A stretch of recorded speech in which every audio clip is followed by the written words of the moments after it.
stories which are brighter than yesterday. The streets have never been so quiet. Else found a new hideaway. Tomorrow will never be the same. There is so much hope in our hearts. Brick by brick we shall overcome and walk right into a new start. Welcome to the brand new world. We're the children of our Mother Earth. Reach out your hands, let us heal our words together. Welcome to the brand new world. We're the children of our Mother Earth. Reach out your hands, let us heal our words together.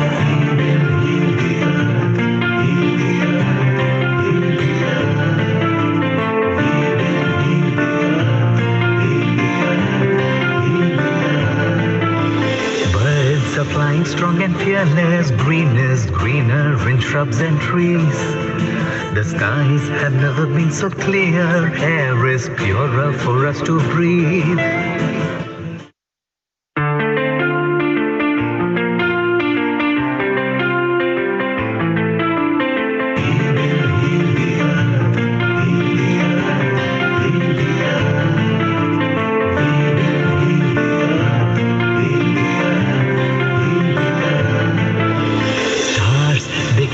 Stories which are brighter than yesterday. The streets have never been so quiet. The squirrels found a new hideaway. Tomorrow will never be the same. There is so much hope in our hearts. Brick by brick we shall overcome and walk right into a new start. Welcome to the brand new world. We're the children of our Mother Earth. Reach out your hands, let us heal our words together. Welcome to the brand new world. We're the children of our Mother Earth. Reach out your hands, let us heal our words together.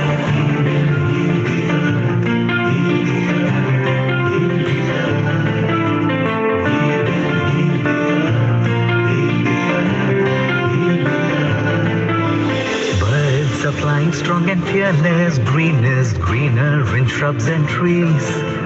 The skies have never been so clear. Air is purer for us to breathe.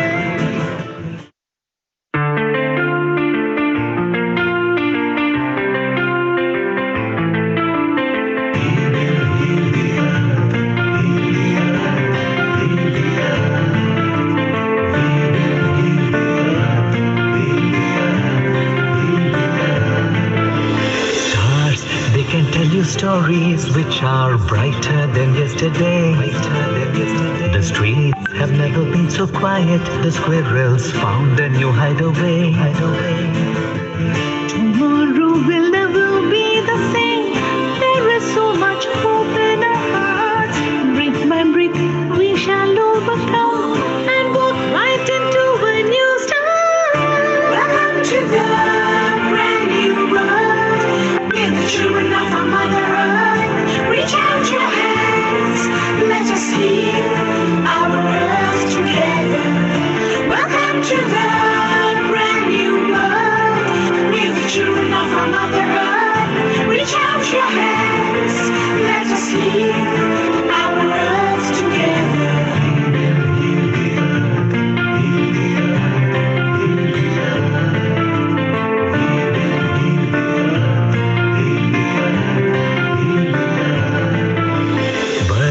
Flying strong and fearless. Green is greener in shrubs and trees.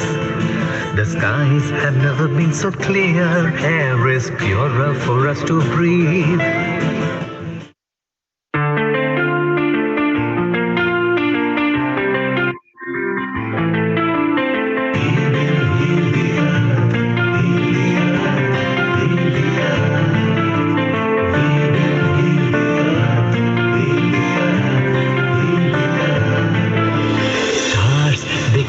Stories which are brighter than yesterday. The streets have never been so quiet. The squirrels found a new hideaway. Tomorrow will never be the same. There is so much hope in our hearts. Brick by brick, we shall overcome and walk right into a new start. Welcome to the brand new world. We're the children of our Mother Earth. Reach out your hands. Let us heal our earth together. Welcome to the brand new world. We're the children of our Mother Earth. Reach out your hands. Let us heal our earth together.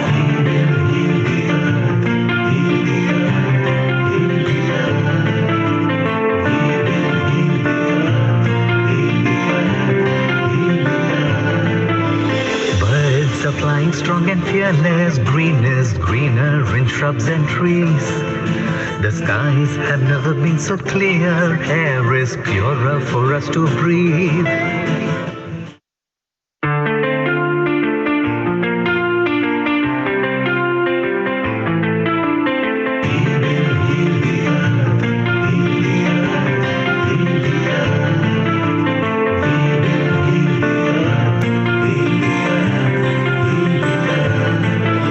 Stars, they can tell you stories which are brighter than yesterday.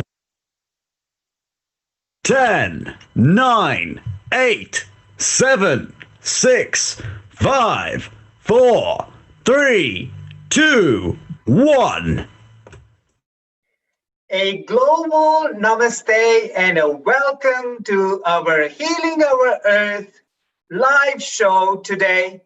I would like to wish all of you a good morning, a good afternoon, or a good evening from whichever part of the globe you're all joining us on. Before we move ahead with today's event, let us start with our lovely universal mantra, the Gayatri Mantra. So if you can all fold your hands together with me, close your eyes. If you know the Gayatri Mantra, chant with me. If you don't know the Gayatri Mantra, close your eyes and just focus on the mantra that is being recited. Om Bhur Bhuva Swaha Tat Savitur Varenyam Bhargo Devasya Dhimahi Diyo Yona Prachodaya.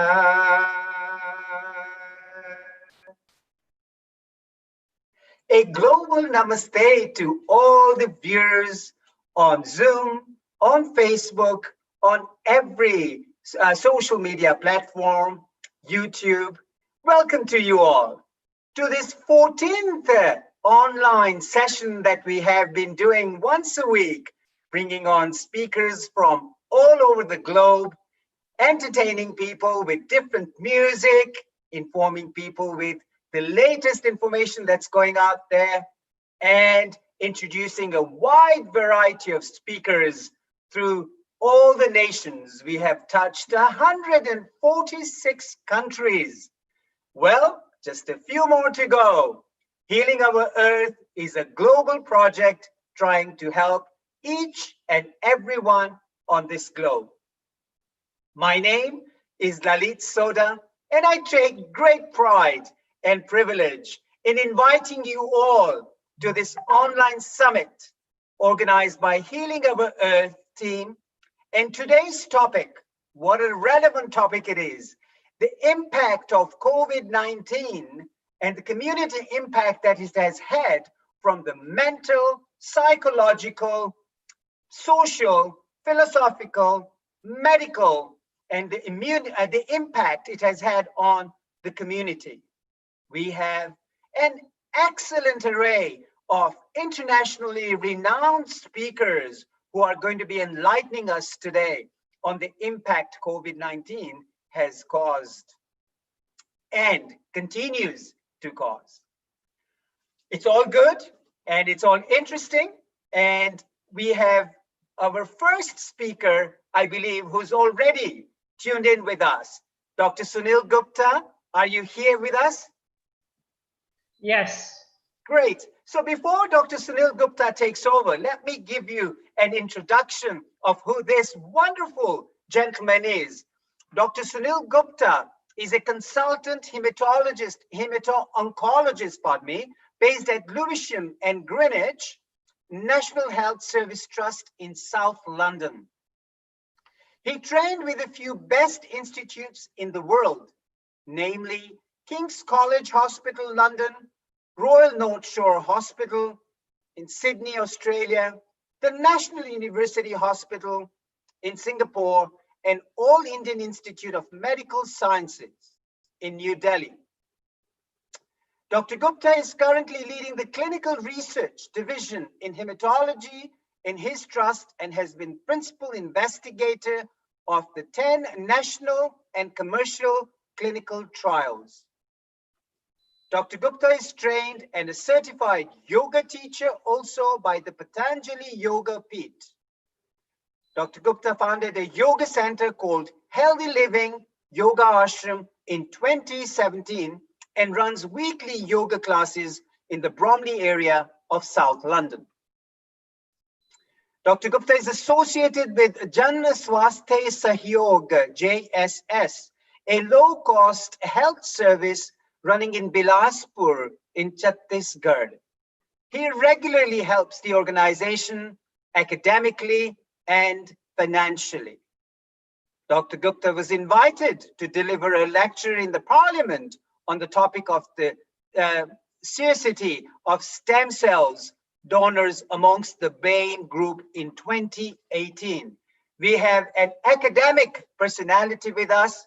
Ladies and gentlemen, give a huge round of applause to welcome Dr. Sunil Gupta. Dr. Gupta, a global namaste to you and a welcome on the platform of Healing Our Earth.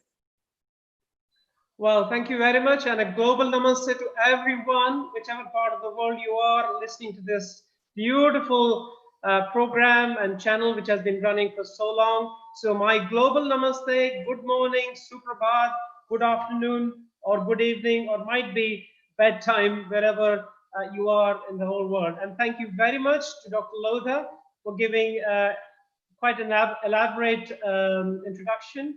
Apart from myself being a medical doctor, I have got strong interest in naturopathy, where we can actually heal ourselves through the natural ways, through the proper diet, through exercise, through yoga, through meditation. And that's the reason I have started this yoga school after having been trained by Baba Ramdev's organization. So I will be talking about the COVID and its impact on our immunity, and also the impact of our immunity on COVID as well, as to how we can ward off the possibility of catching this nasty infection by boosting our immunity. So I have got about 20 minutes to talk about the immunity and how to boost our immunity, and I'll also talk about the effect of COVID on the BAME group, which basically are the Black and ethnic minority. That means South Asian, Asians, and Afro-Caribbean people, in whom the COVID has really created a major havoc. So let's talk about what immunity is comprised of. What do you mean by immunity? So immunity, of course, is our inherent capability of human beings to ward off any infection, be it bacterial or a viral infection. So I'll just basically give you a very quick a synopsis or introduction about immunity to those people who are not very scientific or who may not know what immunity is made up of. So there are two main kind of immunity process we have in our body. The first one is called innate immunity, and the other one is called adaptive immunity. So we have got our blood cells, main blood cell, which is called neutrophil. They are the phagocytic cells. So they tend to eat away the bacteria mainly. So they are the first line of defense.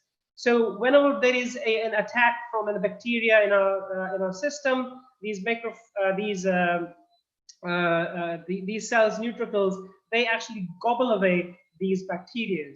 And once that happens, then the second line of defense comes in, which is made up of mainly the lymphocyte. And that immunity is a very specific immunity towards that bacteria or virus. And what these B cells tend to do, they tend to form antibodies so that there is a memory amongst our immunity generating cells that whenever this infection happens again, the antibody surge can happen and the infection can be eradicated from our system quickly.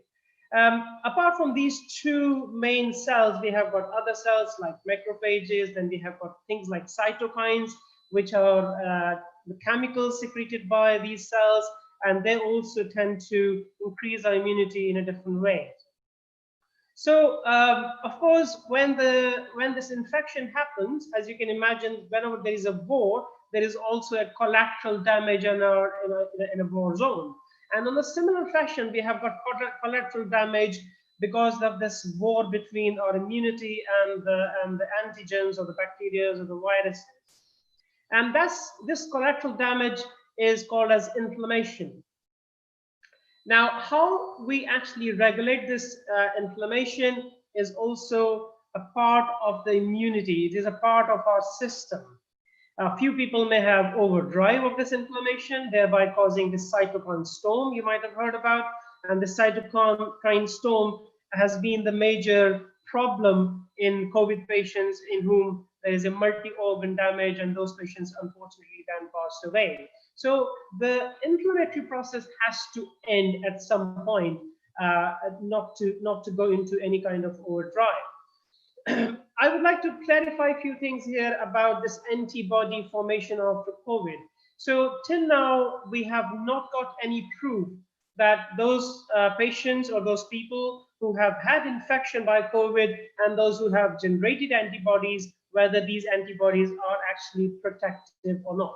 Majority of the time, the antibody formation against the viruses is actually a lifelong immunity or a long-term immunity. But unfortunately, against this novel COVID virus or the coronavirus, we have not proved that antibody formation is a long-term immunity. So we need to bear in this mind, if you have developed an antibody, it doesn't mean that you are immune to it for a long time. We don't know for how long people will be immune against the coronavirus.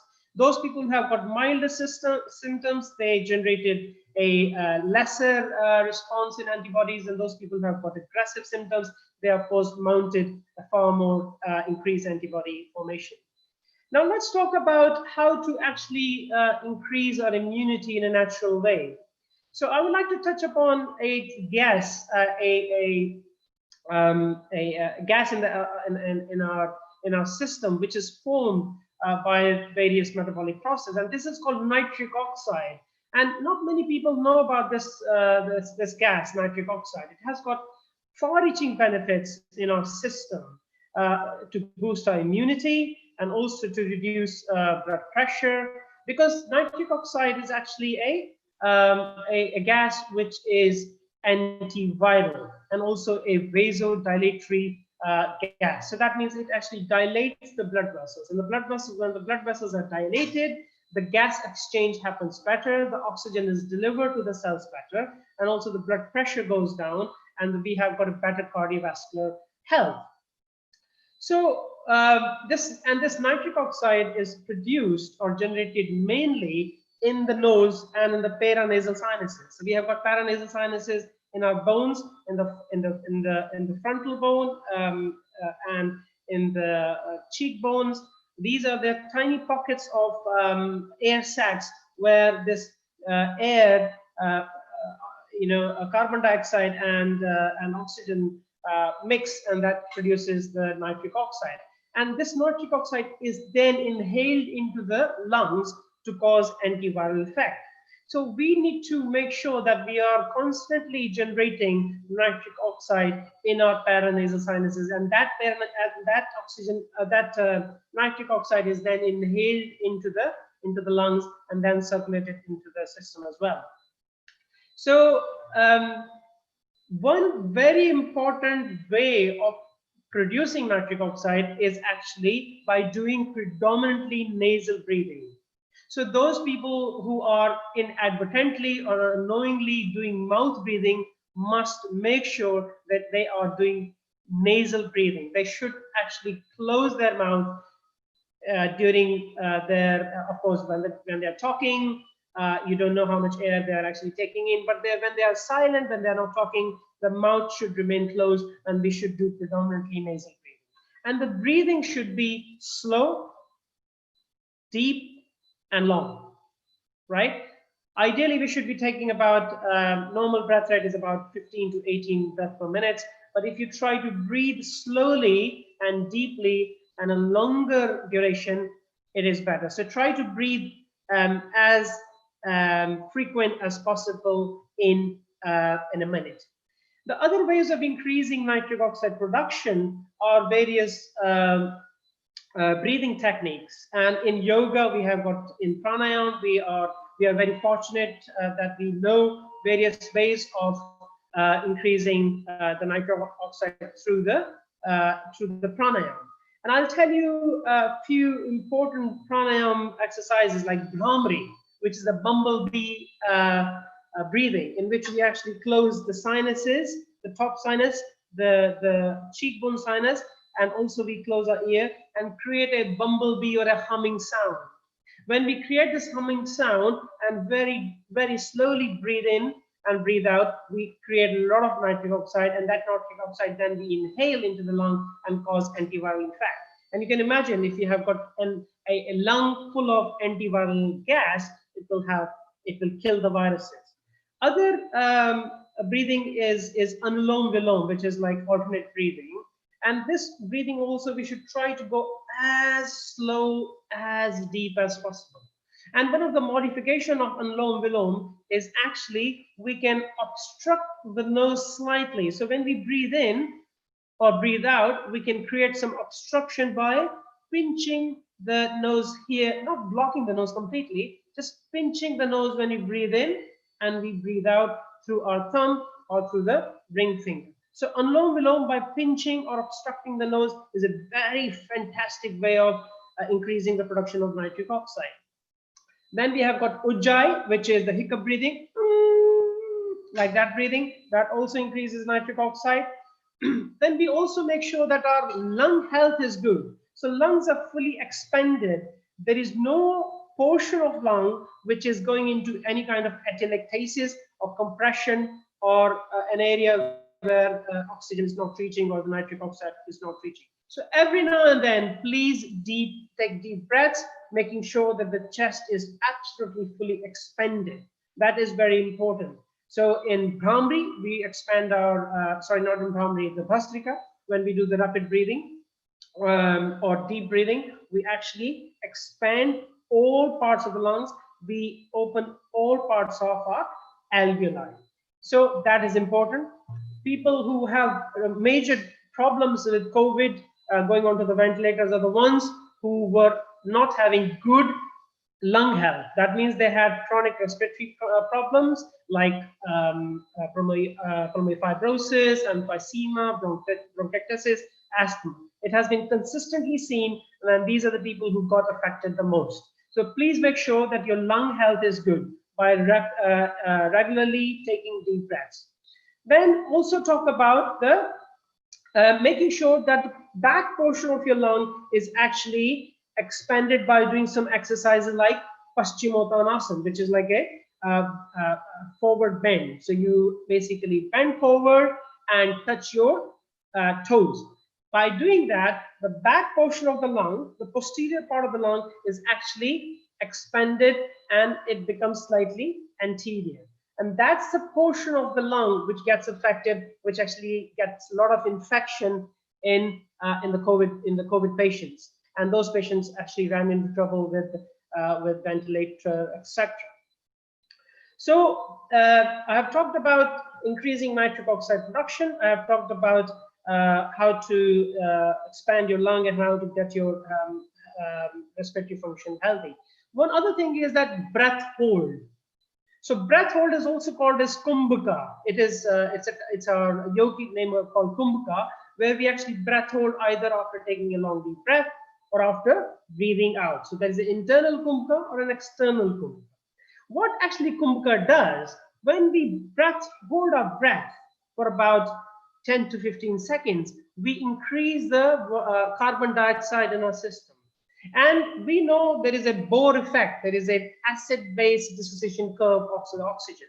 So when there is a slight increase in the pH, the oxygen is actually dissociated from the hemoglobin and delivered to the cells in a better way. So the delivery of oxygen to the cells is better if we have got slight increase in the carbon dioxide. So carbon dioxide is not the evil gas as we might think. So carbon dioxide is important in our respiratory system. Then let's talk about what food we can eat to increase the nitric oxide formation. So there are nitrates. There are many foods which actually contain a lot of nitrates, and majority of them are things like spinach. We have got things like avocados, things like berries, and cabbage and celery and cress. These are the various foods by which we can actually increase the nitric oxide ingestion. That means intake of nitric oxide is increased, and thereby so nitrates will be converted into nitric oxide. One other thing these food contain is vitamin C. Vitamin C on its own is a fantastic antioxidant. It's a anti-inflammatory food, and also it helps in the absorption and conversion of the nitrates into the nitric oxide. So, other food which can also increase nitrate or nitric oxide formation are the nuts, olives, various other vegetables and fruits. One other thing which I like to talk about is glutathione. So glutathione is the mother of all antioxidants, and glutathione is produced in our system by physiological fashion, but at the same time we can increase the ingestion of glutathione by eating the glutathione rich food. And you'll be surprised to hear that one of the commonly eaten Indian vegetable, okra, which is bhindi or ladyfinger, is full of glutathione. And glutathione mops up all these free oxygen radicals, which are injurious to our health and injurious to our cells. So please increase things like okra and other food, which you can also read about various glutathione-rich food. Of course, we don't have time to talk about each and every food.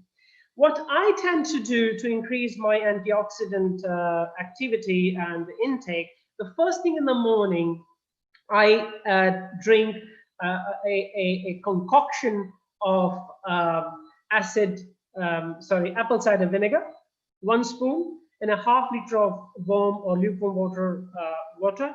And then I add 1 spoon of manuka honey, 10 fenugreek seeds or methi seeds, and half a lime, half a portion of lime. If you want, you can actually put full lime. And also I put turmeric or haldi. This is the concoction I actually drink on a daily basis, first thing in the morning and also last thing in the night. That will also ensure that whatever viruses you have actually caught during the course of the day has been taken off, has been scraped off from the upper respiratory and the upper digestive tract, and that has been sent down into the gastric juices to be destroyed away. So this is 1 cup of ½ a liter is your antioxidant quota is nearly finished, right? So if you can actually follow this concoction drink, it will be fantastic. I will also talk about, I also teach in my yoga classes, and as to my patients also, we have got 5 or maybe 6 natural doctors. And what are these natural doctors? Which are there free of cost available to everybody. And what are these natural doctors? First of all, hydration. So those people who are well hydrated, they remain more strong, robust in their immunity. So at least 2 liters of water every day, which is about 6 to 8 glasses of water, right? Sleep comes one, that is a natural phenomena, it comes free. So make sure that you have got 8 hours of sleep every night, uninterrupted. Quality and quantity of the sleep are both important. So that is also an important immunity boosting physiological exercise which we must do. 10 o'clock, make a sleep hygiene. 10 o'clock, everything is switched off. I'm going to go to bed, complete darkness, no screen, nothing at all. Half an hour, 1 hour before, you do a meditation, completely off your work, completely off any kind of discussions, and a good night's sleep. Very, very important. Then come the laughter. People tend to forget how to laugh in these days in the stressful time. But if you do artificial laughter or natural laughter, engage yourself into social activity and try to laugh as much as possible, as often as possible, it is a natural doctor, believe me. The fourth one is sunlight. Of course, sunlight is quite variable depending on which part of the world you're living. In the UK, we have a hit and miss of the sunlight, but sunlight is a natural doctor. And last one is the sattvic food. When we say sattvic food, that means food which is full of fruits and vegetables. It's a simple food, not too spicy, not oily. Sattvic food has to be there in your diet. Yeah. So if I give my example, I miss one meal and replace that meal with just raw fruits and vegetables. So my lunch is only either lettuce, raw beetroot, raw broccoli, raw cauliflower, raw cucumber, or tomatoes. I include at least 5 to 10 fruits and vegetables in my diet every day without fail, right? And that is not something which is difficult to do, right? You can make sure that I'm not going to eat any grains or rice or chapati or cooked vegetable. I'm just going to eat raw vegetables and fruits at least one meal. That will also have, that will increase your antioxidant quantity, it will increase your immune boosting food, etc. And also it will reduce your weight. Now, last but not the least, I would like to touch upon why the COVID was more problematic in the BAME group. Now, we all know that we people have got high propensity of diabetes, we have got high propensity of hypertension, we have got high propensity of heart disease. Why that is so? First thing is that we are genetically predisposed to have less fat burning in our system. So our metabolism is like that, that we have got more, less, we tend to burn our fat far less as to the Caucasians. The other thing, of course, is that we have a slightly sedentary lifestyle, but of course that doesn't apply to everybody. But majority of Asian people are actually slightly sedentary in their lifestyle. We have a rich diet, we like to party a lot, etc. But as I said, that we can change our lifestyle, we can change the environmental factor to make sure that we have got less hypertension, we have got less diabetes, we don't take sugar, and also make sure that we do not take the saturated fat. I have also followed a Formula of 5, and I always profess about Formula of 5 everywhere I go and deliver a lecture. The Formula 5 is also an NHS formula that you should follow 5 things. 5 days of 30-minute exercise. You must do exercise 5 days for 30 minutes in a week. Then you should not eat more than 5 grams of salt and 5 grams of refined sugar. No more than 5 grams of sugar, no more than 5 grams of salt. Then we must eat 5 fruits, and now I have included 5 fruits and 5 vegetables, right? So 10 fruits and vegetables in a day without fail. And also make sure that you take polyphenols. Polyphenols are there in vegetables and in fruits. So polyphenol should be increased in your diet. And the saturated fats are reduced in your diet, right? Red meat, etc., should be as least as possible in your diet. These are the various ways by which we can actually make sure that the COVID doesn't impact on us, because we are very much robust. We are very much ready to fight and ward off the infection. So I hope that my tips and explanations have been useful, and you were able to understand them as simply as I could actually explain.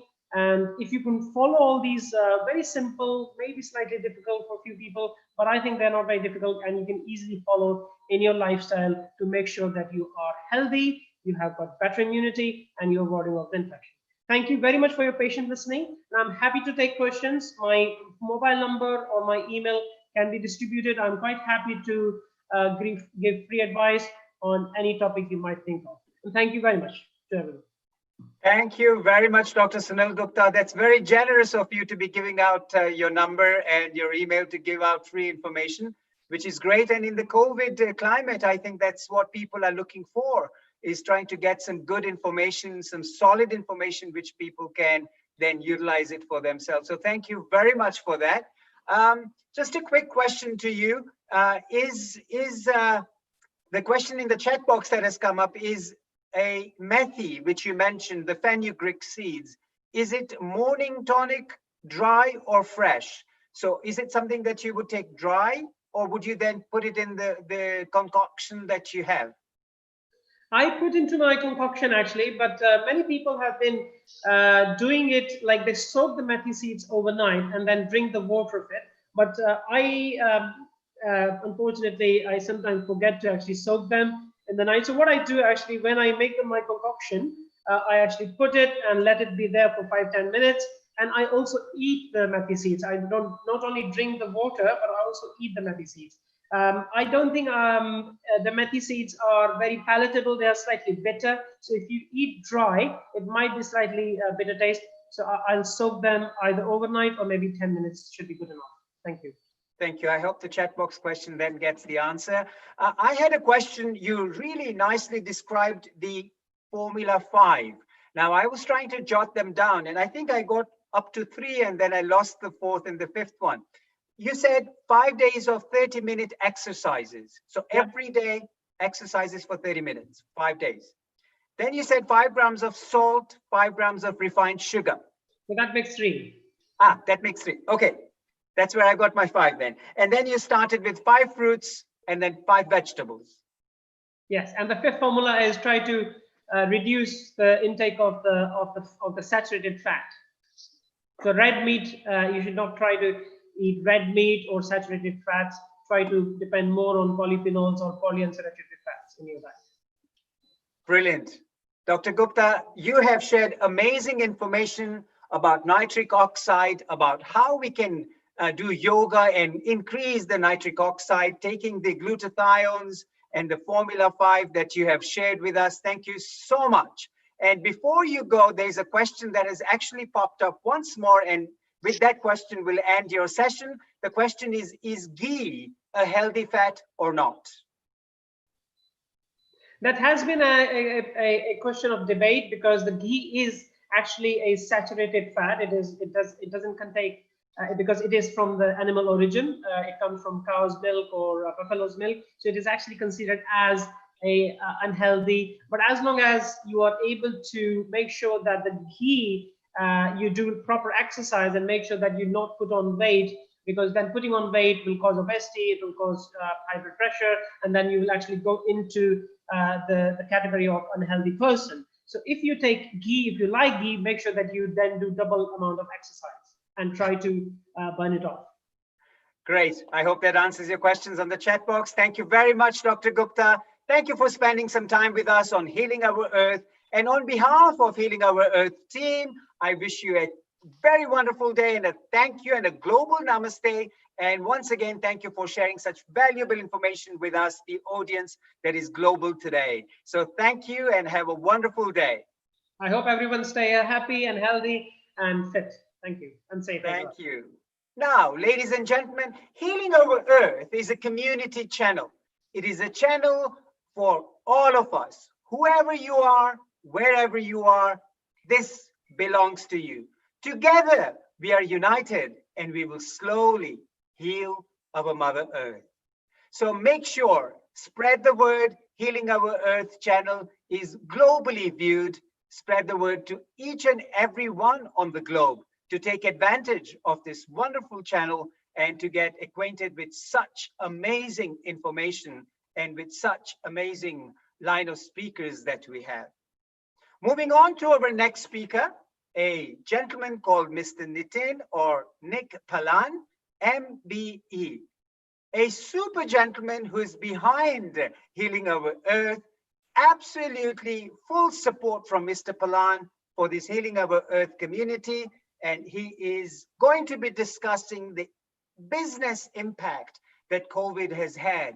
And he's going to share some wonderful secrets. Let me tell you, Mr. Nitin Palan, are you on with us? And just give me a big hello if you are. Namaste, good morning.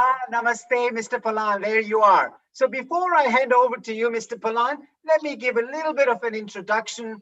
Mr. Palan has been in business for a very long time, since a very young age, and his first business was Crisp's business, quote unquote, Super Crunch in 1978. And moving on from there to running a Lebanese restaurant from 1981 to 1984. Since 1984, he has been operating a tour operator business, running more than 60 buses, coaches in London, and carrying over 1.5 million passengers a year. In the United Kingdom, his company employs over 230 staff. He has had first-hand experience in how COVID-19 impacts business, the employees, and its forward planning. Now, today, he's going to be discussing and sharing with us how he has dealt with the impact and how he believes it will be for the future of the tourism industry in the United Kingdom. It is worthwhile noting that tourism employs the highest number of staff in the United Kingdom, and London is world's 4th largest tourist destination. Mr. Palani is going to share his most valuable business experiences that he has had. But before I hand it over to him, Mr. Palan, you are a super amazing gentleman supporting such number of various causes for the good of humanity and humankind, for Manav Seva, for Seva in general. You know, people like you stay hidden, but people like you are the ones who are the backbone of the society, supporting everybody. And on this very special day, for a special person like yourself, happens to be a wonderful birthday for you. So a very happy birthday from the Healing Our Earth team, from myself and the global community who is actually watching this today. So a little note of happy birthday to you. Happy birthday to you. Happy birthday, dear Nitin Bhai. Happy birthday to you. A global namaste and a welcome to you, Mr. Nitin Bhai Palan. You're very kind. Thank you very much indeed.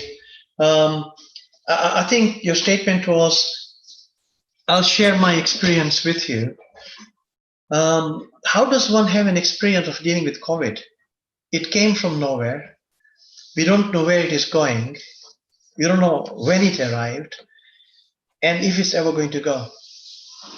So it's literally like you are having a walk in Hyde Park and suddenly a bus hits you. And you're totally awake, you're wide awake. You're looking at things around you, there's situations happening around you that you cannot control. And things are beginning to fall apart. And there's nothing you can do. That's COVID. So we were looking at a business that was growing at 10-15% per annum, employing over 220 people. That means it's 220 families that one is effectively looking after. And suddenly, day by day, as the information comes in, as the so-called experience comes in, experience from the political field, the government tells you one thing, the media tells you one thing, WHO organization tells you something else, and you try and build a potential of action one can take so you can salvage the business, salvage the lives of 220 people that depend on you for their livelihood. And there's nothing you can do except pray, because every day is different. So March 21st, if you're looking at a business that was growing again at 20%, if you're looking to employ 40 more staff for this year, and then the government announced close down. Lucky for us, the furlough scheme came in. So the question of making people redundant was not necessary. We put everybody on a furlough scheme, which still continues. It's evolved. In March, we didn't know whether we can be closed for a month, 2 months, whether tourists are going to arrive or not, and if they're going to arrive. Situation as it happens today is, I believe, 57 countries can visit the UK, and we can visit those countries. I don't think that includes India or America, which is, or China for that matter, I think, which are the main tourist producing countries that we have. So where we are today is a large proportion of the staff are on furlough scheme, and we are faced with the challenges to what to do when the furlough scheme actually changes. Whether you make them redundant and to what degree you make them redundant. These are very heartbreaking decisions that you never had to make in 34 years because you're simply growing and growing and growing. And suddenly to have to decide to wind back to where we were probably 25 years ago is probably where we might wind up being. Because what we can't predict is when the tourist will come, or will they come. The current vision is, we believe, tourism will return probably in 2021, 2022. We personally think it's 2022 before normality would actually come in, because there are difficulties in dealing with people coming from overseas. How do you give them a bus trip? How do you make sure that the environment that they are enjoying is hygienic, is clean? They won't bring in infection, nor will they take away infection. And the industry is learning new things. How do you have buses that are going to be even more ultra clean? How do you make sure that the air in the buses are cleaner than they used to be before? How will you make sure that a client will wear a face mask and you'll be able to force them to wear a face mask? So we have some very interesting challenges which only time will be able to resolve, and in time we'll have the experience to resolve. So we're going through some very interesting times, Sadichi. Absolutely, we are. Very turbulent. Very turbulent times. Government is not very sure about how to react to this too. And it's fascinating that, as you know, from next week, we're all going to get free lunches and free dinners, up to £10, thanks, Mr. Chancellor. You can have up to £10 in discounts or contribution towards your dining cost. So that definitely will increase the number of people being brave enough to go outside. And that's probably what we need. We need people to go outside and feel the freedom, not to have the fear. But the question is, should they be fearful? The previous speaker, who was extremely wise, gave us a lot of ideas about how to stay healthy. But those type of information is not necessarily being given out by the government. I think what he spoke about was common sense approach to staying healthy. And it's something that we need to share with the community at large.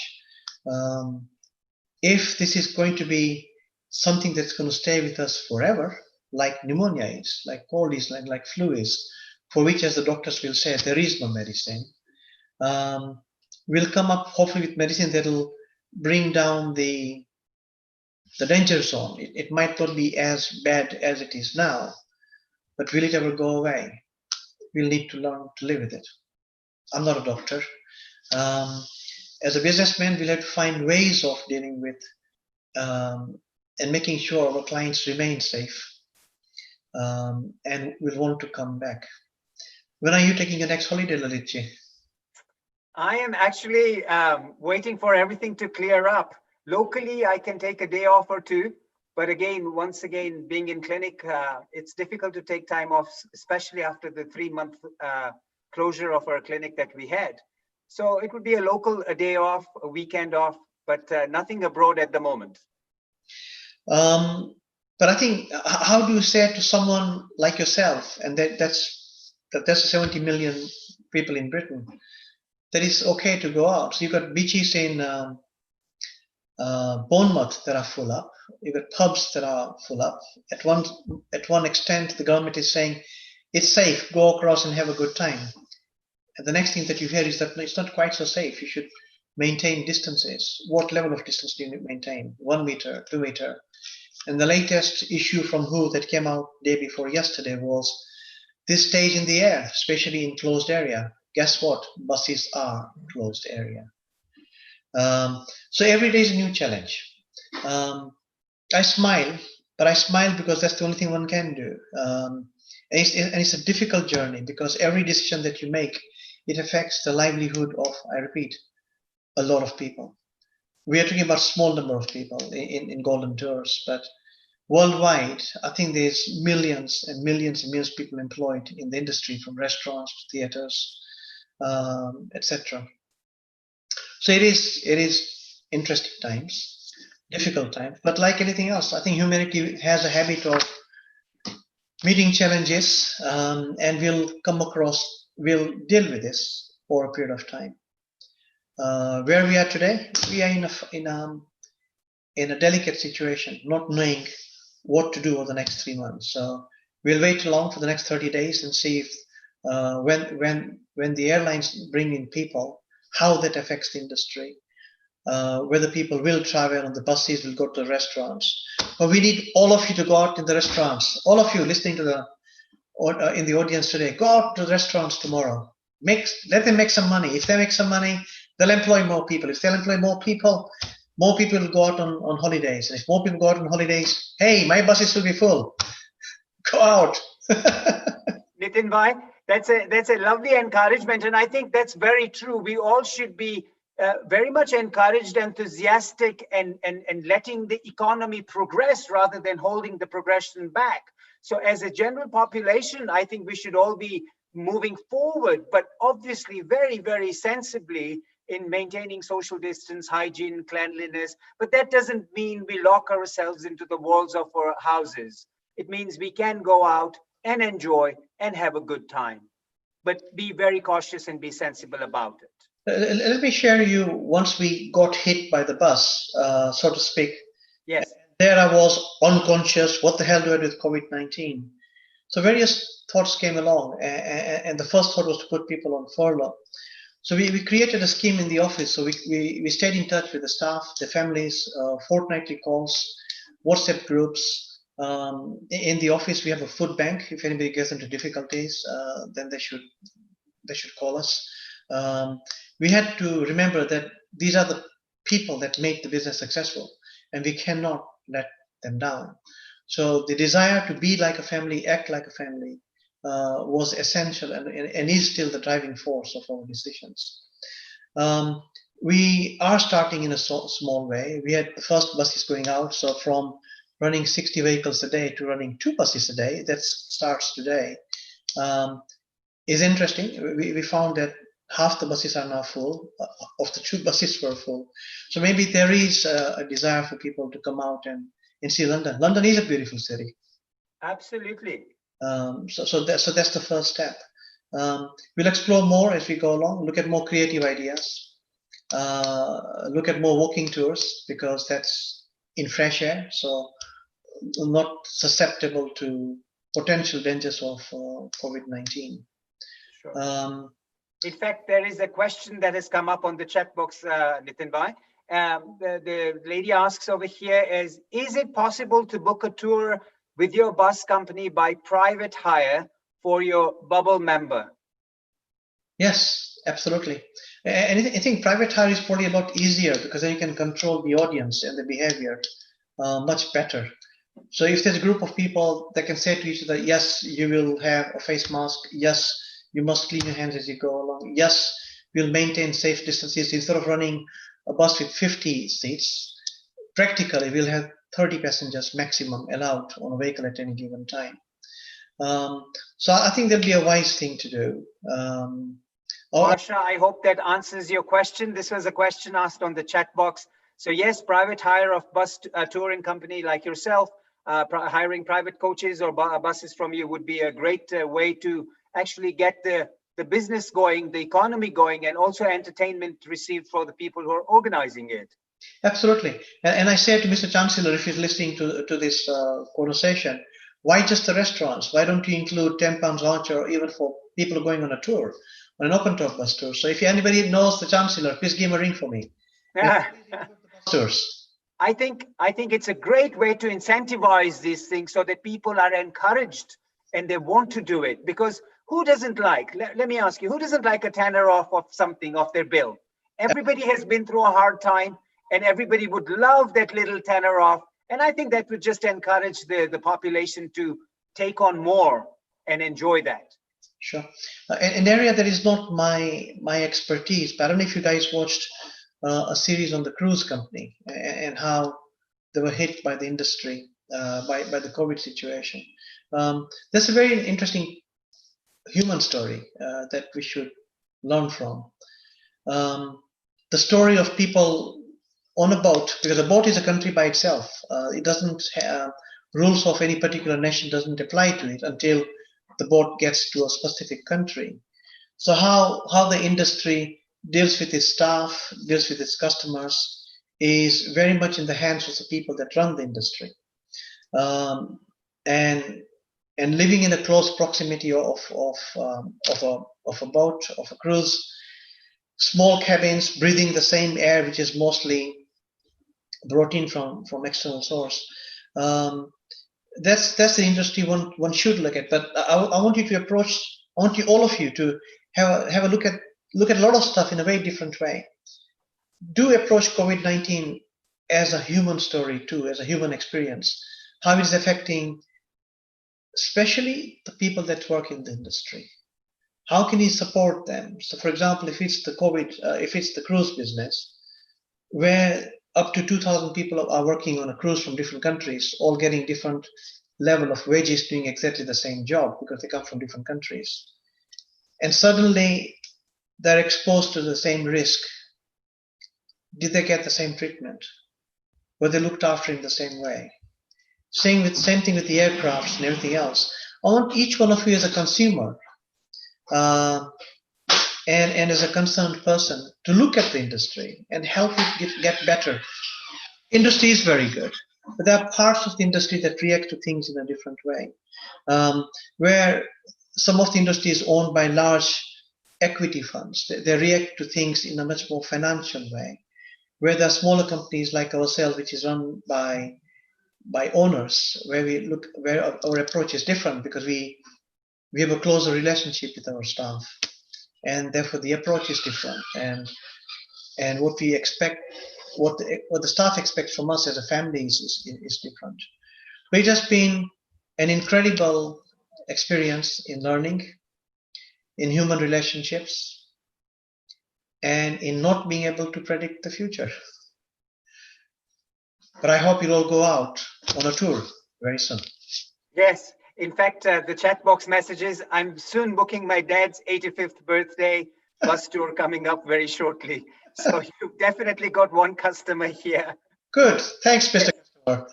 And I think, more words of this as they spread, people get the idea that they can do such things. I think it's an amazing thing to have a good bus tour and enjoy your anniversary or your birthday or get your friends together in that way. So at least you can have a celebration and enjoy it too. I think if I may give you a bottom line on this conversation, no one knows whether tomorrow or the next week we're going to be closed down again. But the word giving up should not be in the dictionary. And working with your staff as a team, as a family, so that we all come out of this healthier, stronger. Because one thing is for sure, we will come out of this, whether it is March 2021 or March 2022, we will come out of this. So this is a time to be creative. And we are looking at various things that we can do now that we never thought about before. We're looking at expansion into different cities. We're talking about creating Beatles tour on a bus, and lots of other stuff which we can't necessarily talk about currently. It's a time for creativity. It's not a time to give up. It's a time to make things happen and then wait to make it happen. So let's be creative. That's amazing. That's a very good word of advice. Never give up. Being creative. And that is what we need to be doing. Nitin Bhai, I have a couple questions that were sent to us earlier on.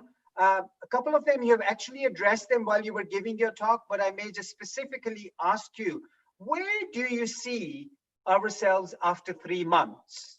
From now to 3 months in the future with the current COVID climate, what do you envision? I think it'll be fair to say that nothing's going to be sorted until there's a cure for COVID, and there are different schools of thought there. Whether it'll be in a year's time, or whether it'll be 3 months' time, whether it'll be 6 months' time. But for sure, in 3 months' time, there'll be a better understanding of what COVID is, what it requires for us to do in terms of preventing catching the illness. So I'm hoping there'll be a lot more education.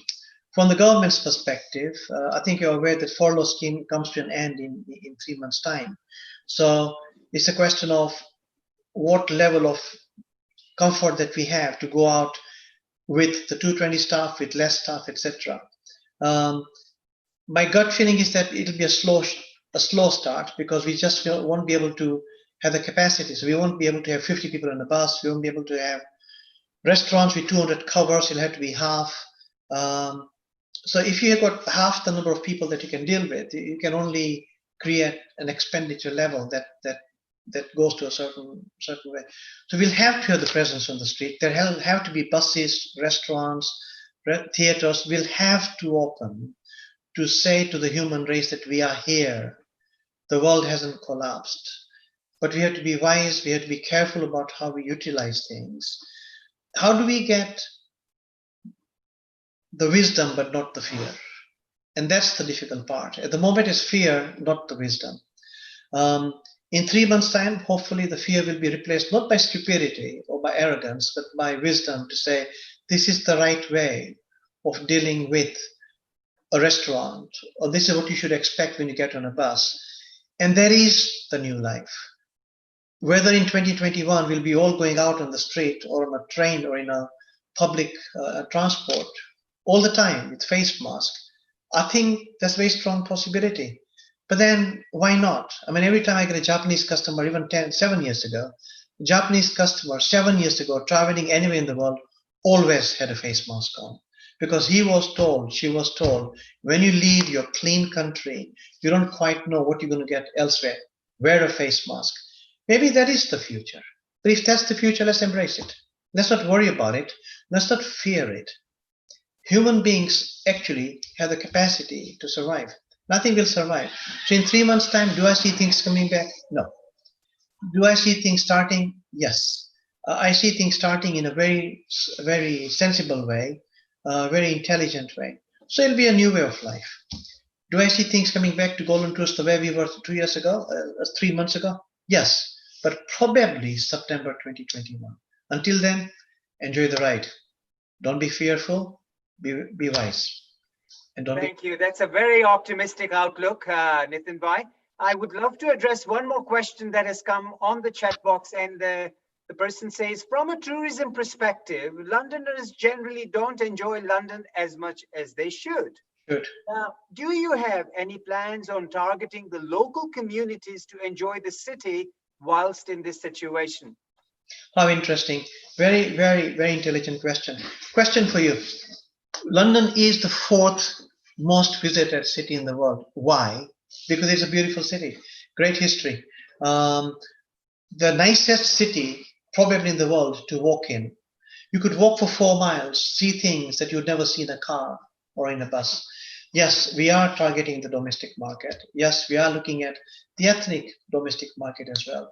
And I said to my Indian brothers, sisters, why aren't you out there? Why are you not in the park and having a picnic? Trust me, if you go to the park now, it is busy. It is fairly safe as long as you maintain the rules. Go out. There's lots of walking areas, lots of walking tours that you can do.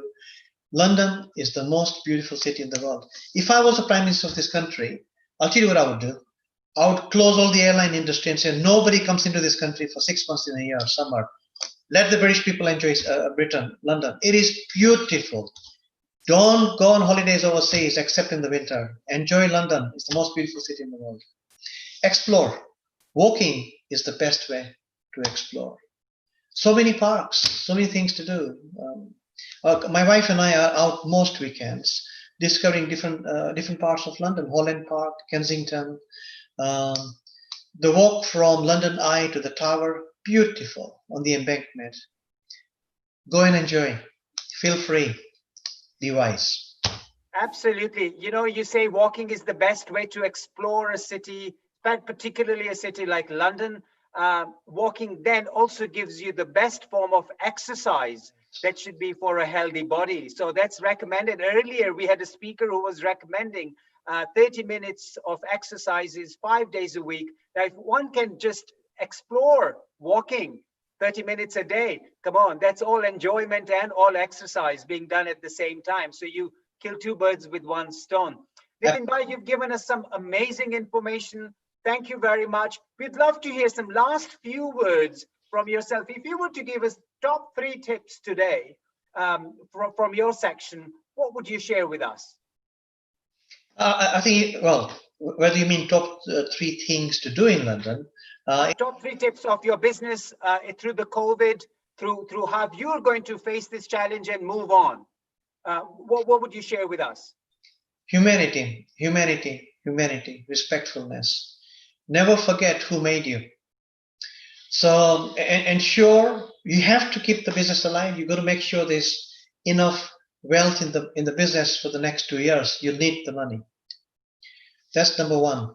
Number 2, you'll need the people. Be close to them.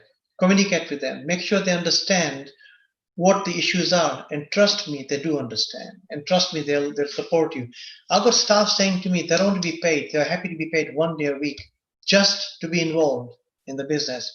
Human beings are as respectful to you as you are to them. In all this thing, the last thing is an opportunity to be creative. So be creative. You won't get a chance like this again. I hope not, anyway. Wish you well. Thank you very much. Humanity, communication, and be creative. Those are the 3 top tips you're going to share with the audience today. Nitin Bhai, thank you for your valuable time that you've spent with us. It's amazing and always a pleasure to talk to you, to introduce you. You've got some amazing tips that you do always share. So once again, from the Healing Our Earth, a global namaste and a thank you to you, and a very happy birthday, and have a lovely time with whatever you're doing, your family, your wife, and have a special celebration. Thank you. Thank you very much. Thank you.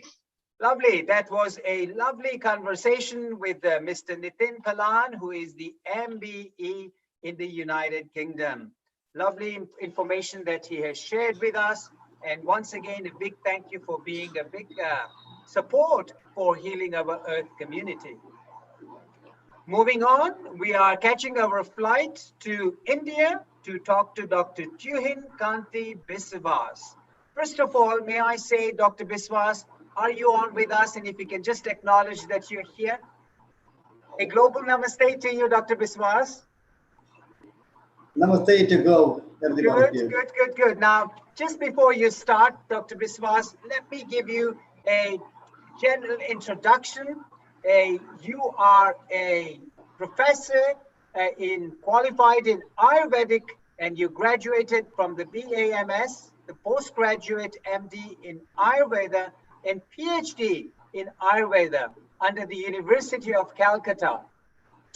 You have experience with more than 30 years of research on pharmacological and models with various Ayurvedic plants and mineral drugs in the field of diabetes mellitus, in the field of wound healing, anemia, stress disorders, etc. You acted as a principal investigator of various projects sponsored by the CSIR, ICMR, and pharmaceutical companies at home and abroad. You've guided 3 PhD theses and 4 medical students. You touched a J.B. Roy State Ayurvedic Medical College and Hospital in Kolkata. India as a professor and a head of department of what they call Kaya Chikitasa, the Department of Medicine since 2001. I hope I pronounced that word clearly. So over to you, Dr. Biswas. A global namaste on behalf of the Healing Our Earth community, and we'd welcome you and we'd love to share your topic today. Over to you, Dr. Biswas. Many thanks to Dr. Lalit Soda for introducing me before the audiences and the listener of this global summit. I'm really very thankful for inviting me by the Healing of the Earth team for this global summit. So I'm also thankful to the person who has directly can have invited me, Mr. Neil Kumar. Yeah, Dr. Biswas, can I interrupt you? Could you go closer to your loudspeaker, or because we can't hear you very well? We need some clarity. Okay, can you hear now? Is it okay? That's better. Maybe you may want to speak a little louder. Thank you. Okay, I like to deliver my speech through PPT, so I like to share the screen with my PPT presentation, PowerPoint presentation. Is it right, Dr. Soda? Yes, yes. So you want to carry on with the PowerPoint presentation, is that correct? Yeah, yes. Okay, so our IT team at the background will be supporting you with this. Okay, I'm just waiting.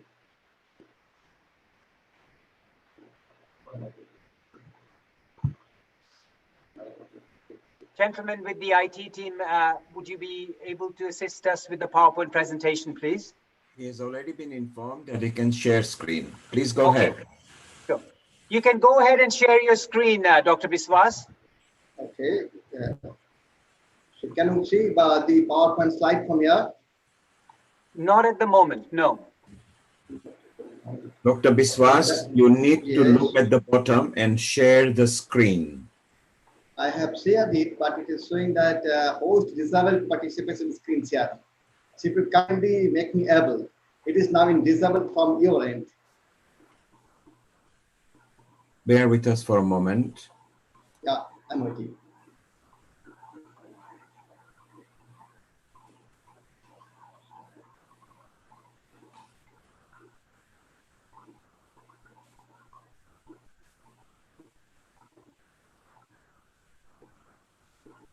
Just inform me whenever you'll be able to connect me through sharing.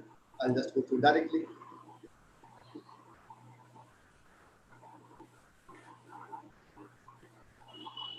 Okay, Dr. Biswas, if you just carry on with your chat and we'll share the screen bit later, we'll try to sort it out for you. Okay, sure.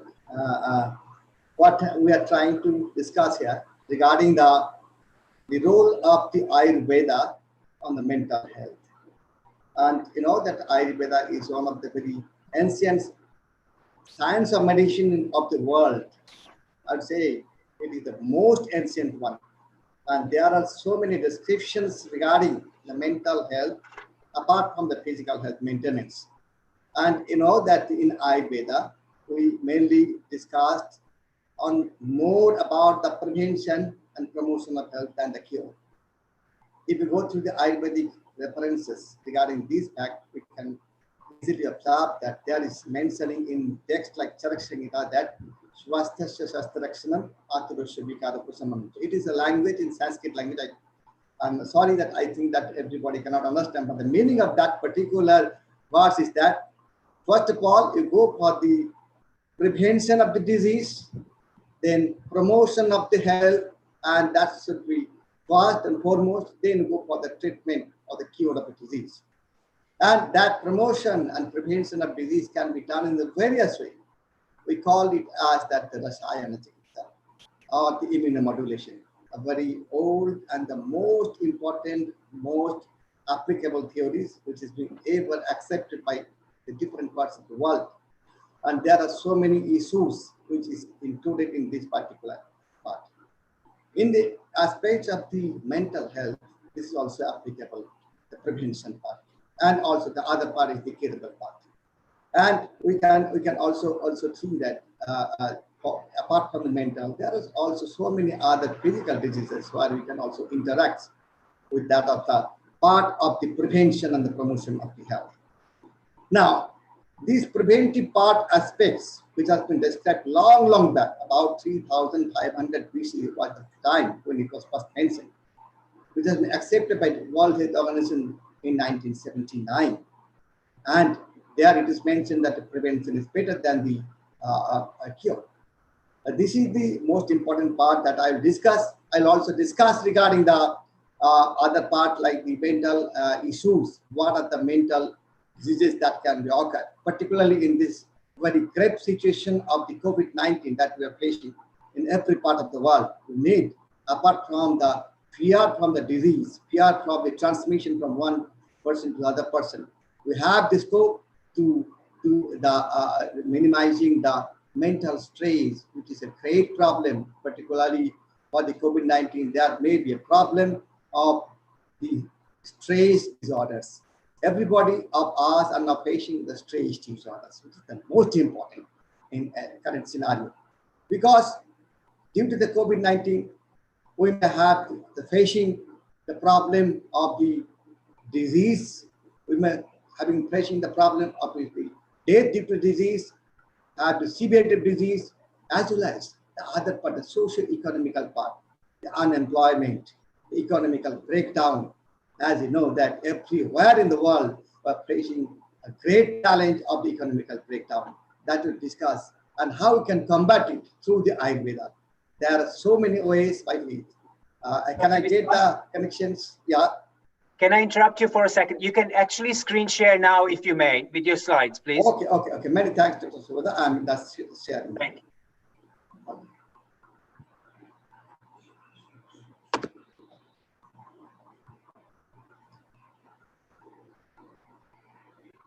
Okay, we do see, yes, your slide has come up. Thank you very much. Okay. Many thanks. So it is the invitation from Mr. Neil Kumar. I'm really very thankful to Mr. Neil Kumar who has given the opportunity. Thank you. You know that these conditions, what I was discussing about that, if you go through every part of the world, in India or in Italy, or even in the UK, London, you can find that there is a great changes of the scenario. The streets, which was very full with the people, now become completely lone because of the lockdown and lockdown or the fear of that enemy, COVID-19. And apart from these, you know, that fear from the disease, the fear from the death of the disease or the disease severity, everybody are facing the problem of the economical breakdown. And that is causing a great hazard to the mind. And that's why I'll talk on this particular topic, role of Ayurveda in maintenance of mental health. I'm representing, Dr. Soda has already mentioned that I'm representing from an institute which is the 100 years old, and it is the oldest Ayurvedic college in the India as well as the universe, because you know, other than the India, you can find the Ayurvedic college nowadays. It is found in Japan. I'm proud for my college because I read it from here and I'm now teaching here. Now, whenever talking about the mental issues, we must have to think, we must have to recall our memory to a person who is a German physiologist, that is the Mr. Franz Joseph Gall, who has described a terminology called the phrenology. What is phrenology? According to him, it is the science of mind.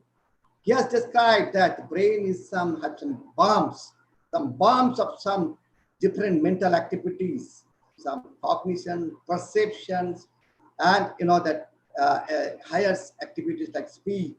But Mr. Gall has not been able to describe in detail. This we can get from our science, the Indian science of medicine, Ayurveda. And the relation of the mind has been intermingled with the definition of the health. According to Ayurveda, the health is nothing but a balance, the balance between the different parts of the body, the physiological unit, the anatomical structures. And that's why it is mentioned that Samadosha Samatnishta Samadhatu Malakyo Prasanno Atmindriya Manaswasta Itam. I'm just narrating it. I'm sorry that it is in Sanskrit language, it may not be everybody understand, but I'm trying to make it very easy to understand everybody.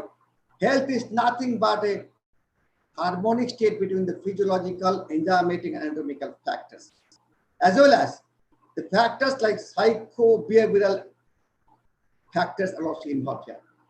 So health is not only the physiology, not only the anatomical meaning, it also includes the mind. These definitions has been adopted by WHO. WHO has mentioned that health is a state of complete physical, mental, social, economical, and spiritual well-being. So mind is one of the important issues to health that we must be thinking, which is mentioned in the Ayurveda long time.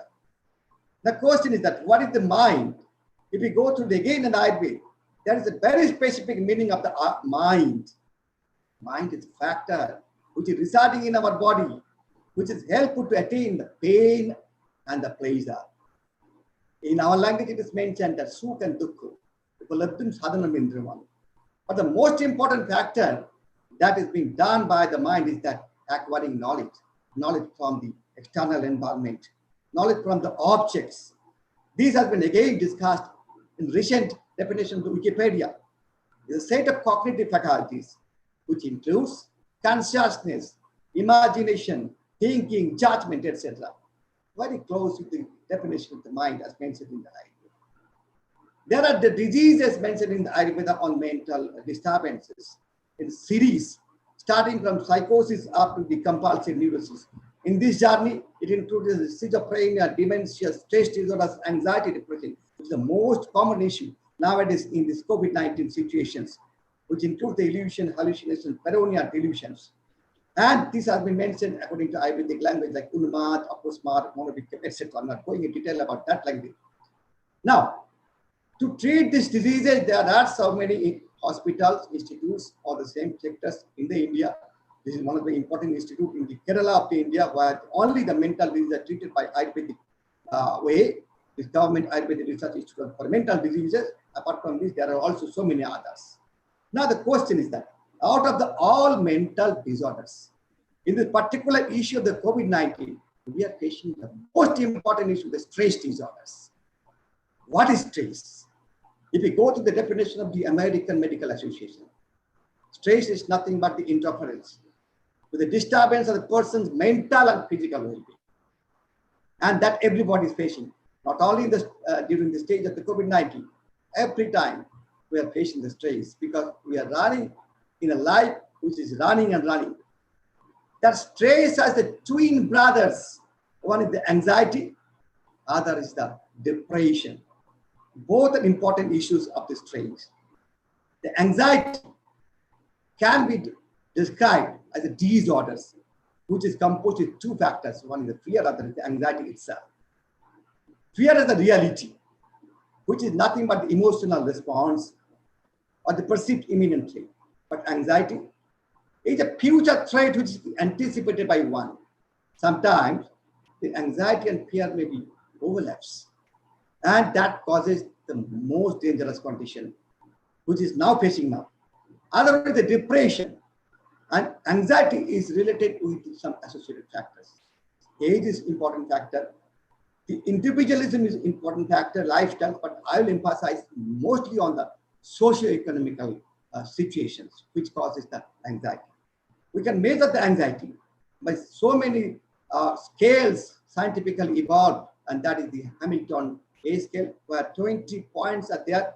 We can assess by this scale on some scores, and ultimately by DSM-5, which is accepted worldwide as the best psychological analytic book, where the stress has been assessed by some simple questions. Are you anxious?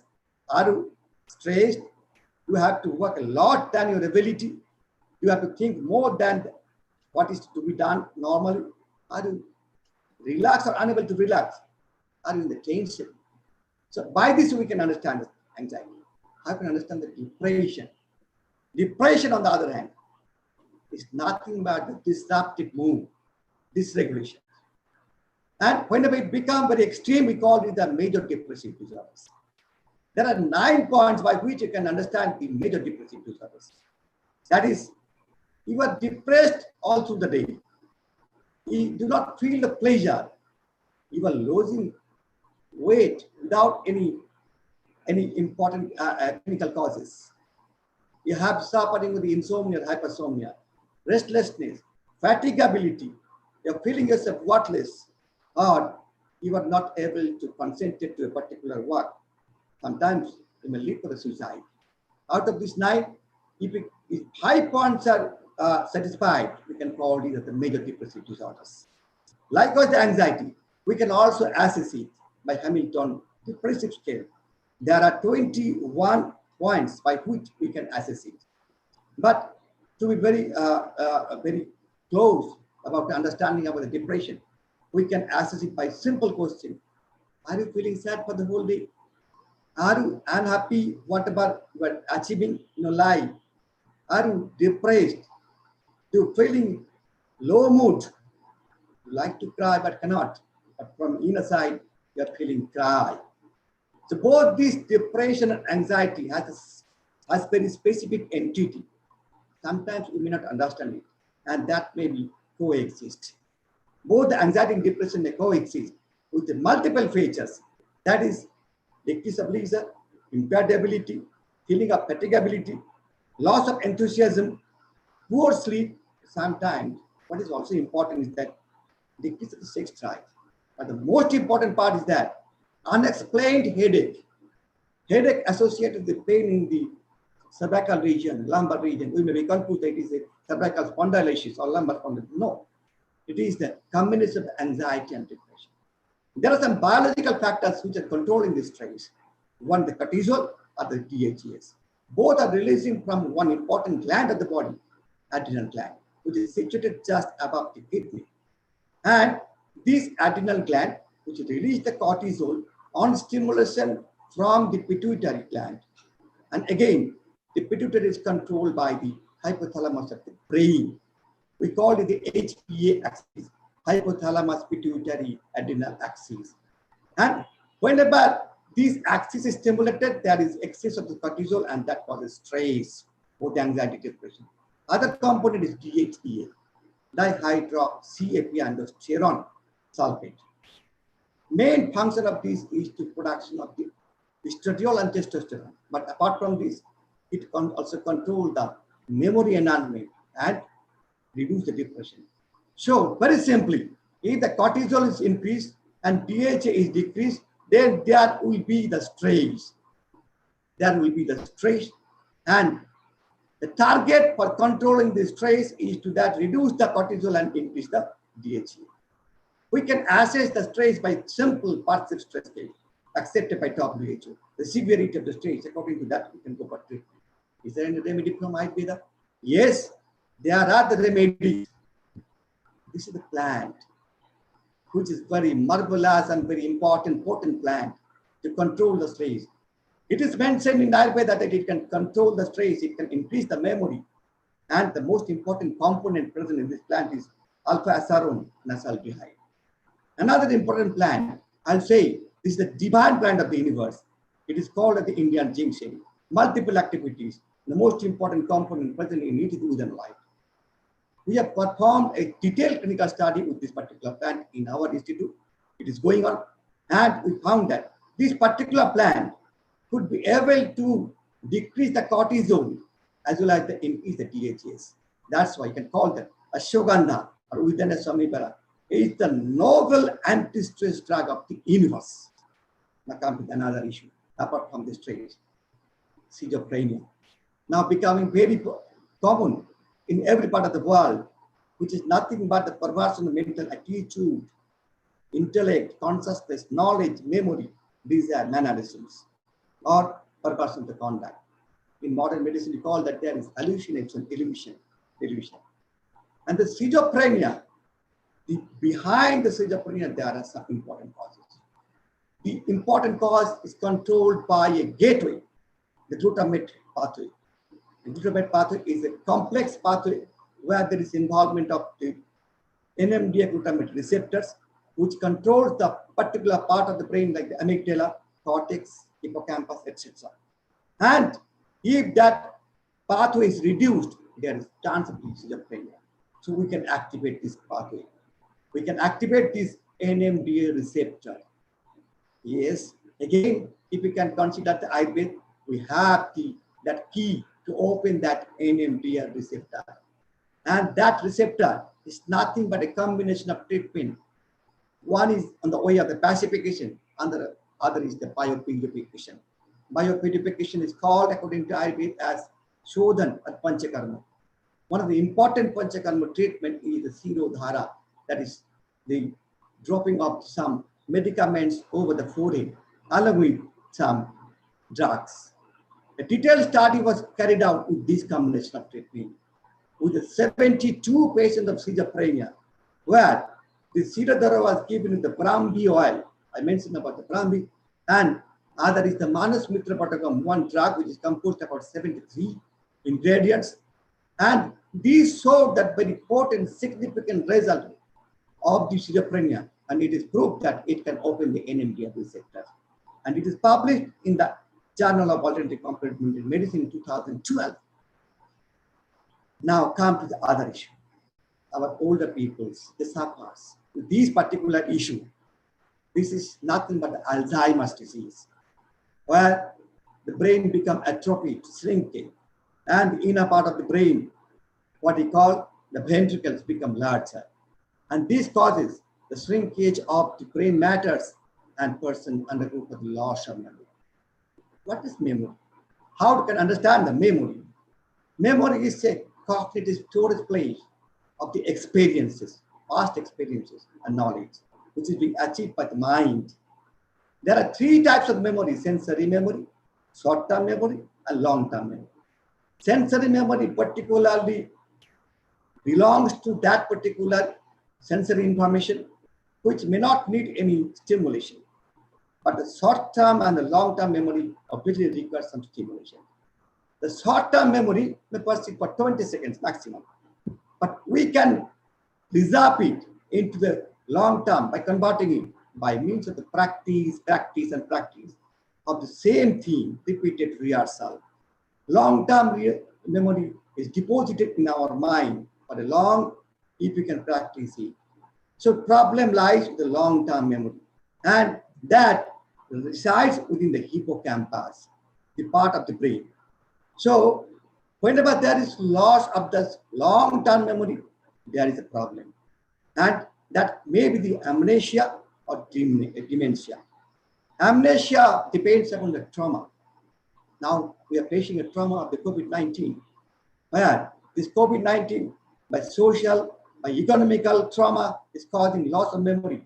That memory may be lost by the previous one, which is called the retrograde, or the what will happen now later on, that is the anterograde.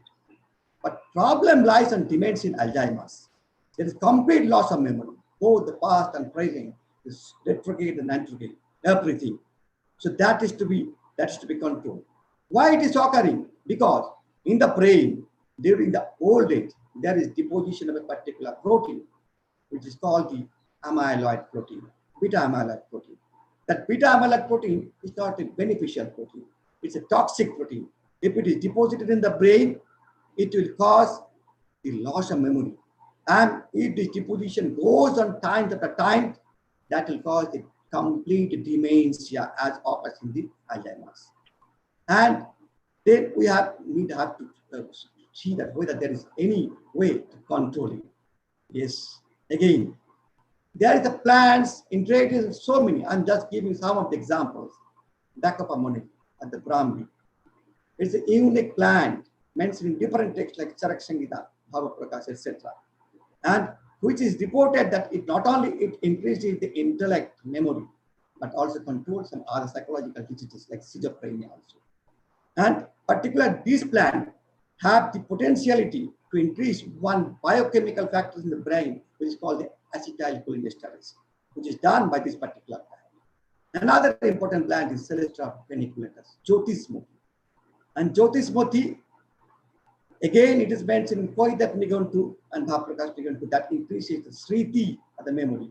A detailed study was carried out, done, and it was published in Iranian Journal of Pharmaceutical Science in 2011, where it is shown that this particular plant can inhibit the activity of the authentic peroxynitrate and the reactive oxygen species in the brain.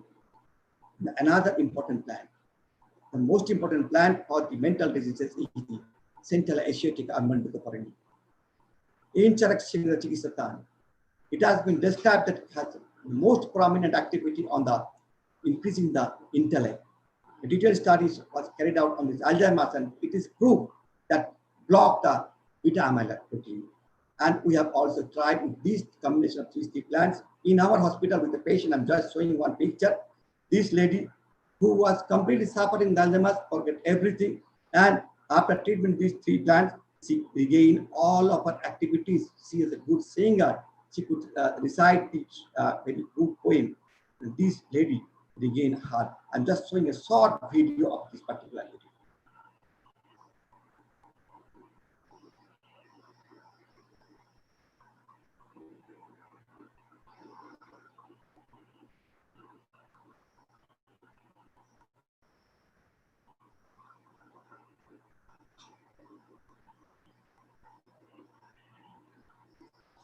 So this is the lady who regained her all the memories. He could utter the recitation of the Rabindranath Tagore. Everything. Beside all this treatment, we need make our brain cool. How can make the brain cool? By sleep. According to Ayurveda, the sleep has been described as Yadatu Manoshi Klante Karamatmana Klamanita Bishoya Bonirvatante Tadashotitimara. Whenever mind becomes exhausted with physical and mental activities, it withdraws all of the senses from the object and we undergo the sleep. This definition has been again described in modern medicine, but it is described that the limbic system, reticular nucleus, that withdraws the senses, all impulses from the cortex, and brain undergoes for the complete sleep. It is not the unconsciousness of sleep.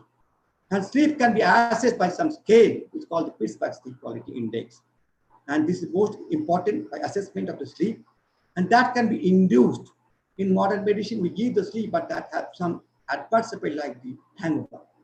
We have the weapons by which you can control this very dangerous condition of the sleeplessness, insomnia, or hypersomnia. Jatamansi, narrow-status jatamansi. It is not only the sleep-inducing, it is also anti-stress, anti-convulsive, anti-epileptic drug. And another drug is Sonkopuspi, convolvulus purgatorius. This plant, the important plant, which is now used in a larger amount for inducing sleep without any hazard, and it has been established that, particularly in Alzheimer's disease, it can block the muscarine receptor 2 and 4 and causing the very sound sleep. So these are the way by which you can control the mind. Sleep is needed. Apart from this pharmacological way for controlling the mind, there are some non-pharmacological measures.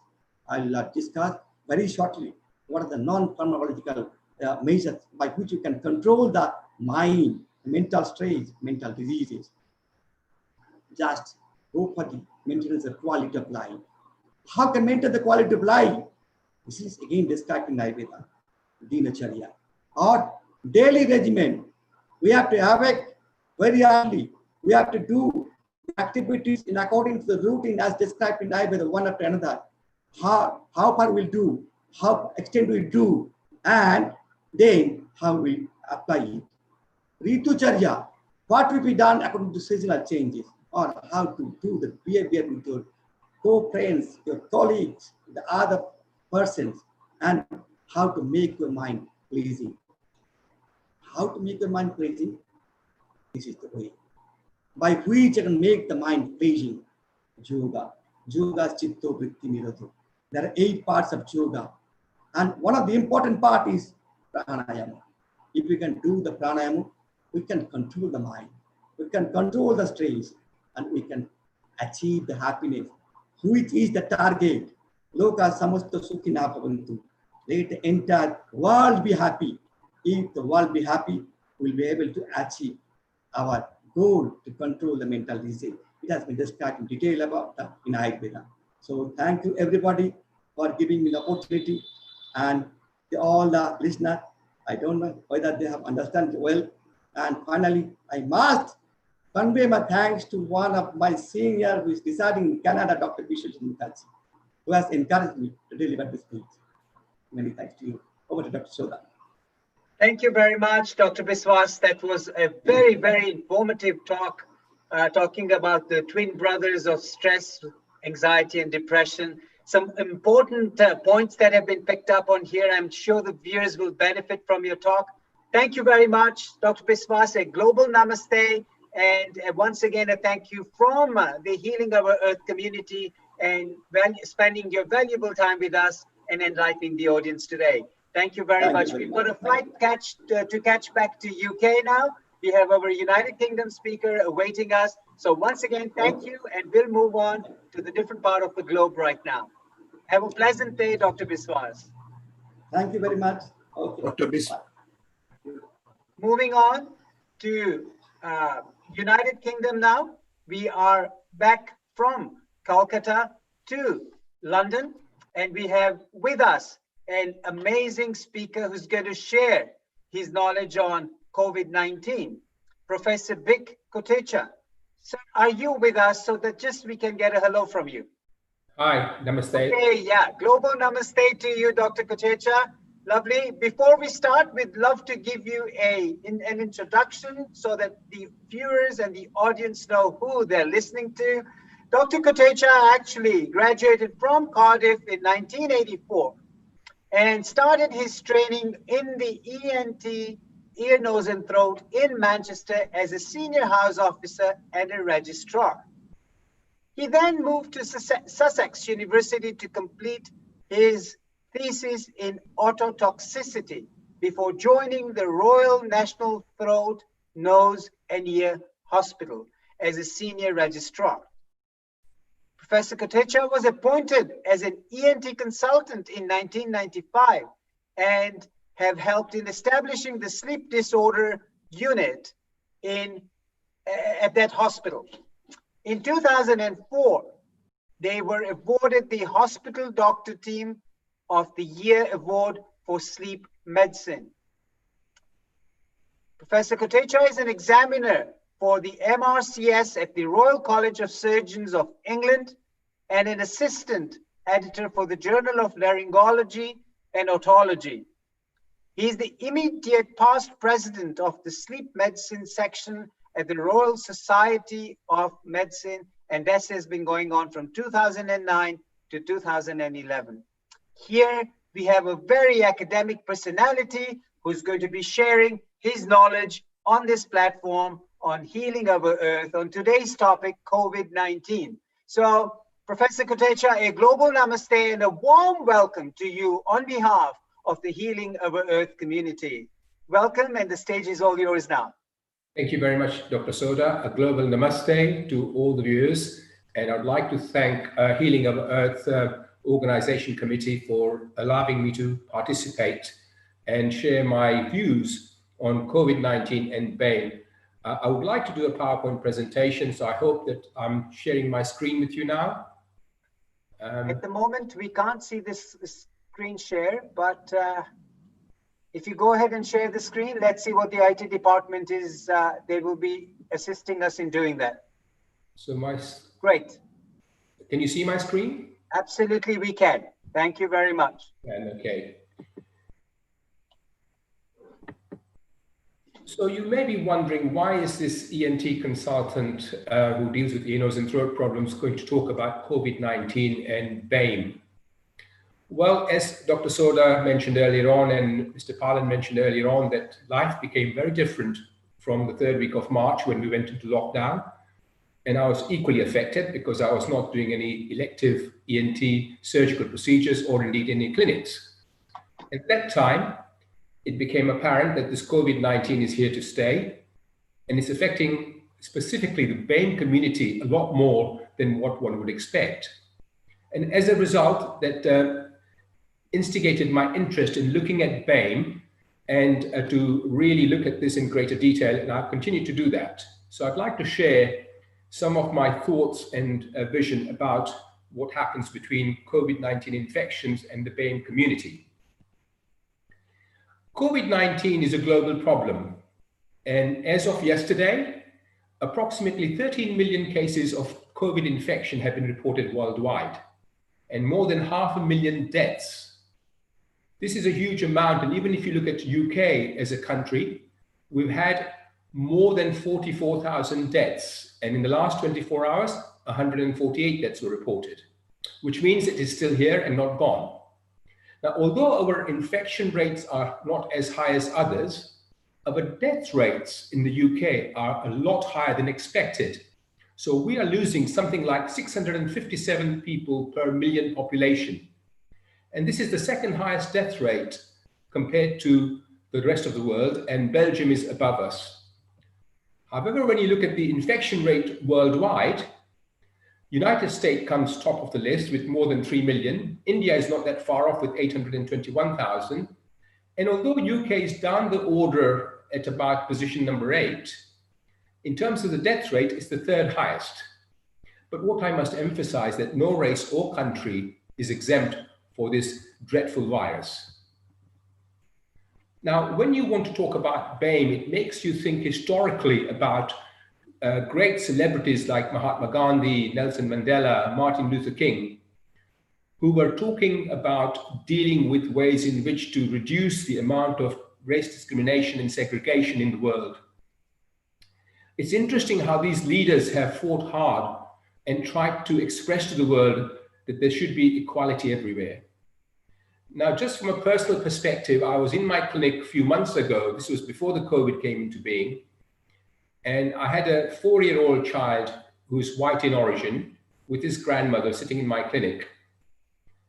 And it was fascinating to hear what the grandmother said to me about this child when they were on holiday in the Caribbean. This young white kid was by the swimming pool, and he saw a 4-year-old or a 5-year-old black kid falling and bruising his knee and started to bleed. And he said to his nanny, "Nanny, isn't it interesting that that young lad there has got black skin, I've got white skin, yet our blood is the same color, it's red."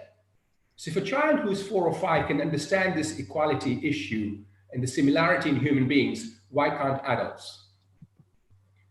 So what does BAME mean? It does not relate to country of origin per se, but the BAME acronym stands for Blacks, Asians, and Minority Ethnic Communities. The white ethnics, on the other hand, could include white British, Irish, Scottish, and other whites from the rest of the Europe. If you look at the global percentage of BAME population, obviously, when you look at India, there's not that many other blacks or other ethnic communities. But if you look at Australia, for example, that accounts for 30%. The BAME population accounts for 30% of the whole population. In America, 39% are blacks, Hispanics, and Asians. In Canada, about 10%. In UK, 20%. What one must remember, however, that in spite of Australia having, say, 30% BAME population, it is a very sparsely populated, and it's very different in terms of its immigration type. So immigration laws are different, allowing for very highly qualified people to enter the country. And so for this reason, the demography and the epidemiology may be different in different continents. Looking at BAME in the American continent, it is estimated by 2045 in the United States, the white will be in minority. So the BAME population is increasing all the time. So what about in the UK, where are we based, or where I'm based? Well, again, the BAME is on increase. This community is on the increase, and it may be because of global events that has occurred historically. So for example, during the Windrush era in 1948, 500 migrants came from Caribbean to Essex, and this has continued till 73. Similarly, with the Eastern African exodus in 1969 and the expulsions of the Ugandan nations in 1972 made UK more densely populated with the BAME community. Now, obviously, these individuals are coming here for betterment of life, education, lifestyle, and prospects is what they've got in mind. Looking at the UK population now, 52 million in 1960, and it's estimated by 2020 is going to be 67.8 million. And amongst this, the ethnic population is also in the increase. So for example, in 2011, according to the census data, 18.1% of the population was of ethnic origin. But in 2018, this increased to 19.5%, and specifically in London, 44% is the BAME community. compared to what it was in 2015, 28.9%. Looking at the demographic data and the geographic distribution, this slide demonstrates that London is very densely populated with the BAME community, here accounting for quite a large number. Likewise, the West Midlands, the Yorkshire and Hull and East Midlands are similarly populated with the BAME population. Now looking at deaths and the coronavirus in the population in the UK. And in about April or May, when about 23,000 people had died, it was apparent that the population, the proportion of people dying was very similar to what was expected. But when they looked at the predicted impact of coronavirus on the BAME community in particular, and they looked at the predicted adjusted for age and location group as opposed to the actual hospital death. So the yellow represents the actual hospital death due to coronavirus, and the blue as to what was being predicted. You can see that in the Pakistani population, it was more than what was expected. Similarly, in the Indian, in the Black and the Caribbean, it was nearly 3 or 4 times the white British population, and similarly in the Bangladeshi. It was interesting to note that the Chinese female population were not as badly affected. So it was the Public Health of England that noted this disproportionate impact on the BAME group, and particularly in April in the United Kingdom, when they looked at the critically ill people, 34% or more than a third were from the BAME community. And there was a disproportionate frontline workers affected.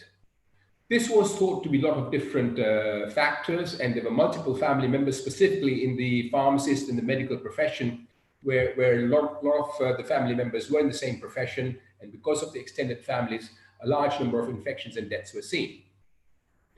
The data from the Department of Health in 2019 revealed that more than 1.2 million NHS employees are working for this front line, of which 80% are white and 20% were from the BAME community. Of this, 10% were Asian, 6% were blacks. However, when you look at the medical staffing, 30% of the medical staffing in the UK is the Asian community and 55% white. Whereas the non-medical, it's only 19% that is non-white. So here's a collage of unfortunate events that has happened during the COVID era and the BAME healthcare staff which have sadly lost their lives. And with this respect, I want to pay a special tribute to ENT consultant colleague of mine who worked in Burton, but unfortunately died in Leicester Royal Infirmary. And this was after having treated a patient with a throat infection who was COVID positive. Looking at the geographical distribution, we can see that London, in terms of frontline health workers, was the highest. And this raises a point of the demographic data, especially with the second lockdown in Leicester, where there is environmental and behavioral factors coming into play. So looking at the COVID deadlines, particularly in the NHS frontline, it was astonishing to see that the BAME staff had 62% of the death rates of the 166 people who died. 62% were from the BAME community, compared to only 20% that is the NHS workforce in general.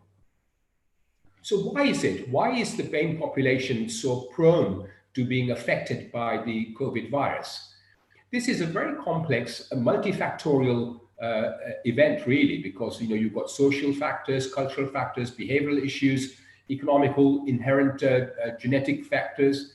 And is it because it's a differential exposure or an increased vulnerability of these individuals that is causing this large number of people to be affected and dying? Now, I'm sorry this slide is a little bit busy, but it actually lists all of the factors that could be possibly contributing to this. And this includes employment, where this may be low-paid workers or insecure employment or high-risk workers, professions such as the NHS workers, the pharmacy, the retail shop, transport drivers, and maybe that this is an overrepresentation of the ethnic groups in bus drivers and taxi drivers particularly. Maybe it's the extended family, the culture, and maybe people living in the more deprived areas. Perhaps there's an impact of the poor diet and the low rate of exercise and in general an unhealthy lifestyle. And perhaps there's a lower level of health literacy, and maybe there's a weaker immune system compared to the more affluent group who are better, well-to-do and better fed and more aware of the health issues. What about the inherent factors? Well, one of the things that has been very popular in the media, and it's been covered quite adequately, is vitamin D, or absorption of sunlight. And this is an interesting thing because, in the BAME community, the dark skin, which sometimes has an advantage, for example, if you look at skin cancer, people with dark skin have got this protective element of not getting skin cancer. However, the absorption of sunlight is conversely not so, because the dark pigmented skin is not as good as absorbing the sunlight and creating the metabolites, which the fair skin is used to. Perhaps there are genetic factors, and this was mentioned earlier on, there's the higher incidence of obesity, diabetes, and cardiovascular problems. Perhaps in general, the BAME community has a weaker immune system. Now, at this stage, I'd like to acknowledge some of the work done by the South Asian Health Foundation. And if anybody's interested, I would strongly recommend to visit their website and to read one of the latest reports on COVID-19 and BAME. In particular, I'd like to acknowledge Professor Kiran Patel, who is a consultant in cardiology and the chief medical officer at the Coventry University Hospital, who founded the South Asian Health Foundation and has acquired a lot of momentum in this organization and is contributing a lot recently towards COVID and BAME, and the recent report on COVID and BAME, which I'd like to share with you in the next 2 slides. They have looked at a variety of factors and proposed immediate actions to prevent increased incidence of disease and further health inequality in relation to this. So they've said that there should be culturally tailored public health messaging. So there's a lot of language barriers in certain areas, and maybe this should be overcome. Perhaps there should be a tailored testing, tracing, and isolation strategy. And the priority for the BAME workers to be tested should be highlighted. They've looked at ensuring that there's higher research quality and equality, and in taking measures to protect the migrants. We've always relied on scientific data, and they've specifically concluded that the science data has to be strengthened and the scientific perspective has to be looked at in greater detail. In terms of long-term actions to reduce the structural inequality, they've specifically emphasized that the health inequality should be reduced. They've suggested looking at addressing occupational inequality, looking at social and housing inequality, looking at differential educational achievements, looking at discrimination, which is still there in the NHS, and in general, improving health literacy and knowledge relating to lifestyle behaviors. So when looking at cultural and religious activities in the BAME community, particularly the Asians, if you look at Asians' weddings, if you look at the places of worship like temples and Gurudwara, religious festivals like Diwali, Navratri, Holi, Baisakhi, just to name a few, you would appreciate that these are huge events which include a lot of people getting together, and hence the chances of spreading infection like COVID is exceptionally high. Look at this slide. On the left, you see Navratri festivals in one of the centers in the UK, but on the right, you see places like Ahmedabad, where they've got tens of thousands of people getting together.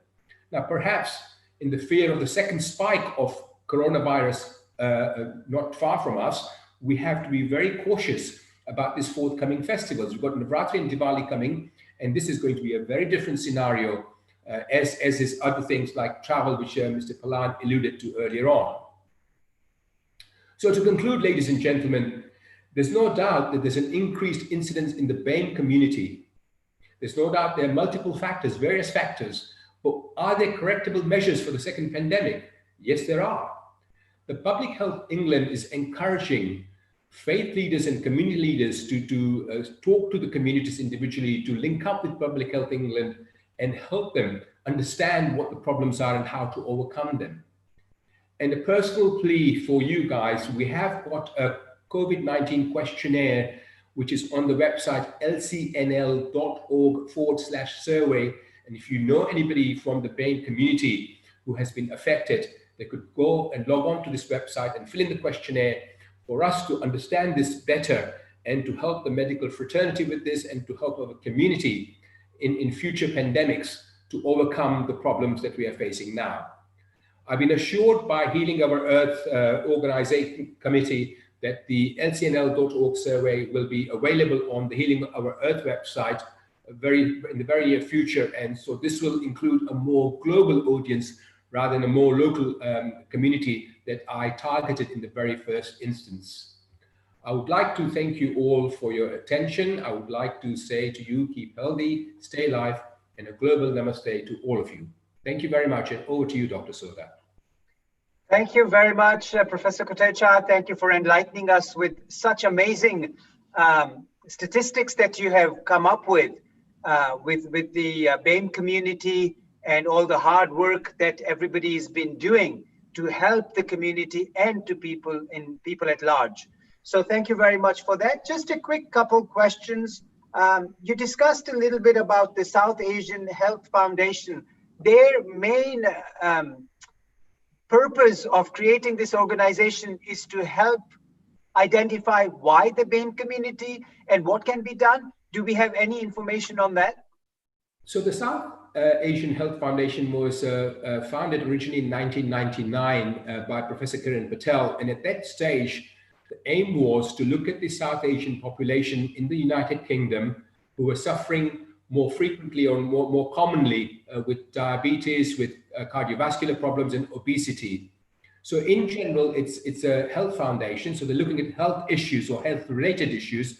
But because of the recent events of coronavirus and COVID-19, they've taken more effort, they put more effort into this to look at the BAME community in particular and created a report to highlight the multifactorial aspect of the community in general, ranging from socio-economical status to cultural behavioral issues and how those can be changed in order for us not to be affected so much. Great. Yeah, I think they're doing some amazing work out there with the South Asian Health Foundation, which is really good.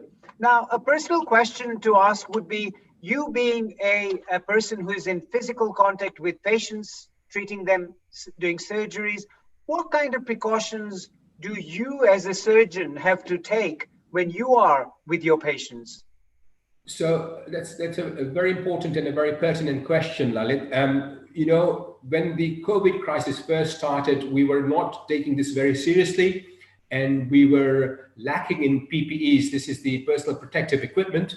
So now as an ENT surgeon, when I'm examining a person's nose and his throat, these procedures are regarded as aerosol generating procedures, so they can spread the infection very rapidly and very quickly into the surgeons. So we have to wear an FFP3 mask, and then on top of that we have a visor, we have a full surgical gown, so we protect ourselves, and the rooms where we examine these patients have to be specifically ventilated to make sure that there's adequate ventilation, and after completing the exams, we have to ventilate this room and vacate the room and have it deep cleaned before we examine the second patient. So we take huge care and precautions in order to make sure that we reduce the chances of spreading this infection. Obviously, that takes a fair bit of time, but it's obviously for the safety of both yourself and the public at large. Absolutely. So if I compare to my work, what I was doing, say in January and February compared to what I'm doing now, I think in the same amount of time, I'm probably doing about 30% of the work that I used to do. So although it's time consuming, the safety is of utmost importance, and that is what you have to address. Yes, yes, absolutely correct, Professor Kotecha. Now, before we leave you, we'd love to hear something very, I'd love to hear some 3 tips. As an ENT surgeon, in this current COVID climate, you can give 3 tips on how to tackle this challenge from a medical perspective, or just as a well-being individual, academic individual. What would you advise the general public to do? Well, I think as some of the previous speakers have alluded to, and I think I would share that with them, that look, you've got to be sensible about this. So social distancing is what has been always emphasized. You need to do that. Regular hand washing, and I'm sure when you see my colleague, Dr. Bharat Pankania, he will labor that point again. The hand washing is very important. I think taking general precautionary measures, general hygiene measures are important. improving your immunity is also important. So I think in terms of social distancing and that's fine, but your general health, and our previous speakers had mentioned how to improve your immune system. I think that's very important, with adequate sleep, hydration, well-nourished diet, and those are the important things. It's a common sense approach, but it's quite often very easy to forget this common sense approach, and then you increase the risk of acquiring and passing the infections. Yeah, no, that's very good information being shared. And one final question: when do you see this pandemic ending? Well, you know, Will it? there's been a debate about the production of the vaccine, and vaccine is very eagerly awaited, but you know, we do not have this available in the very foreseeable future. So I think, like Mr. Palan earlier mentioned, maybe 2021. So I think 2020 seems to be completely taken over by COVID. So I would say perhaps another 6 months or 12 months before we get to some degree of normality. But what I see happening is that we'll have what we call a new normal. It's going to be very different to what we've been accustomed to. And this is something that all of us will have to get used to.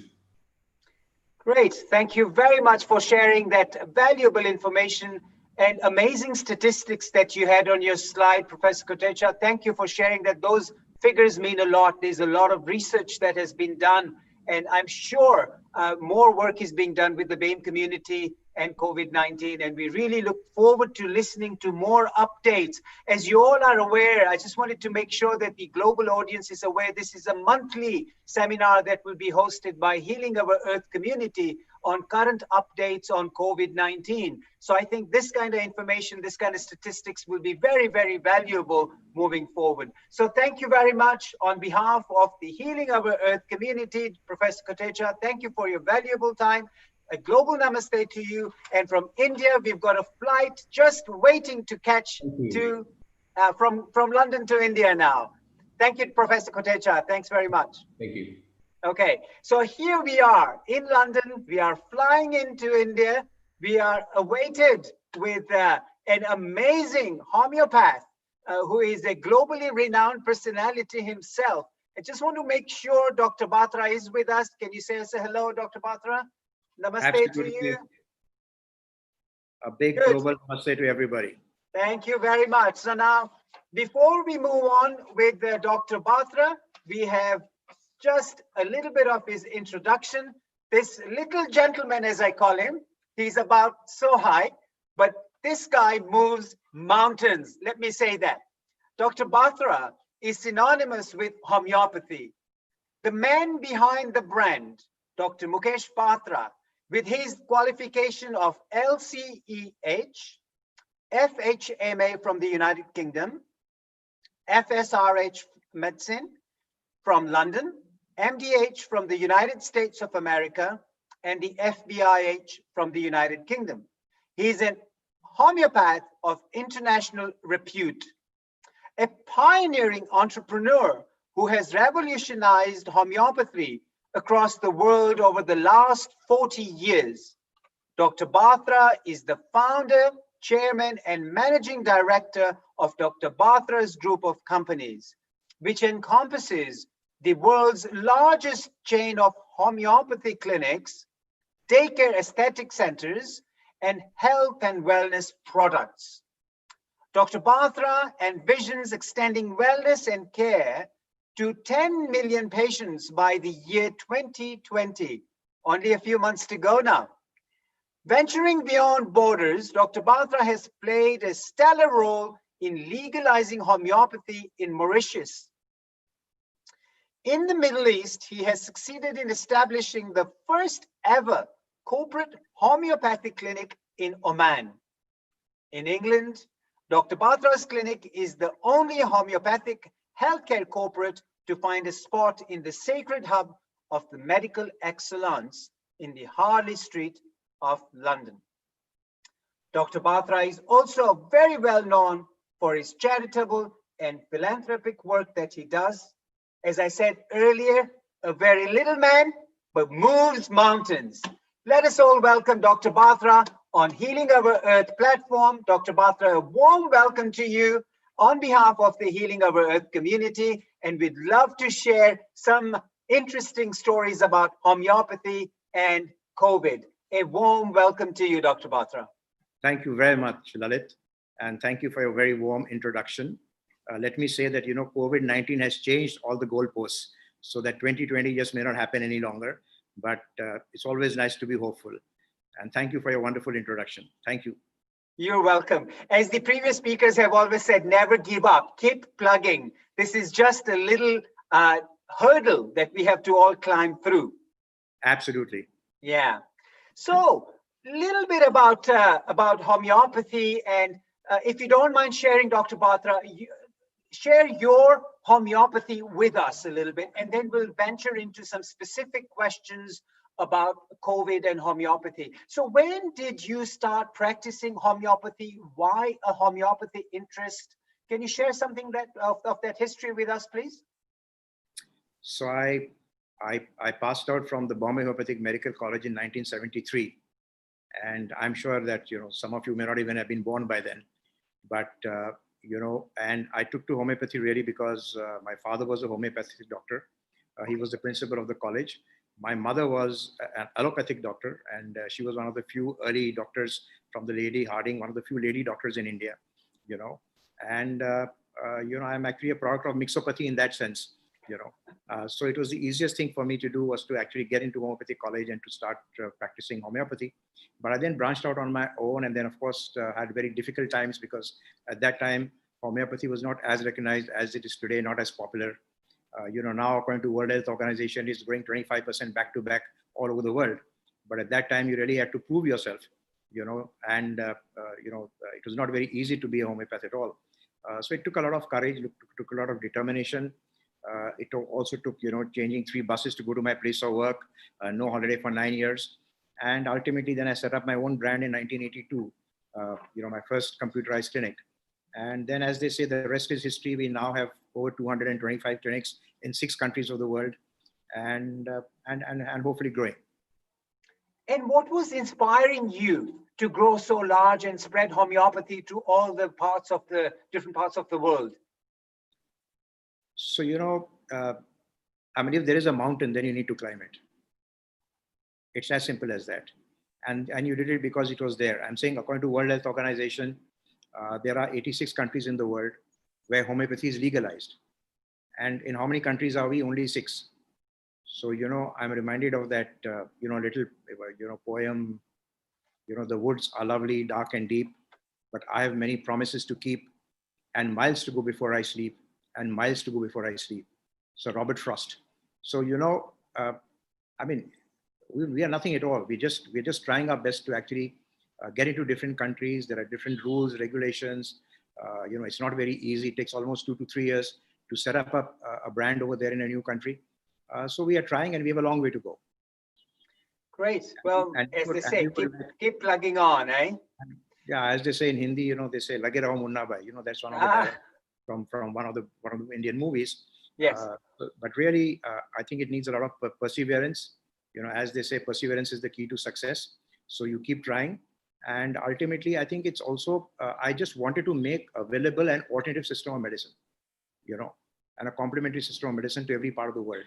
I'm saying, why is it that if you're a democracy, why do we restrict our system of medicine only to one accepted system of medicine? A couple of years ago, I addressed at the House of Commons, and I said the same thing. I said, if you have a choice of Brexit, and you're, you're mentioning it and you want it, then why should you not have a choice of therapy? Why don't you leave it to everybody to have a choice of therapy? And why should it not be an equal choice? Your earlier speaker spoke of inequality. So why should there be a choice of inequality in terms of whatever therapy that I want to select as a consumer? Sure.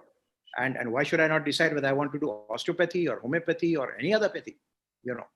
Why should we restrict it only that I should go to a hospital and then only I should get, reimbursed? I'm saying I found that when we were we have been in the Middle East for 13 years now, and we were happy that we've been able to move about 8 insurance companies to reimburse homeopathic treatment over there. And I think that's a global thing. It should happen all over. The consumer must be given the choice of a safer system of medicine. Sure. So now this is interesting. Moving on from a safer system of healthcare, can homeopathy in this current COVID climate. We'd love to hear a little bit about, can it be used in pandemics like COVID-19? So let me give you a little history Sure. about this. If you go back to all the pandemics that have happened in the last 200 years, homeopathy has been very successfully used, and this has all been documented. So if I go to the last recent, the pandemic that everybody's talking about today is the Spanish flu. That happened about 100 years ago, right? And if you look at the figures, and of course this was, pre-antibiotic and it's very old, but the mortality rate in the Spanish flu with the traditional medicine at that time was 30%. With homeopathic treatment, it was 1.05%. Now that's the difference. This is one example I'm giving you.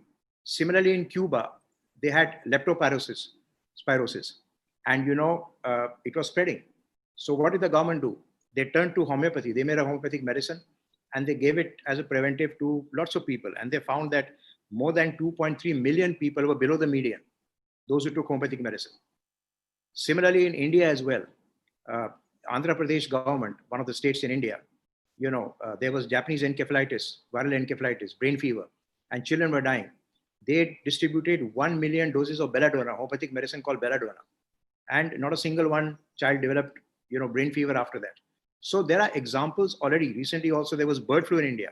Even there, it was used as a preventive. So there have been examples in the past where homeopathy has been successfully used in epidemics, and therefore there is no reason why it should not be tried and tested in the present epidemic as well. Brilliant. So what are the current trials and tests that are going on in homeopathy for COVID-19? So right now there are certain, clinical trials that are going on. And let me just try to explain to you how homeopathy helps in epidemics. And then let me come to specifics. Sure.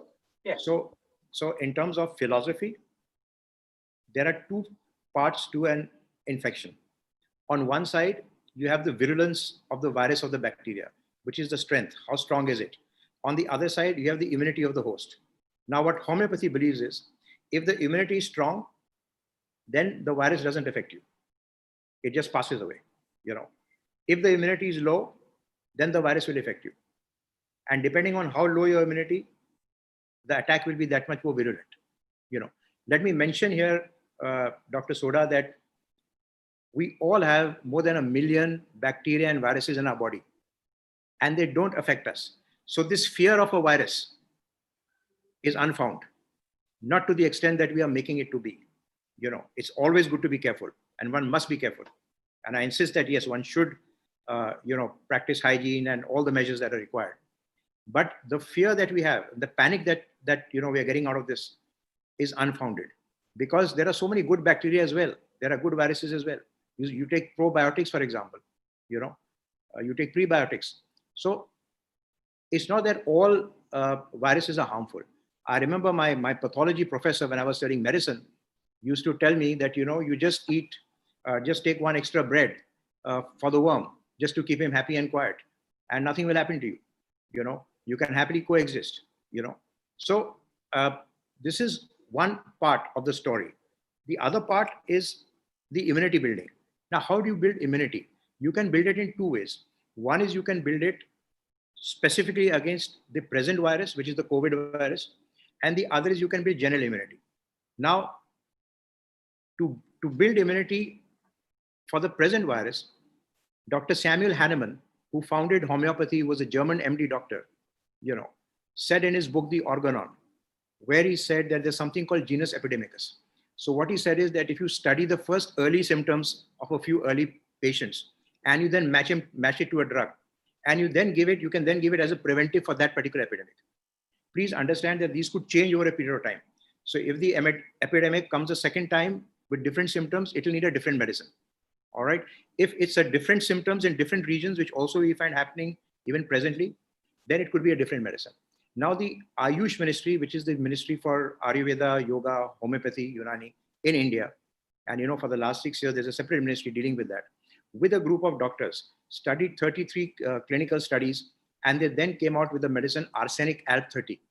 And it is then believed that if you take arsenic alp 30, 3 consecutive doses, one every day, for 3 days, once in a month, and repeat it once in a month, it will build up immunity against the present COVID variant. Now, this has been actually practiced in India. The government is pushing it very hard. We have, as part of our CSR as well, we have distributed over 10 million doses of arsenic alb to many people, a lot of them free of charge. We've given them, for example, to some corporates, of course, but we've also given a lot of them to the entire Maharashtra police force and their family. 320,000, frontline workers have received it. So, as a specific for this particular epidemic, arsenic alb is the medicine which can help you as a preventive to build immunity against COVID. Now, this is one. The other thing is that how do you build general immunity?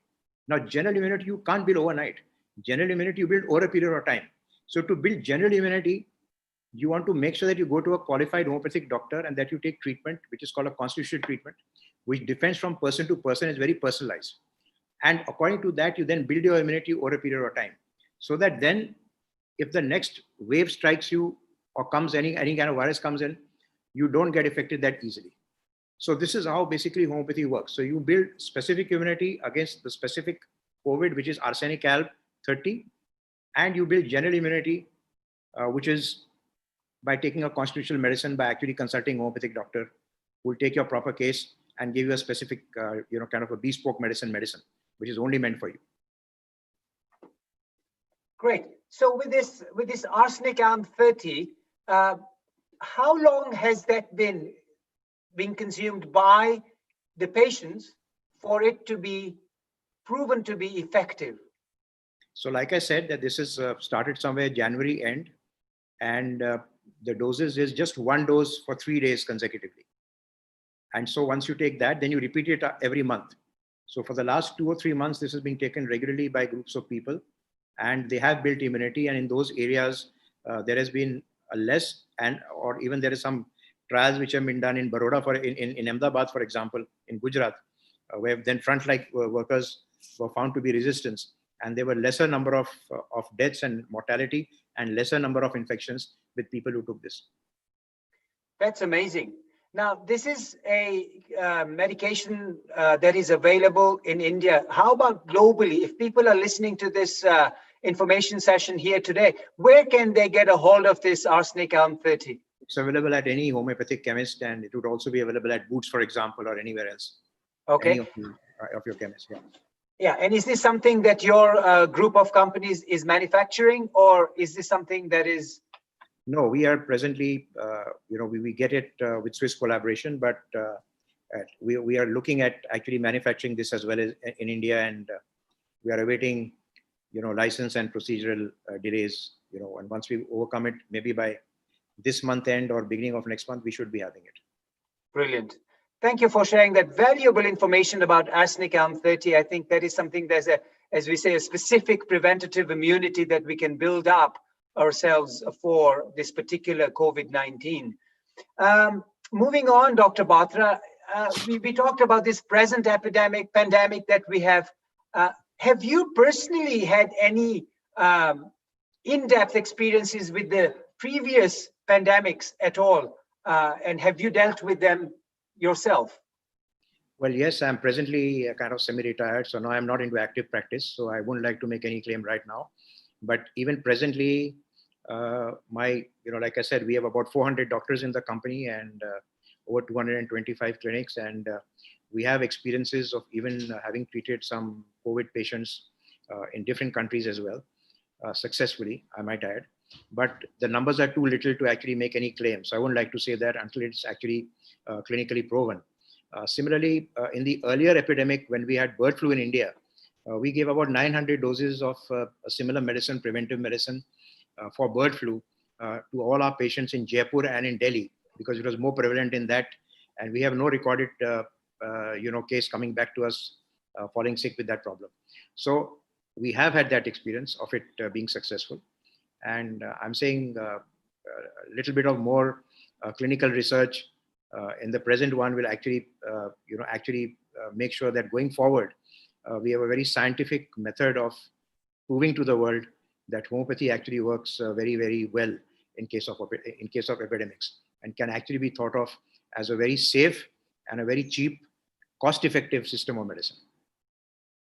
That's amazing. I think this is a word that the audience and should be spread globally, that homeopathy is definitely an option for building up immunity, for fighting pandemics, and many other health conditions, obviously, but we are talking more about the current situation. So definitely an option, and I think that's a message that definitely should go through. Now, moving forward, in terms of this current crisis that we are all going through, you have all these huge number of clinics that you're running, and given information on how your homeopaths, your therapists are actually taking precaution. So would love to hear from you as a huge clinic owner, number of clinics that you have. What kind of precautions are you guys taking, and what are you recommending for the patients to take in terms of precautions? Yeah, so I think, it's very important that we give confidence to our own staff and our own doctors, including the paramedical staff, the nurses that we have, for example, the kind of we do some procedures as well in the clinics, So the first thing to do is to actually give your own staff the confidence, and from the time they started, we've been on WhatsApp groups with people, we've been motivating them and, getting them kind of mentally aligned that one day they'll have to come back to work. Of course, for the first month, we did shut all our clinics, and gradually we've kind of built it up clinic by clinic.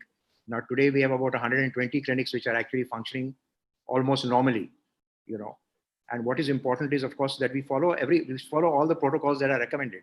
I mean, our doctors wear PPE when they meet patients, all the time when they're in the clinic. Our staff, they have all the, visors, they wear masks. There's distancing, so that, the appointments are all scattered. They're not given together, so that there are not many people waiting in the waiting room, So I think all these things are, and then of course we are communicating to the patients. And I'm happy to tell you that, almost I would say that 50-60% of our patients have actually started visiting the clinics back again, because the amount of confidence that we've given them now, saying that this is safe, So I think we've followed all the safety procedures. I mean, whether whatever is followed in hospitals is what we also do in our OPDs, in our clinics as well. Sanitizing. Absolutely. And giving out those safety measures, and really the confidence to the consumer, I think is one of the most important things in this current climate, that the consumer finds it comfortable, finds it safe to walk into your clinics or anyone's clinic, that they're minimal risk, if any risk, to be contaminated with the virus. So we made a video with some testimonials of some patients who had visited, and we circulated to the entire patient base, more than 100,000 people. And, and then of course we keep our doctors on call. And, even during the pandemic, I must let you know that we had, because, we're very IT driven. So we had moved computers and, laptops and things also into doctors' homes. And we made sure that even during that time, they could actually do e-consults. We were among the earlier movers in e-consults in India, because everything was anyway 24/7 networked. All our case histories are on computer systems. So all that we had to do was to just move them into doctors' homes, and then patients could chat with doctors, live, like how we are doing now through a Zoom call. So they were really in touch, and and now it's just the confidence of stepping into the clinic, which was the next step that was required. So I think we serviced our people through the lockdown, all through. And I think that's something that also has given them confidence. Absolutely, absolutely. And that the homeopaths maintain some contact with the patients, and that gave the patients a lot of confidence too, which is amazing. I think communication through pandemics is so vitally important. That's right. Absolutely. Go ahead. Absolutely, because at a time like this, there is so much of messaging going all around. I'm saying you have not only Dr. Soda and Dr. Batra, but you also have Dr. WhatsApp and you have Dr. Google. And, and then you have so many messages coming from all sides. And there's so much of negativity that's going around, everywhere. It's very, very, so the consumer is actually bombarded with all kinds of messages. And, he's in a weak frame of mind, because, he's worried and anxious. And this is also one point that I'd like to discuss with you a little later once we finish this topic. So it's very important, therefore, that reassurance and communication to the consumer is given on a regular basis. That's very true. There's a chat. The question has dropped onto the chat box right now from a lovely lady called Varsha. And she has a question. She's asking, can homeopathy be safely used with conventional medicine for those who are shielding, can online consultations be possible? So let's address the first one. Can it be used safely with conventional medicine? Yes, it can, and it has been used, and there's a lot of research that has been done in double-blind trials in the past. For example, many years ago, there was a clinical trial done in Athens on diabetics type 2, and the regular medicine was given, oral anti-diabetic medicine was given, and there was a control of about 47% in those patients. And once homeopathy was added to those patients, the control was 97%. So there was a 50% increase in patients who took traditional medicine plus homeopathy. So it is possible that you can take both together. And also, even in COVID, also there is some kind of research going on, not yet closed yet, where homeopathy is also added to whatever the traditional medicine that is being given, and hopefully it gives better results. So yes, that is possible. Yes.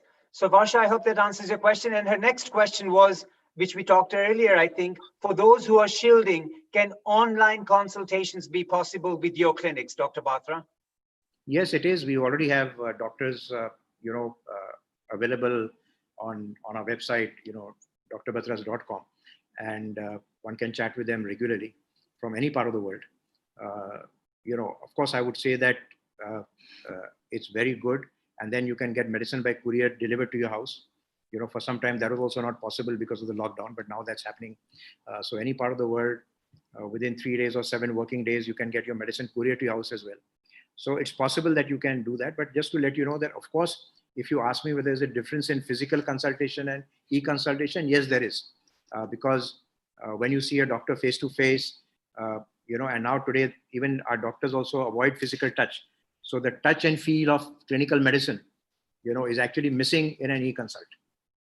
But having said that, rather than sitting at home and suffering and falling sick and having, and worrying yourself to death, it's much better that you do some consult and actually start taking some medicine and not worry about it, because it is effective. I mean, I would tell you that an e-consult is also effective, but of course, a physical consult is better. Sure. Sure. But under the current circumstances, I think an e-consult is definitely an option for people who want to. And that would be available via your website. Is that correct, drbatras.com? Yeah, that's correct. Okay. So Varsha, I hope that answers your question too. And I know time is actually flying very fast, but I have a couple more questions for you, Dr. Batra.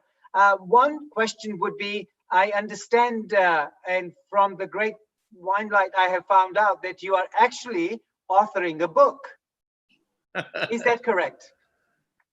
Well, I'm kind of jotting my biography. I'm locked down here, and so I decided that I should write one chapter of my life every day, and so I write about 1,000 words every day. Yes, I'm hoping that when I turn 70, which is 1st of July next year, 2021, my book, my biography should be in the market, so that I can inspire other people also to greatness, and to also to look at all the difficult times and how to overcome them.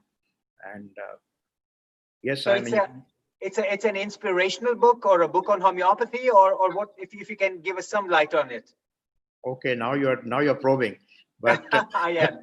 Only if you want to. Otherwise, we'll all have to wait for your autobiography, no. I guess, eh? No. I mean, it's a well, I've written many books on homeopathy. I think I've written about 8 books on homeopathy, and I do write one every year or every 2 years. This time is different. This is not a book on homeopathy. This is a book that I'm writing is on my life. It's a biography. Like I said, it's something which will talk about right from my childhood to my college days to my medicine days, to my setting up a kind of a brand, the challenges I faced, how did I overcome them. So they're all, I mean, interesting kind of life stories and life journeys which will come out in this book. Sure. And I think the Healing Over Earth community would love to hear about your book, and keep us posted and to what's going on and when you're actually launching it. And I can almost assure you that if the travel industry is, I'm sure, going to be functional by then, and if you are launching a book there, then we would love to join you on that. So whether it's through telecommunications or any media, we'd love to be a part of it. Thank you so much. And also just to let you know also that my last book, which I wrote last year in January, published by Amazon, it's one of the best sellers in India. It's called 13 Steps to Bloody Good Health. And I co-authored it with Ashwin Sanghi, a well-known writer. It's not on homeopathy again. It's called 13 Steps to Bloody Good Health. So it talks about what are the things that you can do to stay healthy and stay fit. And that's also something which I think your community would be very happy to know. Absolutely, and it's available on Amazon. That's right, and on Amazon, yeah. Okay, so the title is 13 Steps to Be Bloody Healthy. Sorry? 13 Steps to Bloody Good Health. 13 Steps to Be Bloody Good Health. Okay, wonderful. So that's one book that all the viewers who are listening should definitely take on that. And why not? I mean, it's only 13 steps. If you can be bloody healthy, then why not, eh? Absolutely. Good, good. Thank you very much for sharing your tips. Dr. Batra, before we let you go, we'd love to hear from you also. As a final closure, some 3 important tips that you would share with the audience under the current COVID climate. That would be appreciated very much.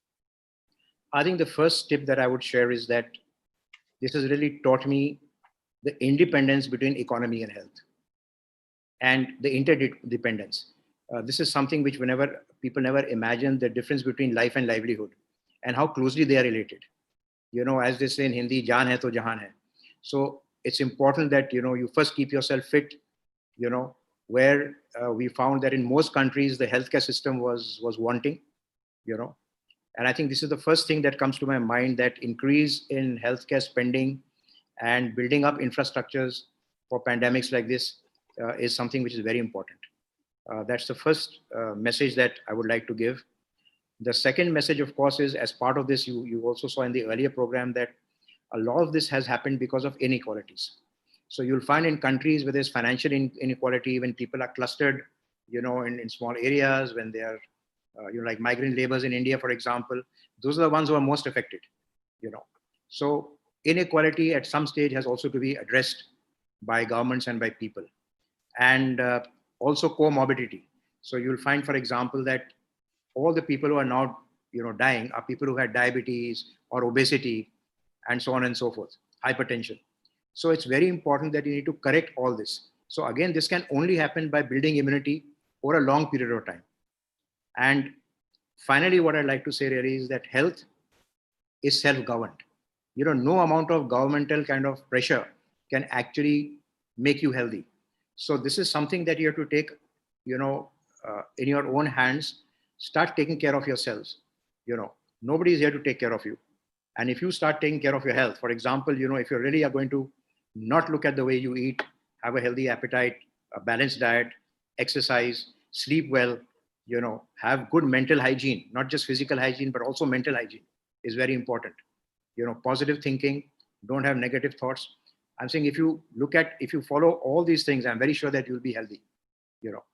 And I think you need to understand that, you know, fast foods are going to put you down the fast lane to ill health. And finally, I just want to say that the focus should be not on sickness, but on wellness. And therefore, going forward, I think all of us must realize that it's important that we focus on wellness and not fall sick and then take some medicine. I think that really is my message. If you are really are mentally fit and physically fit, you know, no disease will touch you. Don't worry. And don't worry, be happy. Thank you very much for sharing those words of wisdom, Dr. Batra, all the way from India. On behalf of Healing Our Earth community, we thank you very much for your valuable, precious time and all the valuable information you've given us. I love your synonymous with fast foods is the fast lane to death. There's no option there. And then obviously no government pressure is going to govern your health. It has to be self-governed. So those 2 tips definitely stick in my mind at the end of this conversation. Dr. Batra, thank you so much for honoring this visit. And I'm sure we'll be in touch and we'll be in contact pretty shortly. Have a lovely, awesome day. Once again, thank you on behalf of the Healing Our Earth community. Thank you very much. And thank you to the organization as well for having given me this opportunity. Thank you and God bless.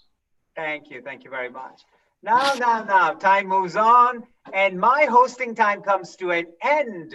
But a super special gentleman, Dr. Milind Shah, is going to take over my session and move the program forward. Dr. Shah, welcome to Healing Our Earth. Namaste. Namaste Lalit, to you. Good to hear you. I hope you can hear me well. We can hear you very well. So Very before good. you take over the hosting time, our next speaker, Captain Swati, is also ready on board.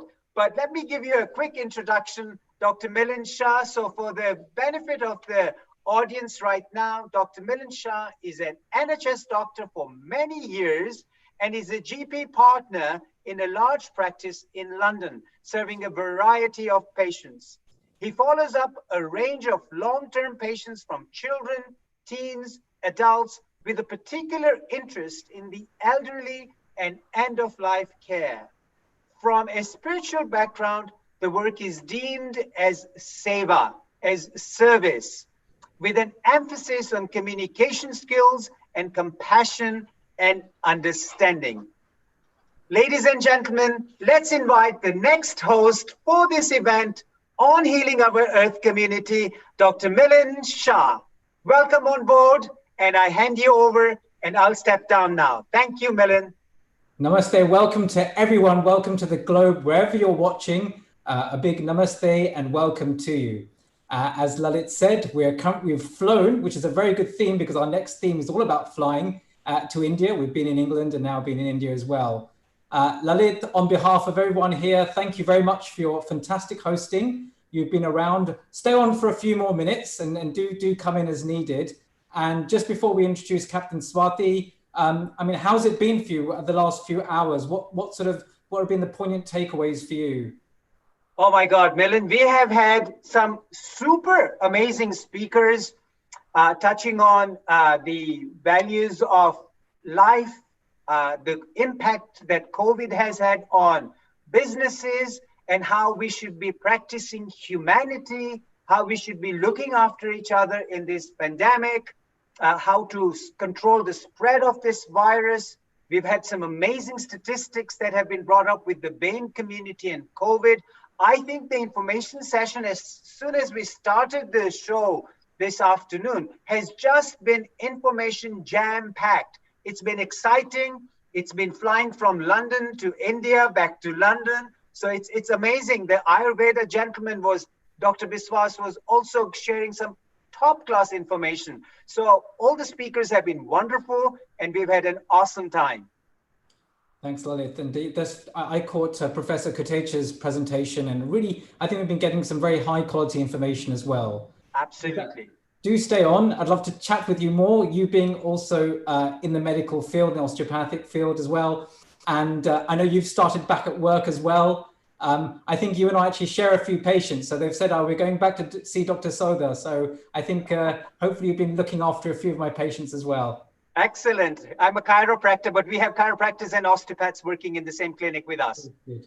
My apologies, but yes, exactly. That's okay. So I think on that chiropractic theme, but let's catch up again soon. Yes. So with that, a welcome to everyone. Those of you maybe just tuning in, this is actually our 14th session of Healing Our Earth. So this started so many months ago, but it's been going by, and Lalit has been part of it, many other hosts as well.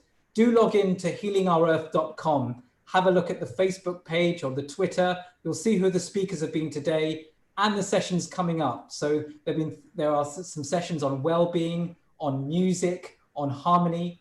And if you go back to YouTube, the sessions are also being recorded. So there was a session on kids as well, just a few weeks ago.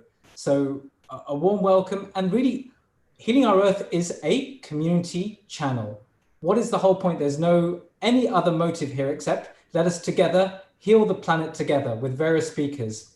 So with that in mind, let us literally have this aeronautic and aviation theme with welcoming Captain Swati Raval. So hopefully you can see her on your screen in a moment. And I can see you're actually wearing your captain's hat as well. So I think you must have been prompted to wear that. So namaste and a warm welcome. So in the moment, I'm just going to introduce you as well. And I think for those of you who are watching, I think this is an exciting part. We've had lots of doctors. I know my sons would say, what do you want to become when you grow up? No one says, well, maybe some will say I want to be a doctor. They all say they want to become a pilot. So I'm sure you'll be an inspiration to many young people who are watching, and even especially young girls and even other females who are watching to know that you've reached a real pinnacle in your career. And we're very proud and honored to have you here. But time's flying, and I think the audience, the public will want to hear you speak rather than me. So with that, let's introduce Captain Swati Raval, who is actually a commander for Air India, and one of the first pilots actually to fly to Italy during a rescue mission. As you know, one of the biggest breakouts was in Italy, in Rome, back in March. And Captain Swati Raval, flew, I think, over 300 Indians back to India on a rescue mission, and being one of the first, I think, female Indian pilots to do so. She comes from Bhavnagar in Gujarat, so a fellow Gujarati, and I hope you're keeping well. Now being based in Delhi, she's got 2 children, and despite all this, you're still working for Air India as a commander. With that, you're also doing a lot of, as I said, some voluntary work as well. You're distributing food and to the needy as well, and even thinking of setting up your NGO. So really proud to have you here. A warm welcome. Do share some thoughts, and I'm sure I can interact and talk with you as well. Namaste and welcome to Captain Swati Raval. Thank you, Nilesh Shah. Namaste world. I'm really glad to be here on Healing Our Earth community channel. I really hope that whatever my tips are here and my experience can help you out. So I'll start with what experience I had when I went on the flight first for the rescue flight, where then at that time we were just learning about COVID, and as Dr. Shah said, it was at that time center of the pandemic, Italy was. So I'll tell you how it went. You can just be with me and fly with me through that journey and experience what I went through. So around 21st of March afternoon, I got a call from my office, which said that I'm supposed to go on such wonderful flight. And when I got to know that, the first thought came to my mind is, okay, that means when I'll come back, I will have to stay away from my kids for 14 days. And my daughter is 18 months, which is going to be hard. But at that time, when I thought of there are people who are stranded there and they are wanting to reach to their family, I decided to go on that. So when we reached the airport, at that time, the things were still new. We were also new, following new guidelines, and not aware of exactly how it is gonna go, because we were kind of in a middle of starting of pandemic where everyone was scared. So when we went to the airport, our medical checkup was done. The airport was looking gloomy because there were nothing was available. People were not flying. It was kind of almost shut, you can feel. So we went to the dispatch, finished our preparation, went to the aircraft, took off. That was kind of a very different feeling because we were only our crew available on that flight. And we were hoping to reach there as soon as possible so that we can bring them back. Once we reached there, I really remember that very well, because generally when we are flying, it is not that good situation when you're actually struggling to get into touch with the ATC because they are constantly talking. And at this time, it was all for us. Space was empty. The airport was empty. Aircrafts were lying around. So we took off. I went there, landed. After parking, when so the flight was led from here by Captain Raja Chauhan and other crew. After parking, when he handed over the flight, we were waiting for the passengers to board. And of course, we are supposed to disinfect the aircraft at that time. So we did that. We were supposed to follow the guidelines where we are going to keep minimum contact with the passengers. The crew kept all the food packets and juices and water bottle on the seats, and then the boarding started. So when the boarding started, of course, we were not allowed to go and meet them. At the same time, when I saw them walking inside the aircraft, yes, that was a wonderful feeling because I could see them having the relaxed face from the jetty. And one of the passenger actually wrote on a boarding pass and sent across, which said that I never thought flight back to home will be means so much to me. I'm in happy tears. And that really made me feel that, yes, it was a good risk we took to take that flight and bring back those passengers. Of course, we after taking off, we did our announcements where they were told to maintain the basic distances, keep seated unless it is really required. Of course, they could wear the mask. That is okay, as the aircraft is very well pressurized and there is nothing to worry about. We had about 265 passengers. They all cooperated very, very well. And once we reached the airport at Delhi, I heard they were cheering. Some of them were crying and tears, and they were very glad to come back. And once we landed, we were taken at the separate area where generally, in case of bomb threat or some threat, the aircraft is taken, which is away from all the buildings. And I still remember that when we got down, we had the whole health uh, helpers available, our ground staffs were available, our customs staff were available, immigration staffs were available, or everything was made available at that particular place. When we got down, they disinfected our bags. We did our medical checkup, immigration, customs, everything there. And then we came to home. It was a long journey, but it made really sense that this time it was really required. Of course, the risk factor was involved as we all were new to COVID. We are still new to COVID because WHO is still giving different guidelines daily. But at the same time, the joy of bringing them back and a feeling of helping a little bit what we could do for the community made us really proud.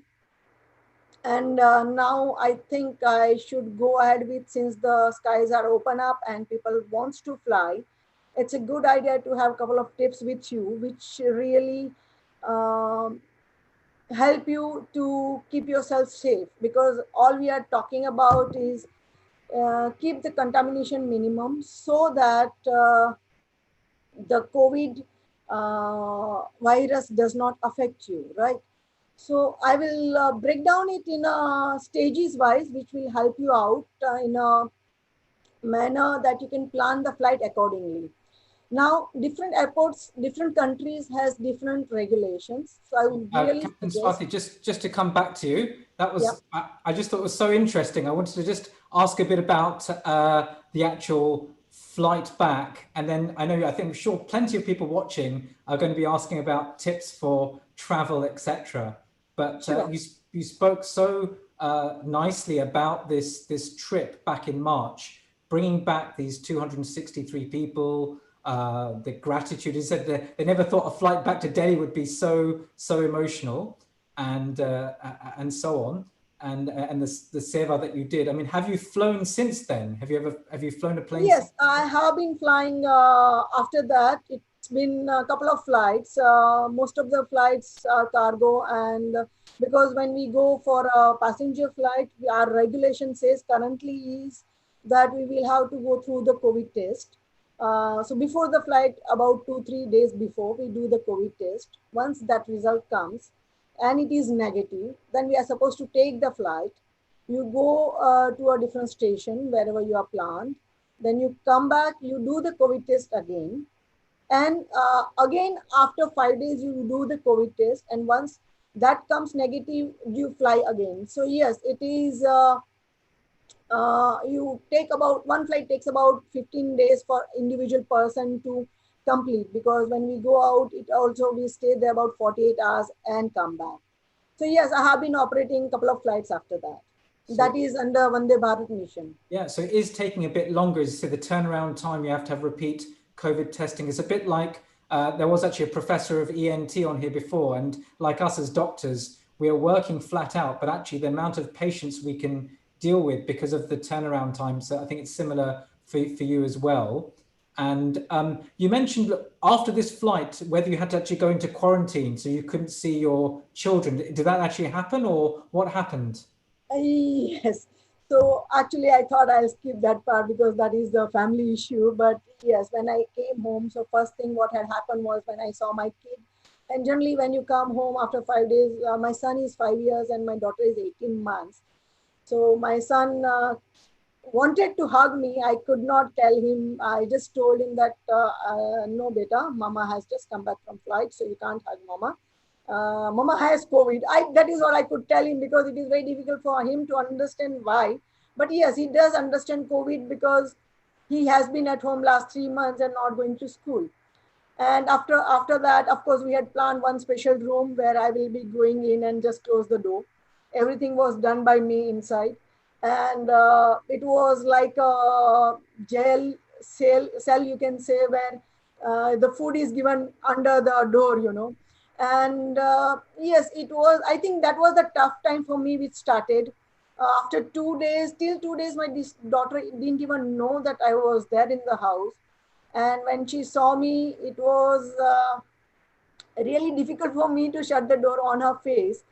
And when she started walking towards me, and at that time she had just learned walking, I could just shout out to my husband and told him that please take her away. And of course she cried, and that happened a couple of times. And I think after that she got to understand that mom is here, but she can't meet her. It took a little while. It was a really tough time for me, and I'm sure every crew who is operating the flight, and when they go back and be quarantined, it is difficult for them too, because 14 days is at that time it was 14 days a long time, and if the kids are small, it even makes more difference. But luckily, I have very good help at home. My husband is very supportive, so he really took care of them well, and. Yes, it was okay. Thanks so much, and thank you for your service in this, because of the sacrifice you would have had to make. I hope the food was good. So with that, and you said a supportive spouse, it is important things, and you've got two young children. So you said, yes, it's a personal family issue, but you see how all these things intertwine. And I think seeing the human side of people and so on is really important. Sometimes when we see people coming up, you see a pilot, and even us as medics, we see a pilot very high up, but we see your human side as well. So with that, let's carry on our discussion for those at home wanting to fly as well. There have been some questions coming in, so I will preempt you that there are going to be some questions about what inspired you to become a pilot, and also some inspiration for females and young ladies, whoever. So keep that in mind. That's going to be a question coming up. Sure, definitely. But with in mind, look, any community, whether it be Asian community, loves to travel. I think, visiting relatives overseas, and that being completely stopped, travel stopped. How do you see, what are your tips now of people ever getting onto a plane? I speak to patients who say, you know what, doctor, I'm never ever going to get onto a plane again in my life. And how do you work on that? Or people who really want to go, but want to know tips of traveling safely. So I would start with, since we are talking about COVID currently, I will say the safety to take care of when, or precautions to take care of when you're traveling. The first and most important part is that if not required, please do not travel. It is right now, I think if we can keep a little bit of self-discipline where travel only when required will keep really all of us safe. And if you wish to travel, then to start with, you need to understand that in case if you are infected, it is going to infect rest of the people whom you are traveling with. So you make sure that you are in a absolutely well health. And of course, after that, if you still want to travel, find out the area of regulations where you are going, from where you are going, so that you know what are the challenges you are going to face once you are started traveling. I will say that whenever you plan to travel, you go to a minimum contamination. The idea is to not to get infected from the virus. At the same time, be safe and do your job safely. So if you're traveling, like you all can see this, it was one of the ritual that I was supposed to get bald. And I chose to do it in this time because I feel that the hair, open hair is the highest level of contamination you feel. So keep your hair tight. Wear clothes which are comfortable at the same time, which is minimum contact, which has like do not wear dupattas or saris or loose clothes while shawls and all, which can cause more contamination. If possible, you can travel with minimum luggage.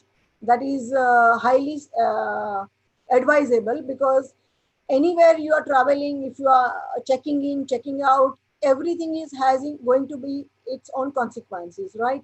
So you can start with that. Be aware that if you are going to stay in the hotel, find out if the food is available or not, because most of the hotels are not providing food, or they may be providing food the way I was getting food in my quarantine time, that door to door. You won't be able to go out to get food. Though there will be food outside, I'm not sure how safe that will be. And at airports also, most of the food joints are closed. Depending on the stations, you may try, but I think that will be a good backup. You can carry some ready to eat or something which can give you energy high. Keep your medicines with you. I'm sure a lot of expertise have mentioned about the medicines. I was suggested that at least having some vitamin C tablets and zincolate tablets, which will really keep your immune system high. The food you are taking should be developing your immune system and keep you healthy. Of course, as the Dr. Batra said, avoid junk food, which has more contamination and which can cause more contamination to your body. So once your immune system is high and you are keeping yourself to minimum contamination, I think the chances of getting infected will reduce to a lot. So once that is done, it's a good idea to check in at home, which will help minimum contact with a lot of people. And once you, the very good idea is keep washing your hands. And when I go, I keep one sanitizer hanging outside my bag, because anytime you put your hand inside the bag and suppose you have touched something, some surface which has a contamination, it is going to be having consequences. So I do carry sanitizer with me all the time, and as and when possible, wash your hands. So this is what my home preparation is. Once you reach airport, depending on the different stations, there are different gates only where you can enter. Figure it out. If you get down at a different place, then it may be difficult for you to take your all the luggages and go to that gate. There will be a medical examination for you. They may be asking you to fill up a form, your temperature check. And I'll tell you that the form requires where all places you have traveled. Please give the correct information and don't give wrong information, like it is saying that did you have fever and you say no, which is going to be affecting in a different manner. I think it is very important that at this time, being self discipline is a very, very, very important part. So please give correct information and addresses. When in case there is on your flight, the information is required that in case on your flight or somewhere else, if it is you are affected somewhere, they will get back to you. That is why the information is required. So you fill up that, maintain any surfaces, I think, prevent to touch as much as possible. When you check in also, maintain at least 6 feet of distance. I would suggest that if there are other passengers, there may be possibilities that they are not maintaining. You can always very politely tell them that please maintain the distance. Don't take the things granted that nothing will happen to me. When that attitude peeps in, I think that is the maximum chances of a contamination. After that, I would suggest that the next part, where after check-in, when you go to security, prevent using the trays if you don't need. I generally do is when we remove the belts, caps, whatever, we keep it inside the bag instead of tray, which will stop the contamination. After that, once you cross, stop loitering around in the airport area, go directly to the boarding gates. And while you are waiting at the boarding gates also, make sure that you are not using different chairs. Be at one place where the chances. So again, I will insist on to reduce the contamination. Once you board the flight, so now most of the airports does have a regulation where you have to put on the mask. I believe a couple of US airports has even fine on that. Other airports, they may just come and tell you they put on the mask. So keep that in mind. I would suggest that the mask, once you get out of the house, you will be wearing for a long time. So carry a mask which is comfortable to wear. The tighten it just enough so that you don't have loosen area of entry. At the same time, it is not uncomfortable for you because you are going to wear it for a long time. And once you enter the aircraft, they will be giving you face shields. If you wish, you can wear it. I think face shield is a better idea where you can remove the mask and it will kind of prevent you before, if in case you are talking to someone, getting the contamination. The best idea is anything while you are doing this, try and avoid touching your face, which can cause the infection. Once you board the aircraft, I think after that, once you sat at the seat, if you feel that the surface may be contaminated, so I'll tell you the aircrafts are fumigated, and it is very well disinfected. So you don't have to worry about. After each and every flight, at least we do fumigation for 4 hours. That is used by bromide, and which is very high level of disinfectant, which can kill anything, including severe insects and all. So I'm sure the aircrafts are disinfected with that. So you don't have to worry about after boarding the aircraft. And our aircrafts does have sanitizers and all. So when you are using the washrooms, those are available. While seated, you may remove the mask, but it is okay to keep it on also for your own comfort. Uh, Make sure that when you are wearing the mask, in case, God forbid that should not happen, in case depressurization happens and if you need to put on the oxygen mask, make sure that you are removing your mask. It is very, very, very vital and very important to remove the mask and then put on the oxygen. God forbid if that is needed. And I'll suggest one more thing while you are on board. Try and keep minimum stepping off the seat. Keep your seat as much as possible. The food and juices will be kept on your seat. There will be no contact with the cabin crew as such, but you can always ask for help. Anytime you're feeling ill, please inform them so that they can do needful. And I feel what I have understood of COVID is, if it is treated in time, it is 100% curable. That is what I have understood. I am sure our expertise will have much more to say about it. But that is what my understanding is, that if it is treated on time, it is curable. So if you are ill, please inform the crew. That will, again, it is for your safety and the safety of the passengers around. Try and maintain the basic distance required. Use the lavatories only if required. Don't harm or get injured yourself, because that may cause of diversion, and that is the last thing we want to do in this situation. And I believe being safe, polite will be only way to go about it. At the same time, don't be paranoid about it. It is okay. It is okay to travel. It is not that difficult to do. Have a lot of patience, because once you start your journey, depending on the regulations at different stations, you will be spending a couple of hours at both the airports and maybe quarantine after reaching the destination. In India, that is, I think, about 14 days to 7 days, depending on from which side you are coming. It could be your home quarantine. It could be a local facility quarantine. So you be prepared with all those things. And of course, all the procedures is going to take a while, because they have kept 6 feet distance for everyone, which is going to take a long time. So have lots of patience, and do not get irritated. If you're traveling with kids, keep a little backup with you for food, for taking care of them, which will be really helpful.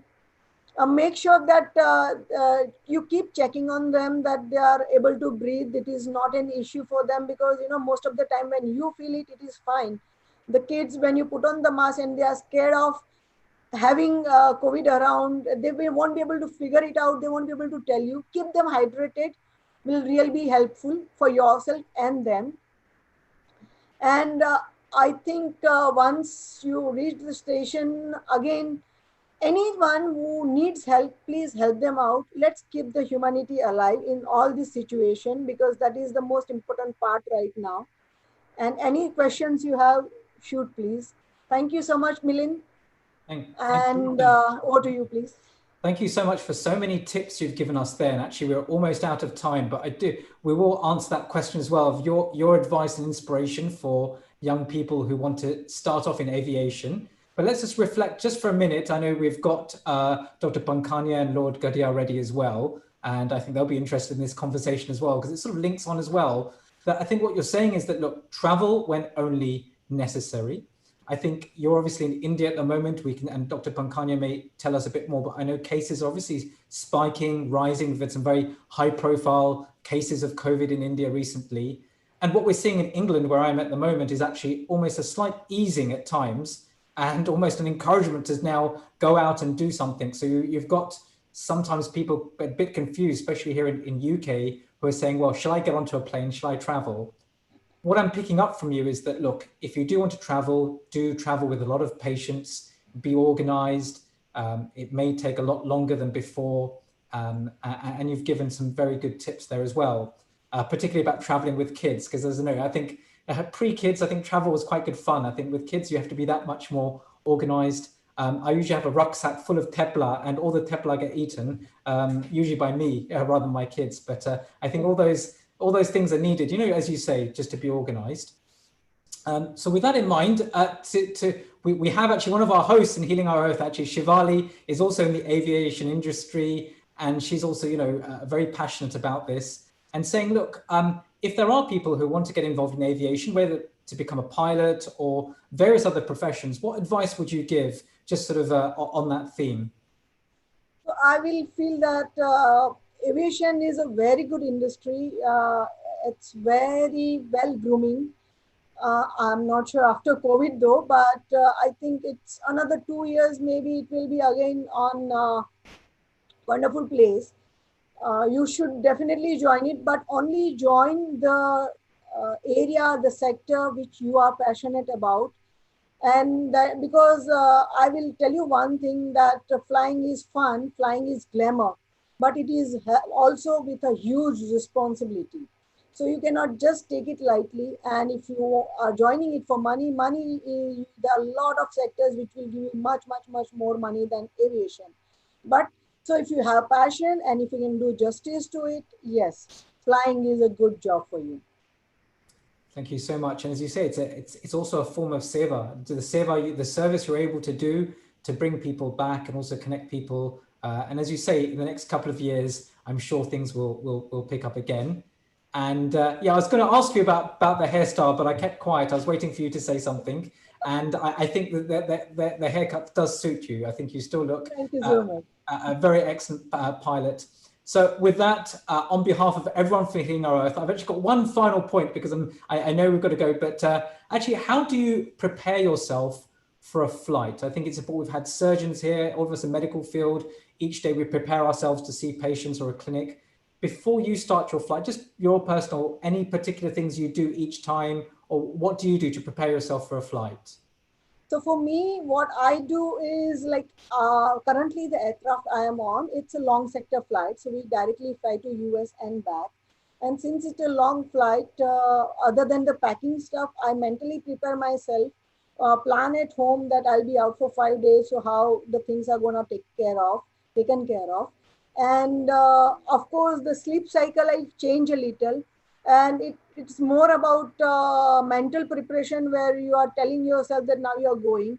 And I think even doctors do that. Everyone does that. And for us, we are also required to fly in stress most of the time. So you are prepared. Like when I go, the moment you get into the transport, you start thinking about the flying path and you leave the home behind. And the moment you reach dispatch, our office, airport where you're now taking off, you are already there and your house is long back behind, because then the decision making and everything comes with the fresh mind, and you are be with them, not at home. So I think it is something like going on a journey to God, where you go, once you go, I have been to Kailash Mansarovar. So when we started going towards it, we started going to the God, and the home was left behind. And I still remember that when we were there, we were not missing anything. Once we started returning back the home again, the queries, the tension of home comes back. So I think I have taken that with me. And when I go on flight, that is how I prepare myself, that you start with, be with the aircraft, be there, be present, and the rest will fall in place automatically. Fantastic. And namaste to you. I think that's a great way to end. Flying as a spiritual experience. I think a flight to Moksha sounds very good. I think I'd love to go with you to Kailash Mansarovar on a flight. But on behalf of everyone, Captain Swati Raval, thanks so much. An inspiration, really. A commander for Air India, a female pilot, and those of you watching around the world have really enjoyed being with you. So do keep in touch to stay on as you wish. Namaste. Thank you so much, Healing of Our Community channel. And it was really a pleasure to be here. Thank you. Keep well, and do look after your children. You've got two young children as well. So excellent. So those of you who are still watching, what an exciting session that was. So that was a move away. We've had lots of medics and doctors, and we had something really exciting there about a flight, and also saying that, look, if you do need to travel, do make sure it's essential travel. But if you are, do follow various points of hygiene, etc., because the virus is still on large. And with that on mind, I'm really excited. We've got two real eminent speakers with us. So something different we're doing now on Healing Our Earth. We've actually got two speakers together, two really proud and a pleasure to introduce two real experts in their field. And I'm going to introduce them both together, Dr. Bharat Pankania and Lord Jitesh Gadia. So Gadia, sorry, Lord Jitesh Gadia. Jitesh, my apologies. Really, you can watch the interaction between the two of them to share some ideas as well. So with that, I'd like to just introduce both of them. So starting with Dr. Bharat Pankania, who is a passion for mine, a public health doctor. So you think, well, what's a public health doctor? So you think of people going down the sea and are troubling, and you've got these great emergency people rescuing these people from the sea, and that's all great. But actually, you've got some wise people going back and thinking, why are these people actually falling into the sea in the first place? And that's actually what a public health doctor would see. We see these people dying of a heart attack or COVID or whatever, but actually the real clever people will be looking back and seeing what are the themes, and they're looking at the next 5 or 10 years ahead. So with that in mind, Dr. Pankania, I hope I've given you an appropriate introduction to say that.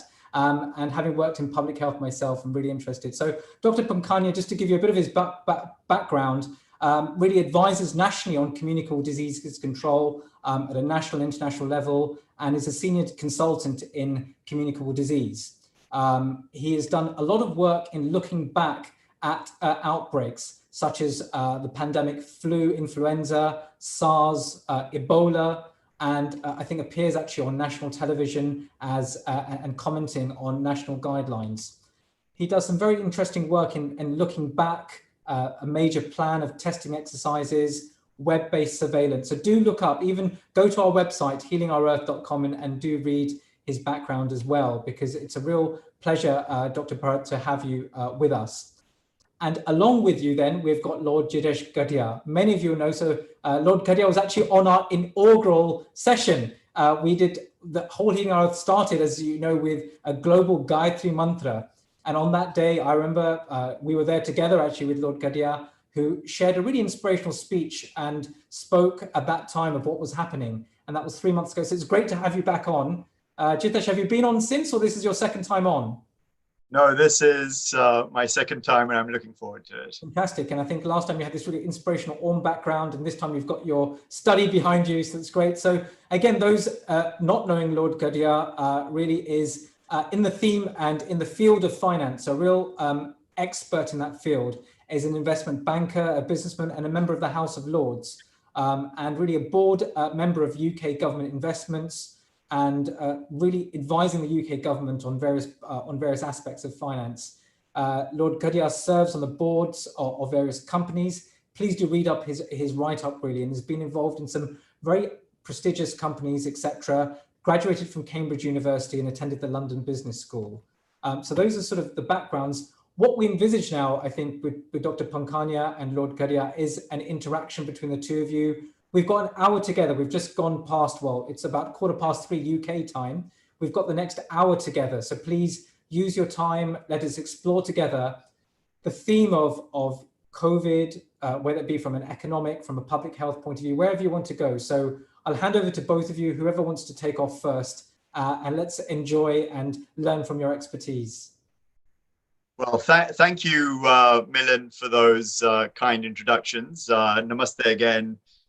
Good afternoon and welcome to this live broadcast, which I'm delighted to be co-hosting with Dr. Bharat Pankania, who, as you heard, is a world-leading expert on infectious diseases. Some viewers may have watched a session which we recorded together in mid-March, just before the lockdown, and it's great to be reunited to provide another update on the pandemic as we emerge on the other side of lockdown. If anything, we should have done this sooner. So welcome, Dr. Pankania. Namaste, namaste everyone, and thank you for inviting me. What is interesting in your welcome introduction, Lord Gadia, is we were ahead of the curve. So when we met in March, we were ahead. We could see the rising tide of problems to come and look at how our world has changed. We're going to have a conversation, and in that conversation, I hope I can link in all the journeys we've made since we met at our home in March. And I just feel I feel pained. I feel a lot of pain that, considering we were well ahead of the curve in March discussing these matters at our home here in Bath, things haven't gone quite as I would have liked them to go. Let's have the conversation. Indeed, and I think I would like to follow up many of the points you made. And indeed, you know, when we recorded the earlier video, you did kindly host us at your delightful home in Bath. And over the course of the last few months, many of the viewers will have seen or heard Dr. Pankania on a regular basis on multiple TV channels and radio programs, sometimes standing in his beautiful garden and at other times from indoors like you see today, with a wonderful brass statue of Nataraj in the background.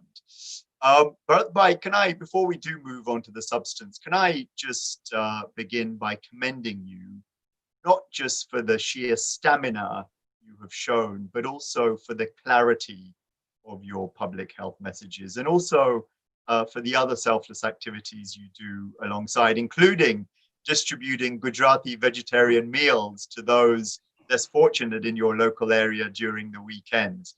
Everything you are doing is a unique and genuine service to society, and I applaud you on behalf of the whole community. Thank you, thank you. I didn't know that you knew that I have been cooking my Gujarati vegetarian food. There's a hidden agenda here, Lord Gadia. My hidden agenda is, apart from the seva, and I want the poor people, and Bath, a affluent city, has got poor people. I want the poor people to enjoy the best of Gujarati food, because Gujarati food is not Indian food in restaurants. So it has really been my pleasure every weekend to cook a different Gujarati vegetarian food and distribute it to the poor people here in Bath. It really has been a pleasure. Well, that's a really noble mission. So when we met at your home on the 15th of March, the UK had almost 1,400 confirmed cases. And at that point, we had recorded less than 50 deaths from COVID.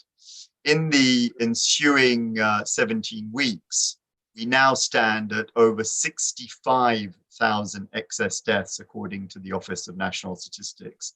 And we have registered the second highest deaths per million of population in the world. And as you said, it's a human tragedy which has touched so many families. So I think the very first point is to express our sincere condolences to those who have lost loved ones. We know the BAME, the Black, Asian, minority ethnic communities, including the British Indian community, has been disproportionately impacted. And we will specifically come on to that important topic. And as you also said, many of the themes we discussed in March have survived the test of time, and we were ahead of the curve in many ways. So perhaps today we can revisit some of those issues, but also look forward to how we live with COVID for the foreseeable future. It's clear that it's going to be an endurance test, a marathon and not a sprint.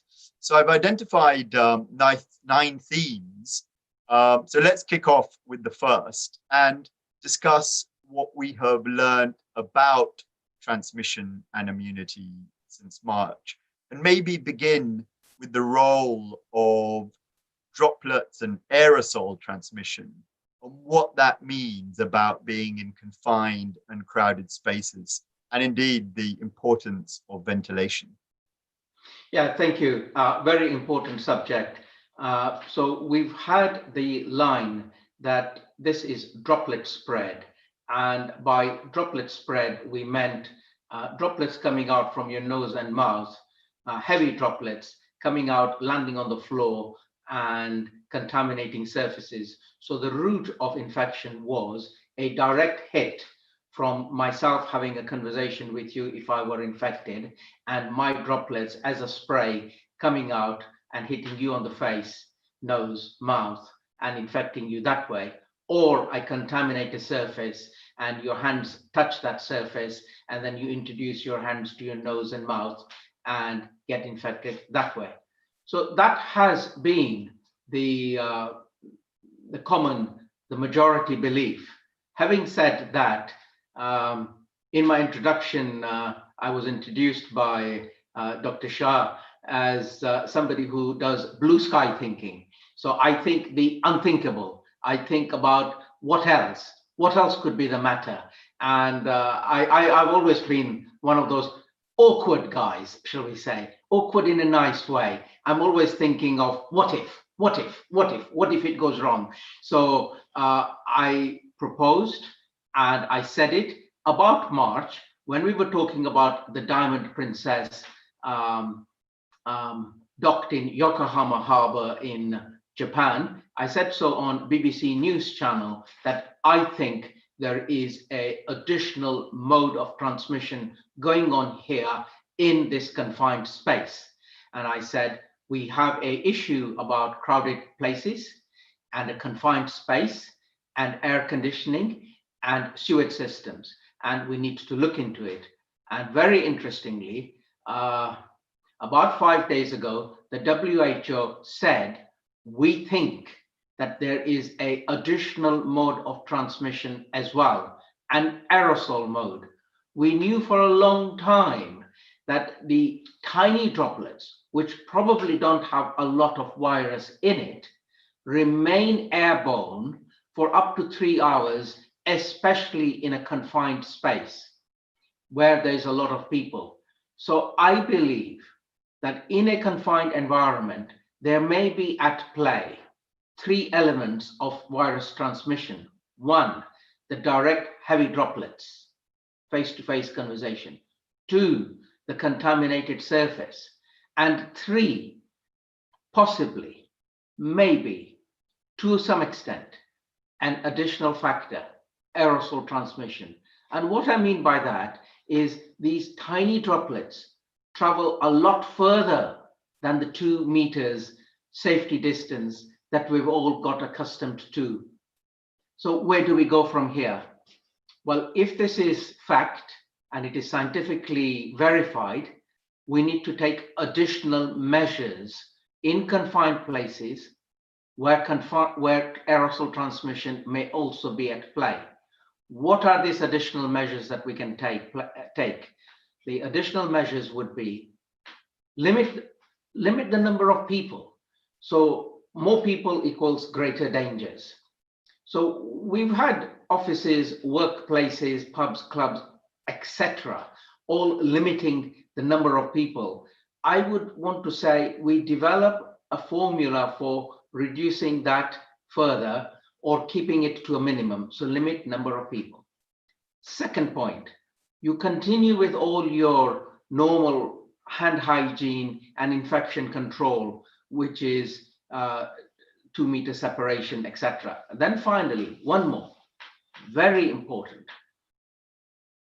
You either open your windows and you have thorough ventilation from both sides. So here in my house, by the way, this is my mandir room and my study is over there. So here in my mandir room, what I would do if I was sitting here is open the windows here, open that door here, and have a thorough flow of air. So people, please, everyone listening to me, in your homes, I've only tweeted this afternoon before coming on that we need other attention, such as increased ventilation in the workplace and in your homes. So I think those are the measures that we should implement immediately. Social distancing, hand washing every 2 hours, and ventilation. I'll come on to the subject of masks in a later conversation, if I may. Absolutely. And maybe I can sort of link into that by just mentioning an emerging area of research which is related to what you've just described, which is sort of so-called super spreading, where one person infects a disproportionate number of other people, and the related issues of sort of super spreading events or venues ranging from meat packing plants to choirs, dormitories, nightclubs, food markets, cruise ships, I think you mentioned, and even a sort of Zumba classes in places like Japan or South Korea. And there's an obvious link here to crowded spaces and the sort of activities that give rise to droplets and aerosol. So maybe I can use that as a further link into addressing the use of face masks or face coverings, and where there has been now more evidence, and I think even you've said that you have changed your stance on this. It would be great if we could sort of summarize what you think are the current benefits, when to use them, what types of mask or face covering to use, and how to use them. So thank you. So yes, leading neatly onto face coverings or face masks. So what is the purpose of these things? We want to catch the droplets. So if I were infectious, I want to release as few a number of droplets as is possible. So that's the purpose of wearing a mask. That infectious person, and we will talk about symptomatic and asymptomatic infectious persons later. So bank that for a moment, please. So I, the infectious person, will be releasing lots and lots of viruses through my nose, through my mouth. And the more I speak, the louder I speak, the singing, the choir, all those places, loud place. So you have to raise your voice to be heard. All those areas release more droplets. So what we want to do is have a face covering, and with a face covering, you are limiting the number of droplets coming out. It's not fail-safe. It is not an absolute protection. It is a relative protection. And the relative protection is you're reducing the number of droplets coming out of an infectious mouth. And the idea is this: I wear a mask, you wear a mask. I don't infect you, you don't infect me. And that's what we should do. So finally, where should we be wearing our masks? Well, if you understand the science, the biology of this virus, it is humans that infect you. So if you are out for a long walk in the countryside, in the park, away from other human beings, no need whatsoever to wear a mask. Why would you? No humans near you. On the other hand, if you are on a crowded train, a bus, a crowded supermarket, mingling with other people in close proximity over a prolonged period of time, I would wear a mask. And remember, the mask is not 100% protection. It is just reducing it a little bit. How much it reduces by, we don't know. Nobody's done these studies. So empirically speaking, common sense tells us, and the Japanese, the South Korean, and the Chinese experience tells us that wearing a mask reduces the level of virus, reduces the chances of getting infected. It's not absolute reduction, and we do it in crowded places. That's very clear, and particularly, I think the emphasis on, I protect you, you protect me, which I think is a very important principle of reciprocity. I just wanted to, on face masks, cover one or two other dimensions, because I think, given the likelihood, and I hope this happens, that we, make it much clearer that face masks or covering should be used in other places like shops, which obviously is very much in the news today.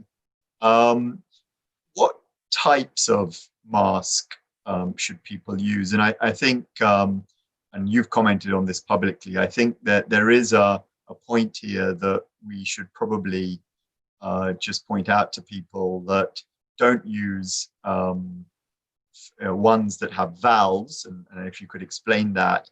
And of course, for you wear a very elegant pair of spectacles, but obviously there is, for those who wear glasses, the issue of misting up, and if there are any tips you could provide just to alleviate that.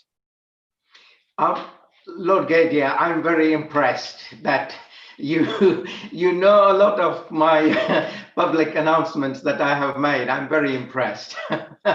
Thank you for following what I have been saying in public. I'm very impressed.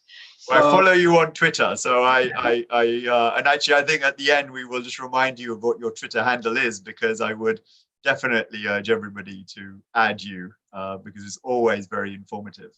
Thank you. So with regard to masks, we don't want to wear surgical quality masks. We must not wear clinical masks at all. You wear a covering, and the best coverings are, if you're going to make it, and a lot of our people are very good at sewing and stitching. So please use your artistic license to make beautiful, colorful, interesting, picturesque masks. Let us showcase to the world the talent we have in our community. Go for it. So what would you use as a fabric?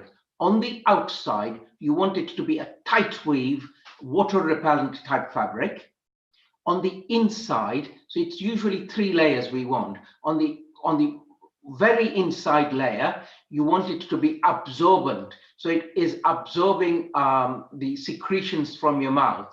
It's going to get stale, it's going to get smelly, etc. So you don't want it so absorbent that you cannot reuse it by washing it. So not too absorbent, but as absorbent as you can get away with regular washing. And then also a middle layer, which would be an absorbent layer. So 3 layers, make it nice and colorful on the outside, and it covers your nose and mouth area, just this area here. That is all you're after. Second point, this thing of the mask and the warm air coming up and hitting your glasses and misting up. Headache, absolute headache. So when I did surgery, that was really a headache. So what we did then was work out a system, and it is individual. So what we did was hold the mask there and then put a bit of sellotape there to stop the hot air from your breath going up and misting your glasses, and it goes down and out, or out over the sides. So that's the procedure I would use. I know it is not a perfect solution, but you're not wearing a mask all the time. You're only wearing it in crowded places. So a bit of sellotape may help.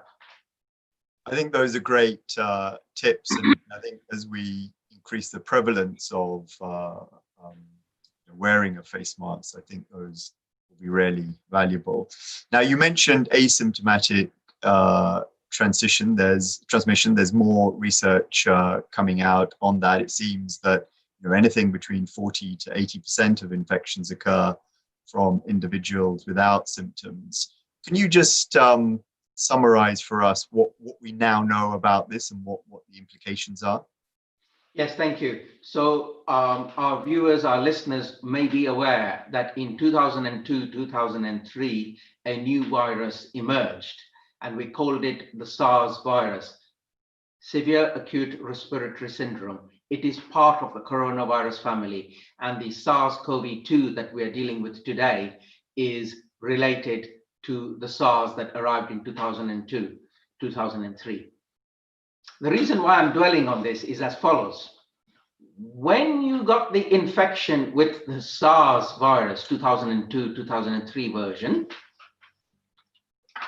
you became infected and symptomatic. In other words, you showed signs and symptoms of illness, high temperature, unwell, short of breath, clearly ill. And at that point, when you became ill, you were also infectious. So illness and infectiousness came at the same time. So as soon as we knew somebody had a temperature and they were ill, we were able to pull them out of circulation and pull all their contacts out of circulation. So that was luck on our side. We were able to identify the cases, pull them out, identify their contacts by contact tracing, pull them out. And that public health action plus a bit of good luck helped us eliminate SARS from planet Earth. Now, coming on to the coronavirus COVID-2 that we're dealing with today, unfortunately, it is smarter. The GTI version or the souped up version of this virus is a lot smarter. And the smartness is people are without symptom infectious. So you could be perfectly normal, like me, like you, like others, perfectly normal.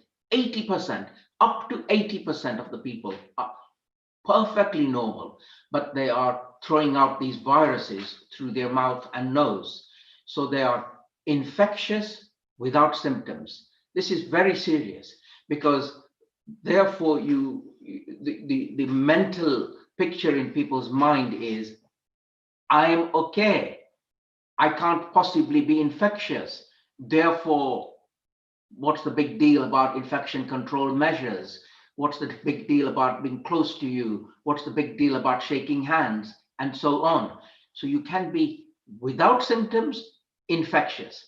Makes control very difficult. So we need to treat, and I made a headlines on this line. Again, March the 7th, we were ahead of the curve. March the 7th, in the Sun newspaper of all the papers, I said, treat everything and everyone as infectious. If you treat everyone and everything as infectious, irrespective of any signs and symptoms, you will be in a better place. So my advice of 7th of March still stands. Everyone and everything, every place, treat as infectious. These are people without symptoms, but are infectious. I hope that answered your question, Lord Gabriel. Yeah, very, very much. And look, I think that important principle also has knock-on impacts on other areas, and we'll come on to the whole issue of testing and tracing later on. But obviously, this is a fundamental issue affecting that. If we could maybe round off this first point, first area of discussion around just immunity, who has it and how long does it last? We've had more seroprevalence surveys released, which estimate the number of people within a country who have been infected with COVID by testing for antibodies. And the interesting thing is that apart from big cities like London or New York, where anything up to 20% may have been infected, it seems like most countries, and I saw a survey released from Spain recently, that most countries taken as a whole don't have infection rates of much more than 5%, which means that the vast majority of the population is still vulnerable. And I assume we will really only know more about how long immunity lasts with the passage of time, given the sort of recency of this virus. But Some of the Chinese studies from Wuhan seem to show that it could fade quite quickly. However, and this is where I want to sort of bring you in, we do have some more encouraging evidence around T-cell response or cellular immunity. And look, we have viewers with a wide spectrum of different scientific understanding. So maybe, Bharatbhai, you can explain this in layperson's terms. What do we know about immunity, and what are the at least the encouraging signs that are emerging from this? Yes, thank you. So this is some positive news that we have, and I'm going to take you through the journey. It's a lovely journey. The common cold virus is part of the coronavirus family. So we have MERS in the Middle East Respiratory Syndrome. We had SARS, and then we've got SARS-CoV, and we've got the common cold virus, all brothers and sisters, one family. Okay, and you all know that you often get a cold about every 6 months. So the implication there is that when you've got your cold, you don't make long-lasting immunity. So you catch it every 6 months, and hence your common cold recurs. That is because the coronavirus, for whatever reason, doesn't induce memory. So it doesn't induce immune memory to make the body recognize it when it appears a second time. So the idea of recognizing a second time is immunity. So your B cells, these are the ones, your B cell chain, these are the ones that recognize you. They make memory. They recognize you, and then they say, I've seen you before. And then they make antibodies against you and attack you as quickly as possible. So your B cell memory cells are your your guards. They see, they spot you, and then they raise the alarm, and then they make antibodies, and the antibodies come and neutralize you and eliminate you. Job done. And coronavirus doesn't seem to make immune memory with the beta cells, the beta white blood cells. Now the good news bit, okay? The good news bit is we have found that it makes cellular immunity. So that's really good. So it down the T cell line, it makes cellular immunity. So why aren't we out celebrating now? The reason why we're not out celebrating is that the T cell response is a bit sluggish. So the virus arrives, it starts doing its destructive work on you, etc. Then the T cells are activated, and then they come and they tackle the virus. But T cell, the war with T cells is sluggish. It's slow, it's not instantaneous, and it's not immediate. So the T cell line of defense is sluggish, is the best description I can give you. But the good news is that in view of the fact that we are making T cell memory, could it be that when you have a second infection, that your chances of not having a severe infection are better, are improved? Time will tell. So there is good news, and we hope that it prevents you from getting a severe infection a second time. Time will tell. Now, I'm not going to go on to the vaccines bit just yet, because I want to keep your interest. We will talk about the vaccines and immunity and B cells and T cells soon. Absolutely, we will most certainly come on to vaccines and the therapeutic area as well. It's one of the 9 themes. So second, and before we sort of look more forward, I just wanted to turn, and I think we couldn't not turn to care homes. There have been more than 20,000 deaths in these settings. It's a real, I think, stain on all of us. Dr. Pankania, what went wrong and what lessons can we learn? Yes, thank you. This is very sad. I feel very sad about it. And you will notice by my Nataraj and my Buddha, when I do these media interviews, I symbolically light a candle. The camera may not pick it up, but I light that symbolic candle in sympathy, in pain, in remorse, in shame, that the United Kingdom, the country that we are, a clever country, clever scientists, we made a mistake. It's a terrible mistake that we made. So there was a pressure, there was that panic, you could say. In Gujarati, we would say, sukarsu, right? We've got a problem here. So the panic was, we've got all these cases rising, we need hospital beds. So we, and I mean Labour governments and Conservative governments over the last 20 years have systematically reduced bed numbers per population, per head of population. So for a rich, affluent country, we have reduced bed numbers by a huge margin. We are acting as if we are a poor nation with regards to bed capacity. What to do? What to do? Pandemic has arrived, bed capacity, nothing. So we thought we'll send all these old people home. We will send them home under a bit of duress to the nursing homes and the residential homes, that you will take these people. So that decision was made, and these people were taken from the hospital to the nursing home, the residential homes. And there was a failing. The failing was, it is a failing. Don't let anyone tell you, but Saib, I didn't know. It's a failing. Admit it, repent, and move on. So the failing was, when you move a potentially infected older person to the nursing home is not a clinical setting. The nursing home is managed by people, many on minimum wage. They work in many homes to make ends meet and that sort of scenario. Nursing homes are not, despite the pay that you pay them to keep your elderly parents there, they're not run as well as they can be. And many of them are not even financially viable. So it's not like they're raking in the money. It's just the way it is.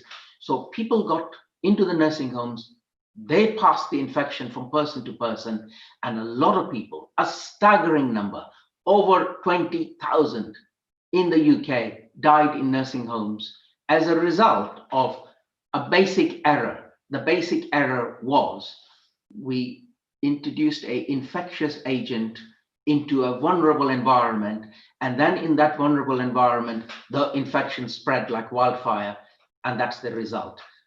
We should look into this. We should never make this mistake again. It's very sad. Look, I think we're totally agreed on this point. I think, if there is going to be any silver lining out of this human tragedy, I think deep reform of our social care sector should definitely be very much high up on the list. So look, let's look forward a little bit. So that my third topic is really, learning to live with COVID, and I've already mentioned that the battle against this disease is an endurance test for all of us. With new cases rising globally, there's a continued need for vigilance and not letting our guard down. And I wanted to sort of explore how we do that and live with COVID. So, Bharat, I know you have been concerned around the risks of reopening prematurely given the current level and rate of infections, and to remind our viewers, it's currently estimated to average 14,000 people within the community in England alone, according to the latest Office for National Statistics numbers. And whilst that number has been falling and is on average 1 in 3,900 individuals, it's still significant if you compare, for example, to Scotland, which yesterday reported 7 new cases and 0 deaths. Whilst you can't eradicate COVID completely, you can try to eliminate it. So what are the lessons, particularly from Scotland, Dr. Pukania? Yeah, that's a lovely question, and this is a very important question. I hope our listeners are going to pay attention to this, because this is, as my introduction said, forward thinking, going forward, planning, and what do we do about this matter. So let me start.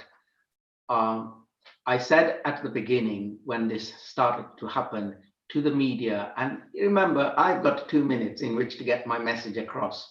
So for me to slip it in is a monumental achievement, and it's not always that I manage to slip it in. So this is what I wish to slip in, and I have slipped in when good people, BBC Radio 4 is very good, very good. They're sharp presenters. I salute them, I really do. They are the best. So BBC Radio 4, thank you. She gave me a little opening and I went for it. If you do not look after your country and the poor country at the same time, it will come to bite you. That's the shortest message I can give you. So with regards to the virus and the virus in presence around the world, we've got to eradicate and eliminate it. And we do that in our country, and we do that in the poorer country at the same time.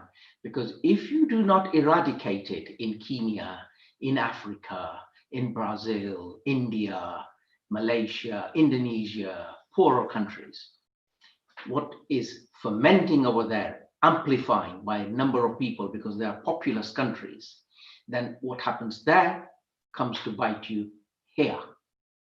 That is the problem. So if you look at the New Zealand model, it is fantastic. Please go and look at the New Zealand model. They did something that we need to salute them, and their premier, she has done a marvelous job of saying, we are going to adopt an elimination strategy. So they were hard and fast on testing, contact tracing, and border control. And as a result, New Zealand has had very few deaths. And once Australia, which is also following a similar model, think about it, Australia and New Zealand can be one bubble. United Kingdom is an island. We can also control our borders. And as a result of controlling our borders strictly and setting aside political economic considerations by inventing bridges, ain't gonna work. You should be as strict as you wish to be, as you can be. And if you are really strict, you can eliminate it. The political will has to be there. So you do extensive testing, extensive contact tracing, and secure your borders so that you control it in your country. So my final line on this particular subject is, I'm saying it, and I'm saying it here first. Hear me out. This virus, to all intents and purposes, is going to become endemic. And what I mean by that is it's going to be here for a long time. It's going to be part and parcel of something we have to live with. We will have to live with it. It's going to become endemic. And as a result of it becoming endemic, we will just have to be careful. We will have to hope and pray. We will talk about vaccines and medications later, but we are going to have to change the way we live. Maybe on this particular platform here today, it's a good thing in that we will heal the world. So there's a lot of healing to do. Maybe we will heal because of the coronavirus. Watch this step. So look, that's a brilliant segue into the next and this fourth area I wanted to address, which is how do we control the virus going forward, you know, almost with or without, but hopefully with an elimination strategy. And central to this is making the testing and contact tracing system effective. It's clear that it's still a work in progress. And I wanted to sort of put 3 points to you. linking some of our earlier conversations. So the testing aspect, given the asymptomatic incidence that you referred to earlier, it seems that we're compelled to do more randomized testing. Otherwise, we won't know who is impacted and where those people are.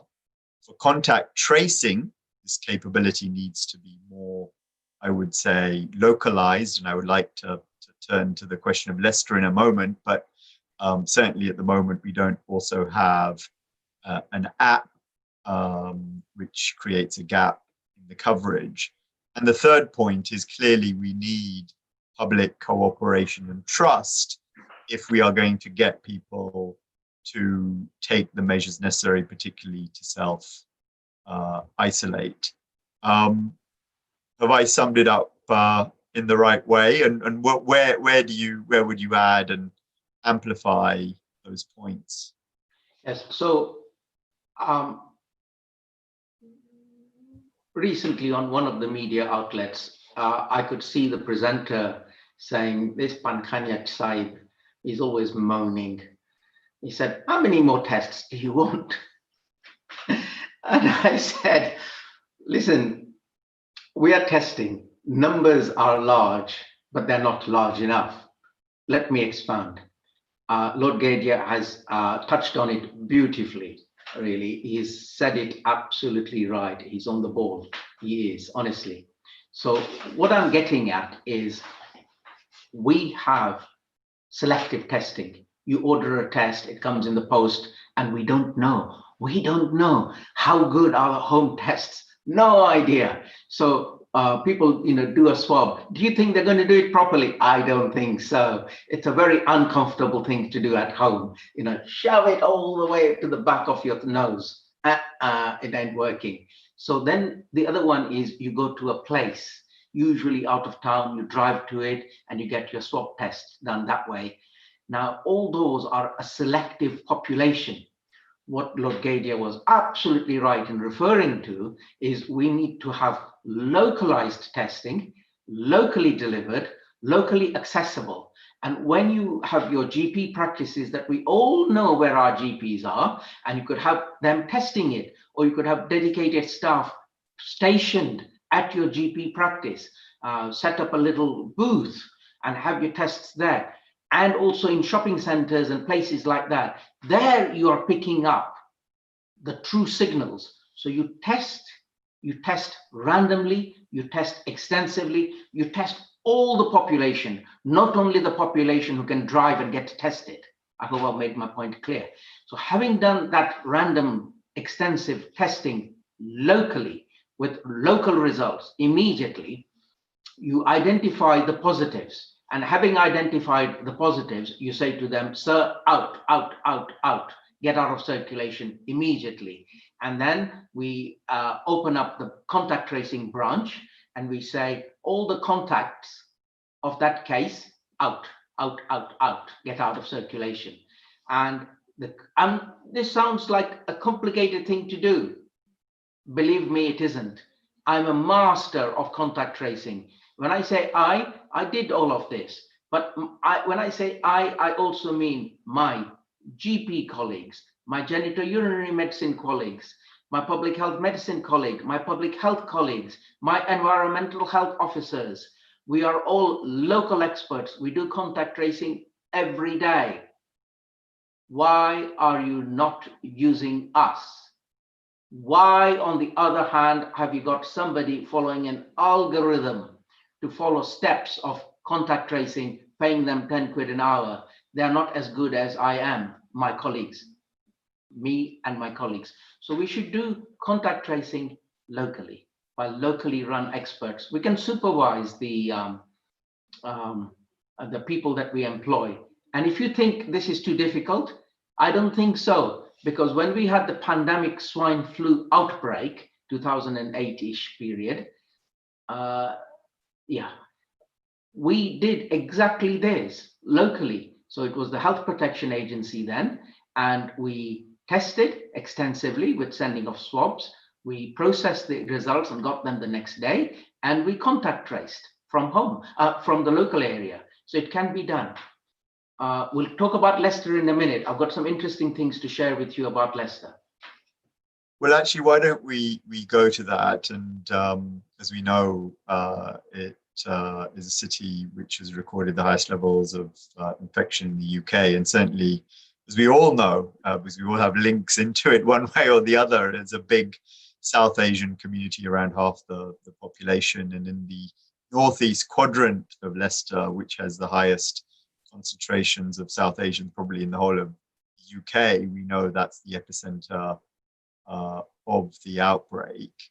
What are your reflections on the sort of this whole issue of local data, the infrastructure, and the empowerment? Because look, you know, as we saw in today's Sunday Observer, there's another 20 locations which are on the list for potential lockdown. So we really have to learn the lessons of Leicester so that we can address those in other places as required.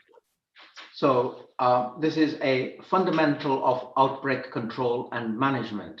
I would teach my children, my students, and it is lecture number 1, really. So the fundamental is, if you know, you act fast.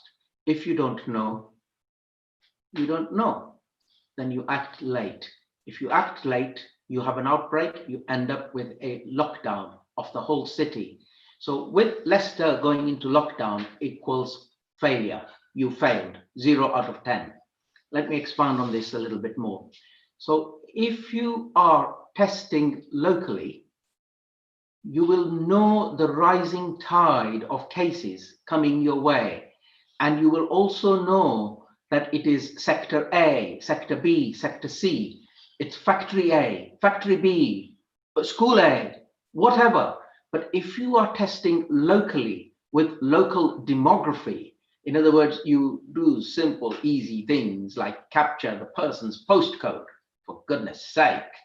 So the central testing has not been capturing the postcode of the tests.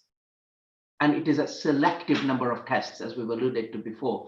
So you need to have testing, and you need to have the results locally. Of course, you share them with the government nationally, but the results should be available to the local outbreak managers, the incident commanders locally, as well as centrally at the same time. But you need to have the data locally in a timely manner.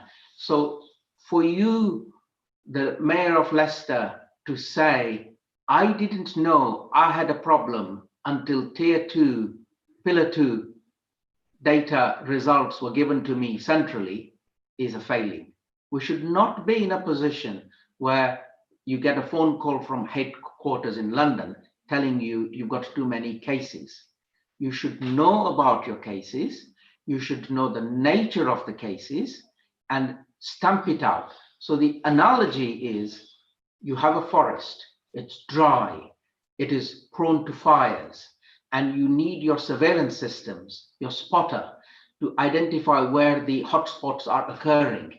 So be it in North Evington, Melbourne Road, Spinney Hill Park, all those areas of Leicester where you're getting hotspots. You go to the hotspot, so you will already know the values, the behaviors, the nature of what may be going on in that hotspot, and you stop it. And if you stop it, you won't have to shut down the whole city. So early action, early timely action, early intelligence locally allows early local actions. And then you don't have to have a lockdown. That's very powerful, Bharat. I wanted to next move on, which is in some ways related, but in some ways much broader, which is the impact of COVID on the Black, Asian, and minority ethnic communities in the UK.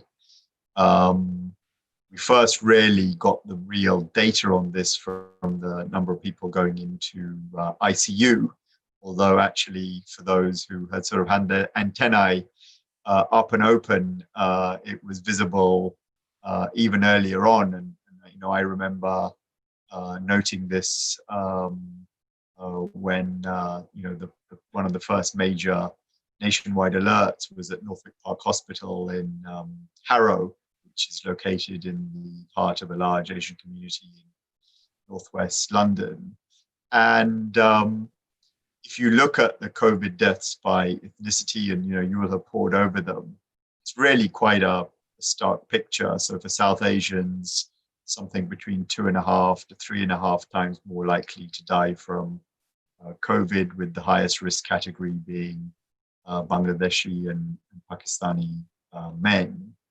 And you can, there are some known factors, and I'm sure you'll go into that, but we know that there are at least 3 factors. One is the comorbidities, so things like diabetes and heart disease.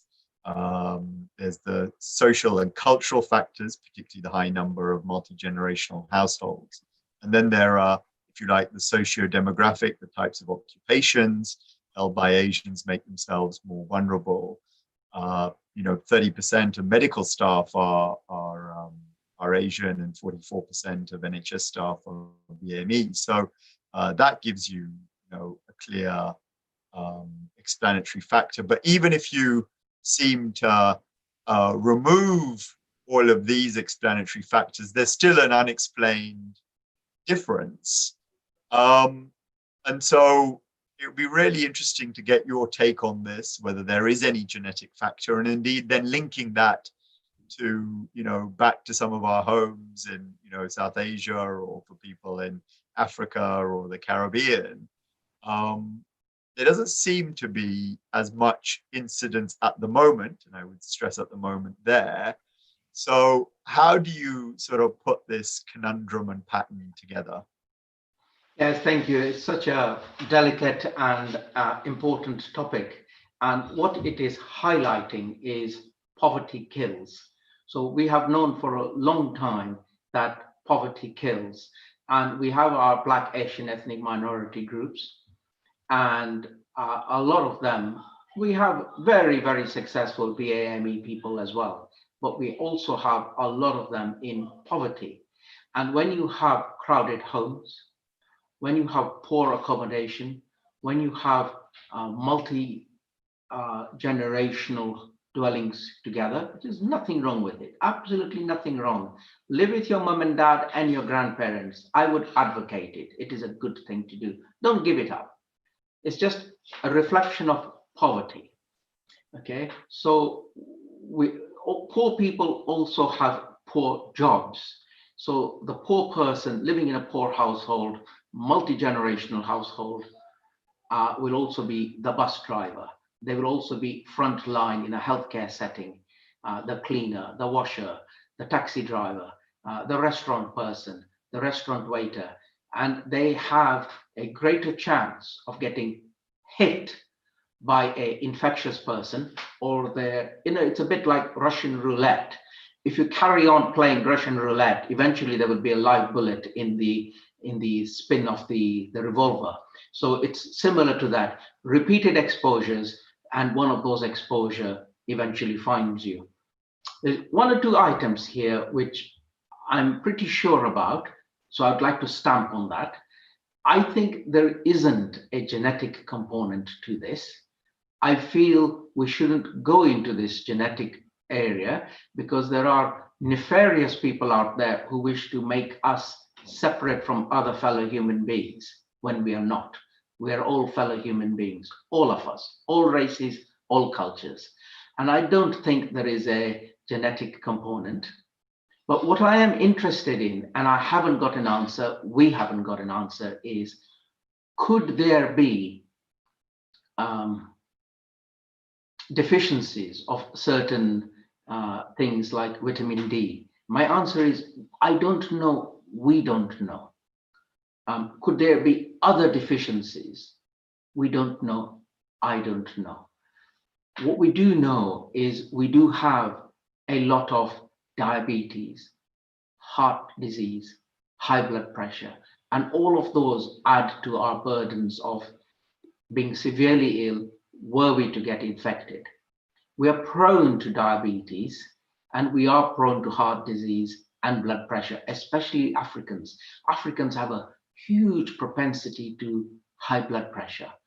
And so all of those people plus poverty makes them into the vulnerable group. So what I have advised, what I am advocating is we know what we know. We can't just sit here and say we don't know everything, therefore we can't do everything. My advice is, in view of the fact that we know these people are vulnerable, where you can, please make other arrangements for them. So remove them from frontline patient-facing consultations in a hospital setting, for example. If you are a bus driver, give him, her extra protection with maybe better masks, better PPE, and maybe a less crowded bus. So do something for these people who are driving your buses and running your hospitals and are frontline and are at risk. So you can do a risk assessment for all people, not only BAME, all people. And if you identify that they are at higher risk, do something about it. I hope that answers your question. It does, and I think you make a very important point that there's a limit on how continually we can dig into the explanatory factors. And I think we have probably identified at least the contours of most of them already. And some of them, frankly, we already knew about because there were existing healthcare inequalities or other inequalities that existed. And actually now is time for action, and we do need to take those precautionary measures, as you say, whether it's vitamin D or additional PPE or other risk-based steps to reduce the exposure of these communities. So thank you for highlighting that. I wanted to move on to remaining on the sort of theme of community, some community-specific issues, and in particular, things like family gatherings, weddings, where they have been permitted to be resumed, but with no more than 30 people allowed. And then also cultural and religious festivals. Obviously, places of worship have now been permitted, obviously under certain guidance, to be reopened. We have Raksha Bandhan coming up on the 3rd of August and Janmashtami on the 11th and 12th of August. I know you've been very helpful, and our interview in March had some of these points, but could you just reiterate for us and give us your advice, particularly with these festivals coming up, what actions, precautions we should take? Yes, thank you. So this is easy, really. It's my bread and butter. And the easy bit is know the biology and the science of infection. So coronavirus spreads by droplets and contaminated surfaces and maybe an aerosol element as well. Learn that, remember that, act on it. You've got the solution. So think for yourselves, and you now know droplets, dirty surfaces, introducing it to your nose and mouth, and in a crowded place, aerosol spread as well. So what you would do is you say to yourself, I look after you, you look after me, we look after everyone.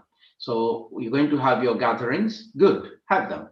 Be careful. If you can have them outdoors in the summer months, better. If you can have them in a more open space, better. If you can have them in a hall, and you tell the people, Sukariya, it's going to be a little bit cold. We've got to have the windows open. Checks and balances. So we've got to have the windows open. We're going to have good, thorough ventilation. We're going to even have machinery to have a good flow of air, and let us remain safe during this auspicious gathering. Of course, wear your masks as well and wash your hands. Now, with regards to wash your hands, you timetable it. So you say every 2 hours, you're going to wash your hands. And that is a good thing to do. Wash and dry. It's not only wash your hands. And when you just cannot wash your hands, you can use the alcohol gel on otherwise clean hands. So basically, the answers are, you already know them. You stay away from humans as much as you can, and you remain clean.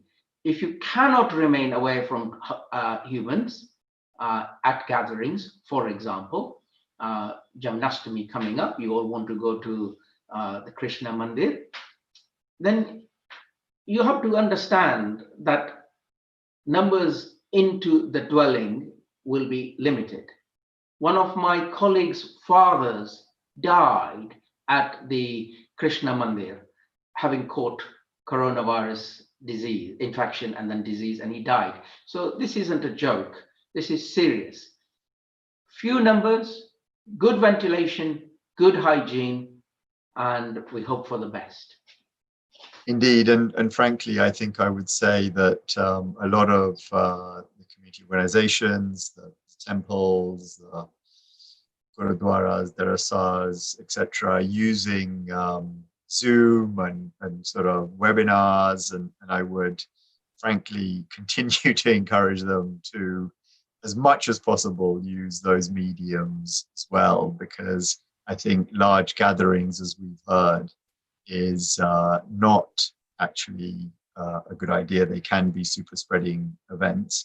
So we haven't got that much time left. I'm sure that with the help of the organizers, we will have a little bit more than, maybe we'll be able to extend. Don't worry, Jitesh, Lord Gadia, yes. We're really enjoying it. Please do carry on at the moment. Okay, well, we'll try and wrap it up by 4:30, because I wouldn't want to stand up my my noble friend Lord Ranger. So what we'll do is we will speed it up, but there are 4 other topics I wanted to quickly cover. Please do carry on. Maybe you could just at least just bullet point the themes coming up, but the things coming through on social media, on WhatsApp, everyone is really enjoying this session and is crediting both of you for the clarity of questioning and the clarity of answering. So please do continue. We'll try and stick to that. So the next question was really around air travel. We did cover this partly with the speaker before, and the whole question of holidays and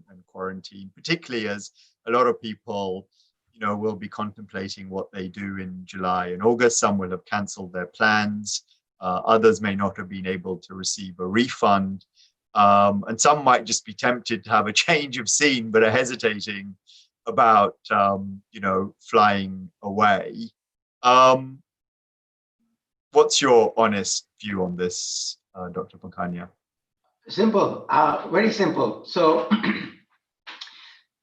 you know a lot about what I do. Maybe you don't know a lot about my my inner soul that drives me. And my inner soul that drives me is peace and tranquility on planet Earth. And we have trashed planet Earth. So please, if you can, reduce your carbon footprint. Do your seva to planet Earth. Don't fly. Give it a break. And it will protect planet Earth. It will protect you. And give it a go. The United Kingdom is a beautiful country. For 2020, give it a miss. Don't fly. Well, look, I wholeheartedly agree with you on that. I think if there was ever to be a year for staycations, this is it.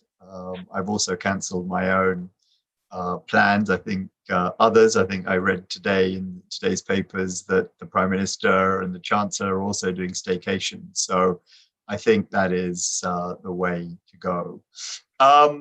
Next, I wanted to ask you a very direct question. Is a second wave inevitable and just a matter of time, or can we prevent it? Yes, thank you. And I will be fast with all my answers. So I don't want anyone to think of these as waves. I don't want you to think of the Spanish flu 1918 pandemic. This is slightly different. So there are no waves. This is a continuation of the wave. The wave has gone up and has gone down because we went into lockdown. And when we start mingling, and we are starting to mingle in the summer months, I don't expect the case numbers to shoot up because we will be doing outdoor activities. Outdoor activities, the beach, the park, the picnics, the cycling, the river paths, etc., are low risk activities. But I am concerned. I'm concerned about autumn. So autumn, September, October, November time, when schools open, etc., I am very concerned at that time. One piece of advice which I may give at this point in time, please, to everyone, whether you need it or not, get your influenza vaccine in September. All of you, everyone. It's only £10 if you're not entitled to it. Do it. It's good for you.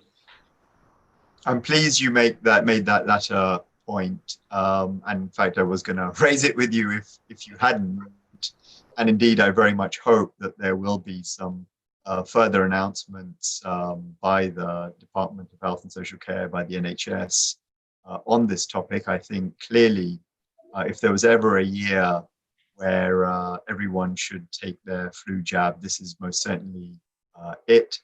And we don't fully understand what the interaction is of flu and coronavirus. There's been some research which I've read into that as to whether or not it sort of amplifies each other, but it, just the thought of it doesn't sound very, very helpful or encouraging. So I think that's a very important nudge, which I hope we will get more of and more news about as we go into late summer and early autumn.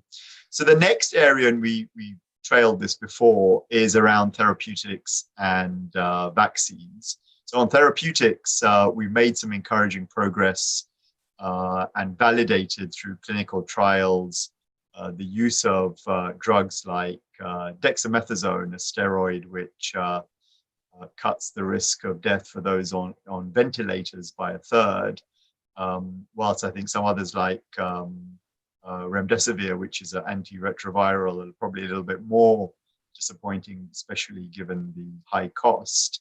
What are your current views on the available therapeutics, and are there other promising drugs on the horizon for treatment? So thank you. So Ram, let's deal with dexamethasone first. With respect to dexamethasone, as you said, it saves some lives, some small number, those people who are severely ill, needing oxygen support or ventilatory support. So it's some lives. With respect to remdesivir, a lot of you clever people out there, go and read the proper research on remdesivir and dig around a little bit, dig around, do a little bit of work. I think remdesivir is not good, and it has found its way, and the United States and the White House has bought up supplies.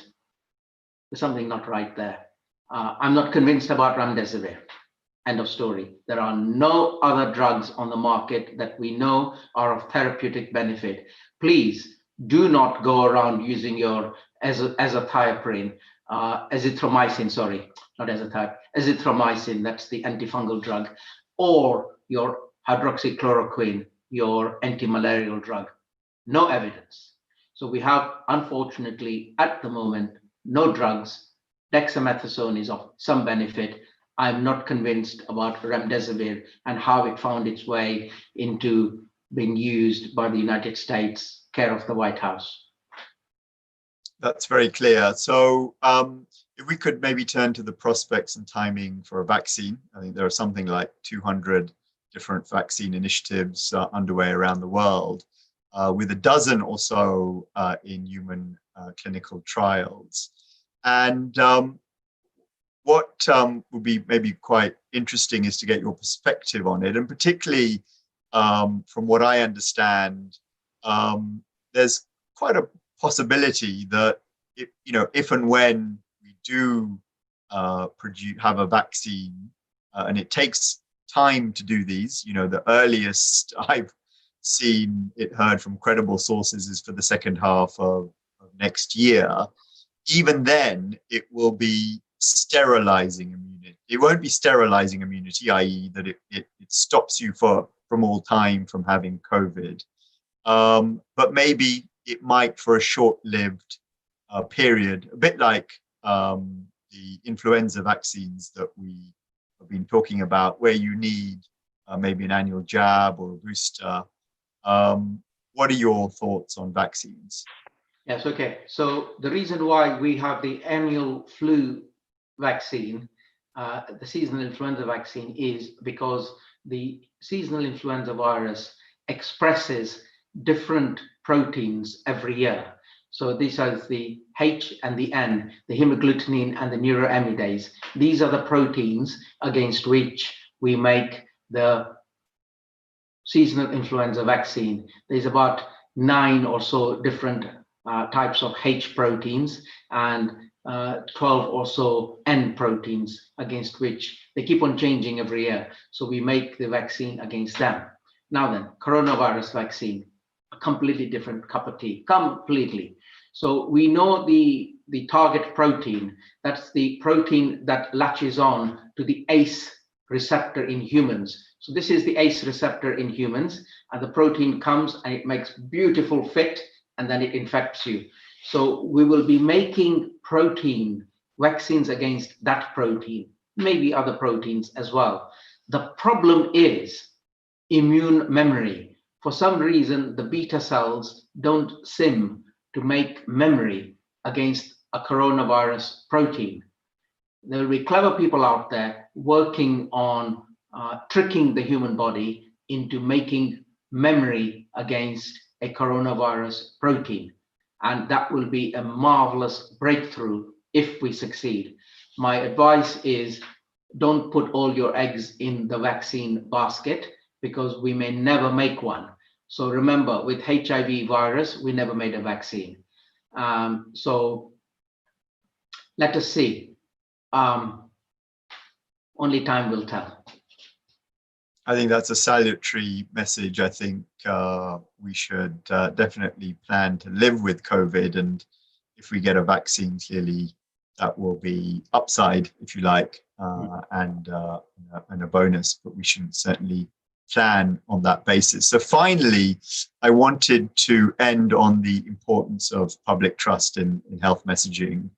And, you know, if nothing else, the last several months have demonstrated how crucial it is to take timely decisions and action when it comes to public health, but also to communicate things in a clear fashion. And sometimes I think we have suffered from mixed messaging, and whether that's on sort of 2 meters versus 1 meter, face coverings are mandatory or not, work from home or go to work, use of public transport, which is a new emerging theme that is coming up, and sometimes the complexity of messaging. So I certainly get a lot of questions, even from my own family, about, you know, what is all of this stuff about bubbles and who can meet indoors and outdoors. It's a complex web. What is your feeling about having guidance versus rules versus making these legal? Can we legalize common sense? Yeah, so I learned something very important from my dear friend. He is still a professor at Imperial University. And my friend Azim said to me, when I asked him, how do you write all these papers? He said, keep it simple. Say it as it is. So Professor Azim Majid, I salute you. You taught me something really important. And the important bit is keep it simple. So our messages should be succinct, simple, and understandable. And it has to be consistent. We cannot have our chief medical officer saying between the lines, be careful, the virus has not gone away. And then we have our ministers and prime minister saying, go out and have a drink in the pub. I think the message from the prime minister should be something like this. I know you're going to go to the pub, but first and foremost, be careful, be very careful, be very, very careful if you're going to go out and have a drink in the pub. It's that order of say it, but mean it, and be succinct, be simple, be straightforward, be consistent. But overall, bottom line, communication skills are very important. Keep the message simple. So here in the West, the Southwest, where I gave weekly broadcasts on BBC Radio, BBC Points West television, I developed a strapline which was keep away from human. And that was so successful, you know, easy to understand, easy to remember, keep away from humans. We need those messages repeated consistently.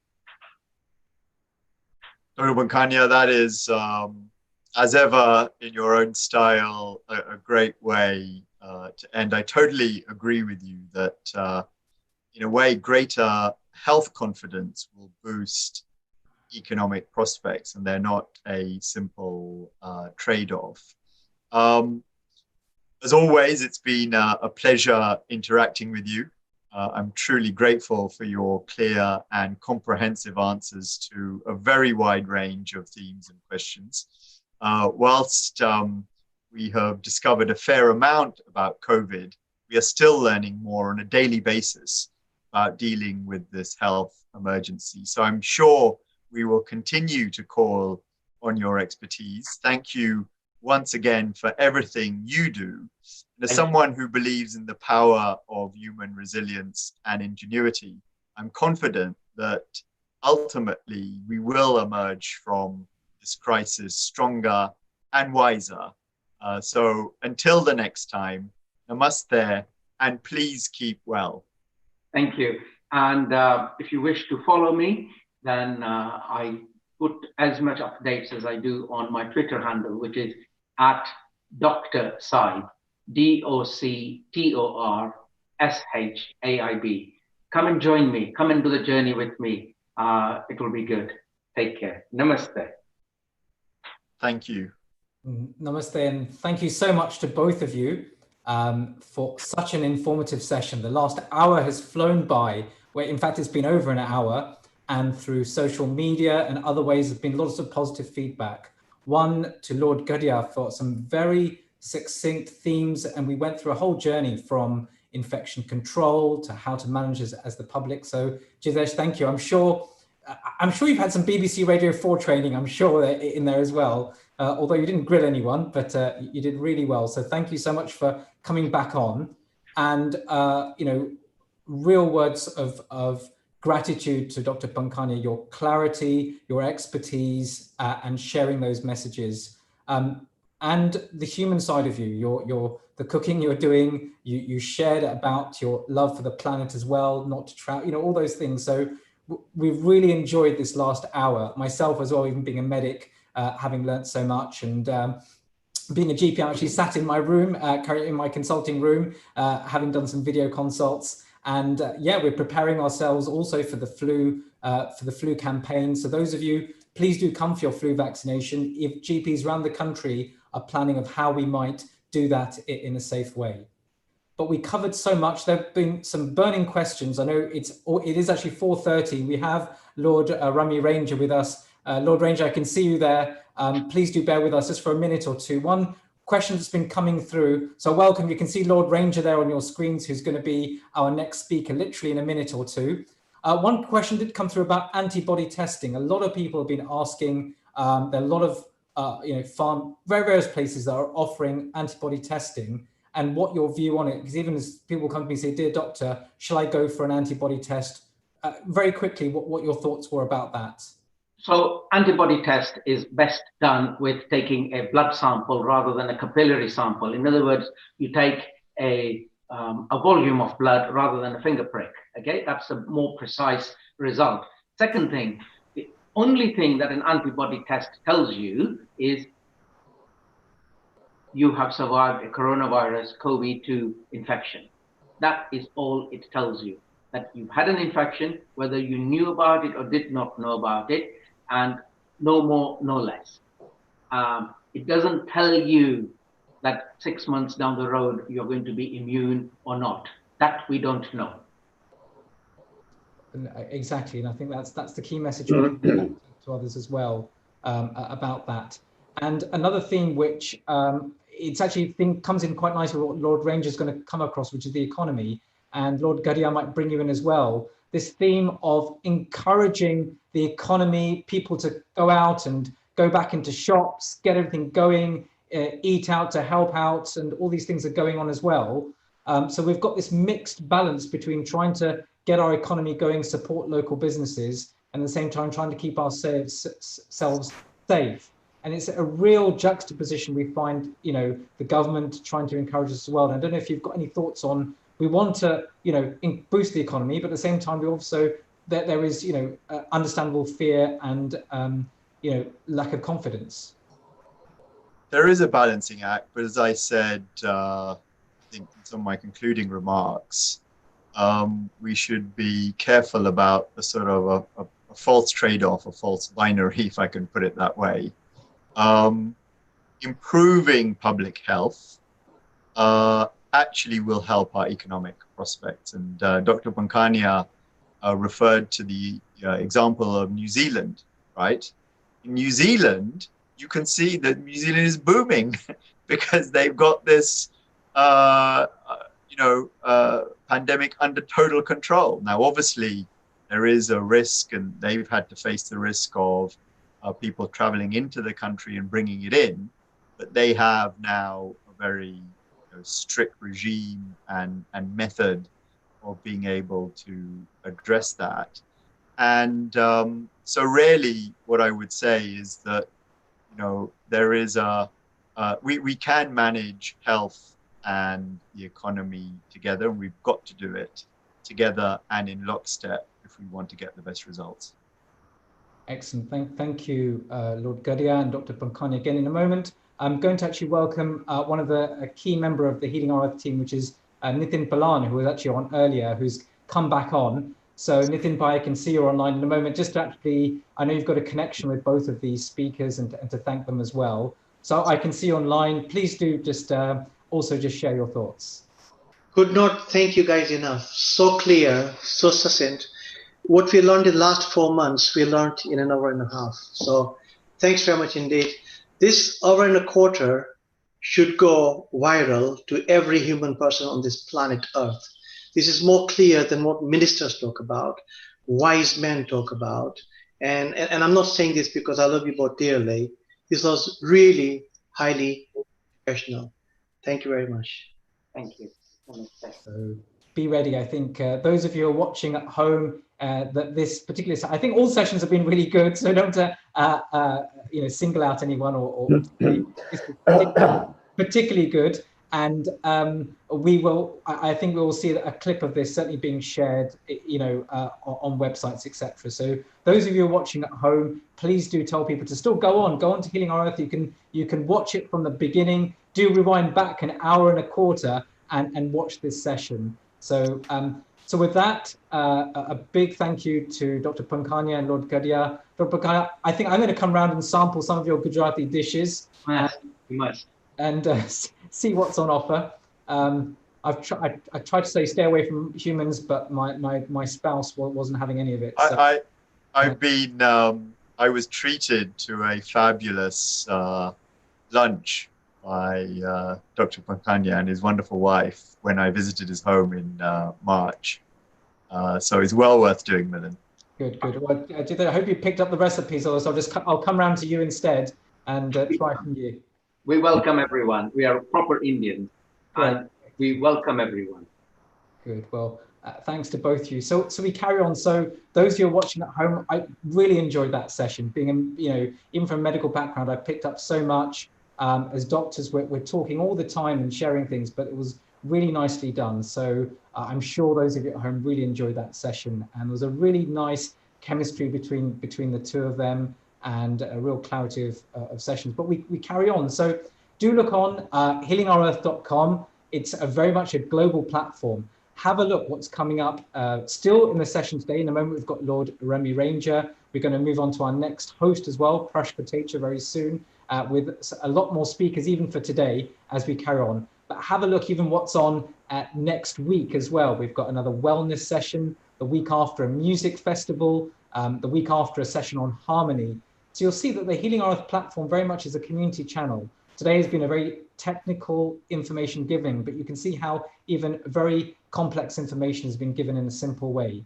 But the Healing Our Earth platform is very diverse, really helping to serve whatever you might need. And you'll see later on Prash Patecha, who also being a musician, will share a song, share some musical items. So each part heals us, because we've heard stay away from humans, etc. But we've seen what are the untold consequences also of lockdown as well. Being a GP myself, how much of mental health issues in adults and children, kids being off school for so long, parents trying to homeschool. So there have been lots of other challenges, the unforeseen consequences of COVID, not just COVID itself, but today we've learned about COVID. So with that in mind, let us introduce our next speaker. But just to say, this COVID theme is going to be here every month. The first Sunday of every month, Healing Our Earth will be hosting a summit like this on the theme of COVID. And we do hope to invite back Lord Gadia, Dr. Pankania, who are real experts in taking this forward. So do log in, if not every week, but certainly the first Sunday of every month. So do log in. So we've learned about the medical side. A bit more about the economic impact now. So we have Lord Rami Ranger. Thank you for being patient. I know you were meant to be on a few minutes ago, but I'm sure you've enjoyed this interaction as well.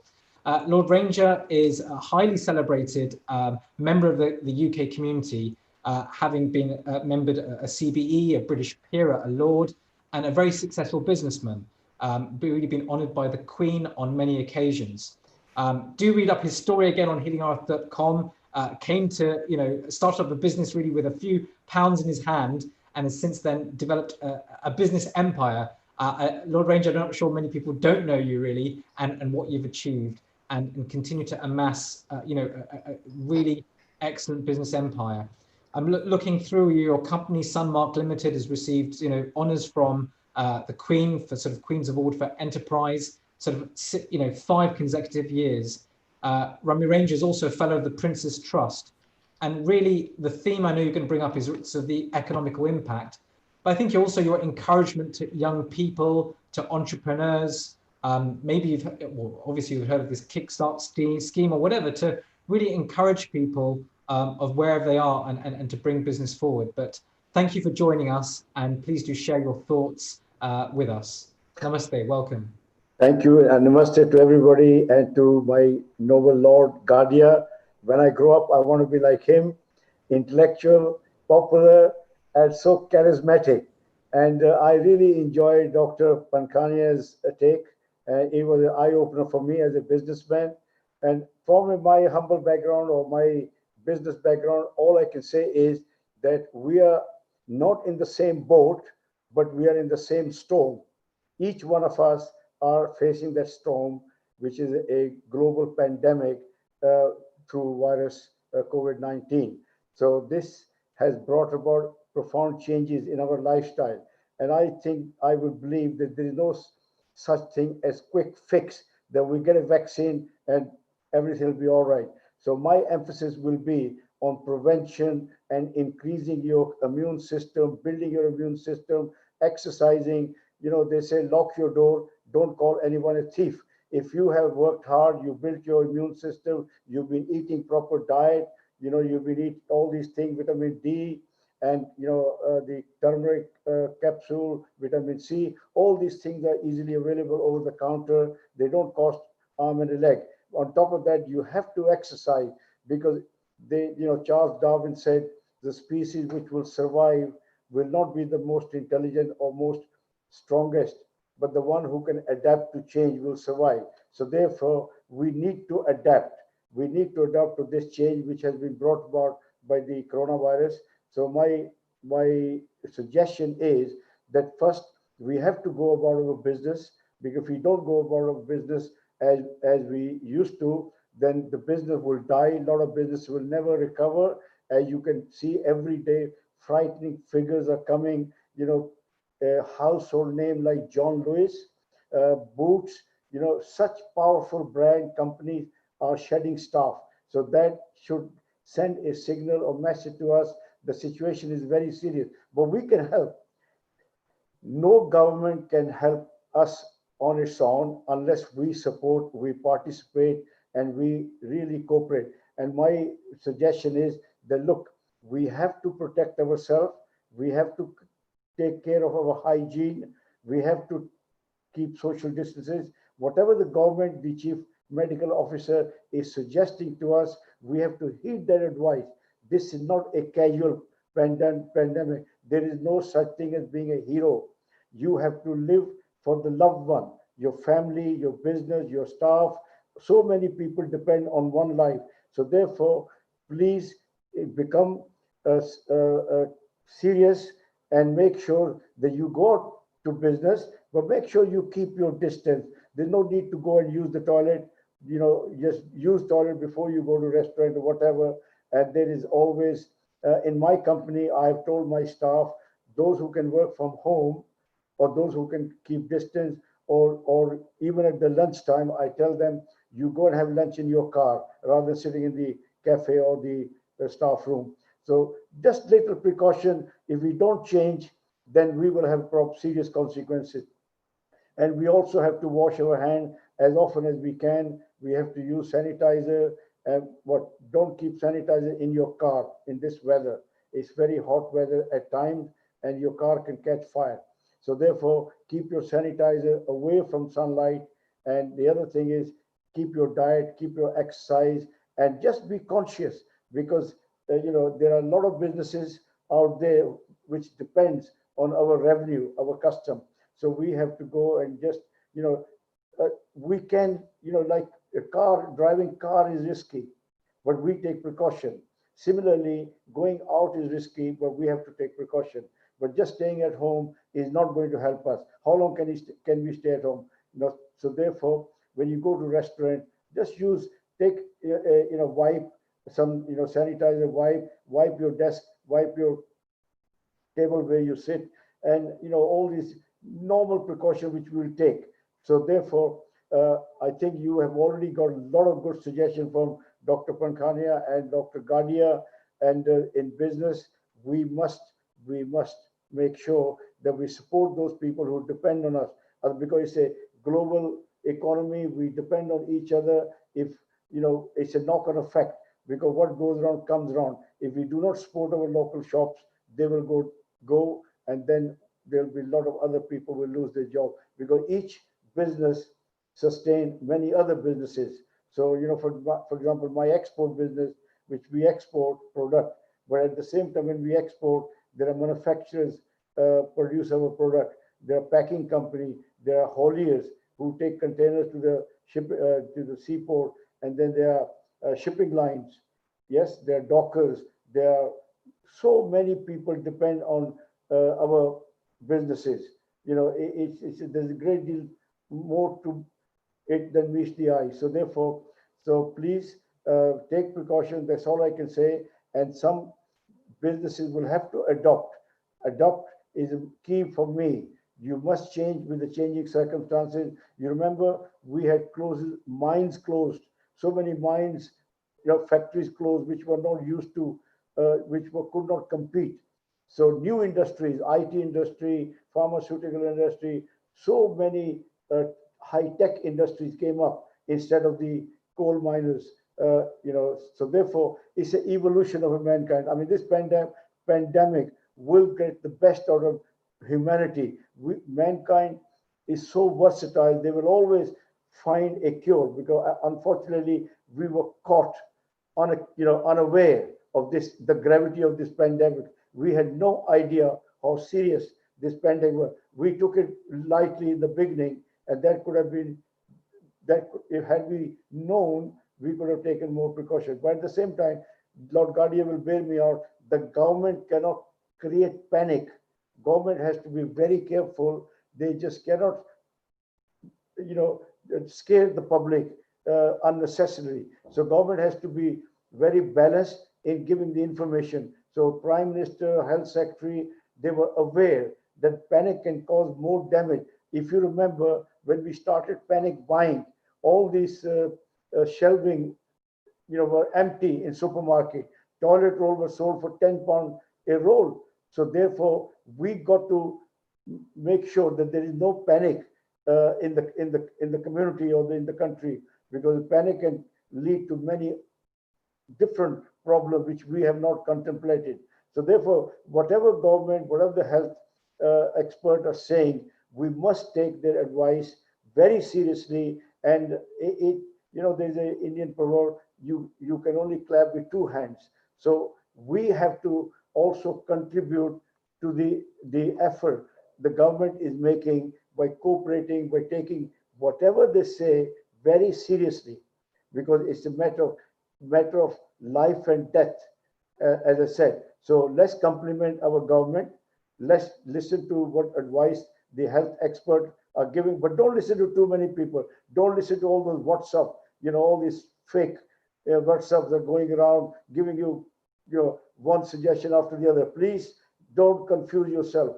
All you have to see is the expert advice, and diet is very, very important. There is a Hindi proverb, "Jaan hai to jahan hai." If you don't have your life, all your clothes, all your cars, or shoes will be left here. So therefore, this is the time. Forget about the profit. Forget about expansion. Forget about big ideas. The idea now is to preserve your shell, preserve your body. You make sure that you survive. We survive this pandemic. I'm sure we will survive. We have survived many catastrophes. So this will come. It's just a matter of time, because the world scientists, doctors are working to find a cure, and they will find a cure. Until they find a cure, it's very, very important that we take measures which are up to us. So taking exercise regularly, making sure we have a proper diet, multivitamin, proper vitamin, what vitamins, I'm 73 and I feel I'm 50 years old, because it is very, very important you take multivitamin, cod liver oil, vitamin C, vitamin D. I also take garlic capsule or turmeric or even Karela capsule. It doesn't harm. These are insurance policies, because when we eat for our taste bud. What I fancy, I eat, but I don't care about my liver, kidney, ears, eyes, bones, nervous system. There's so many things which needs nutrient, which needs minerals, which we don't get them in the food we eat all the time, because we don't have time to sit down and have a balanced meal. So I always in the morning with my breakfast, I take 4 or 5 tablets, and I think this is insurance policy. If I don't get proper meal during my work, because I can't change my circumstances, but I can change myself. So therefore, before I leave, I prepare myself to fight what the world has to throw at me.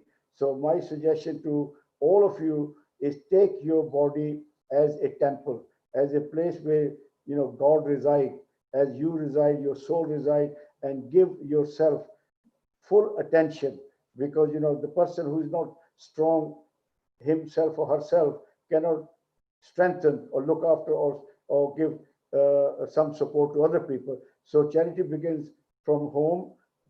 Make sure that you have really, really done your best. You've taken all your precaution. Whatever you can do, you do it.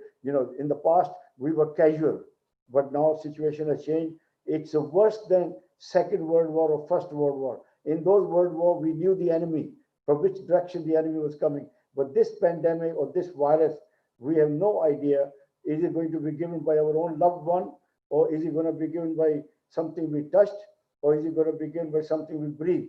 So therefore, carry, if you don't have a mask ready with you all the time, but do carry a clean handkerchief in your pocket at all the time, wherever needs come. If you don't have a mask, at least you have a handkerchief to cover your nose and you cover your face, mouth rather. So therefore, please, just small precaution can save you with big headache. If you fall ill, then a lot of people will suffer. You won't be the alone.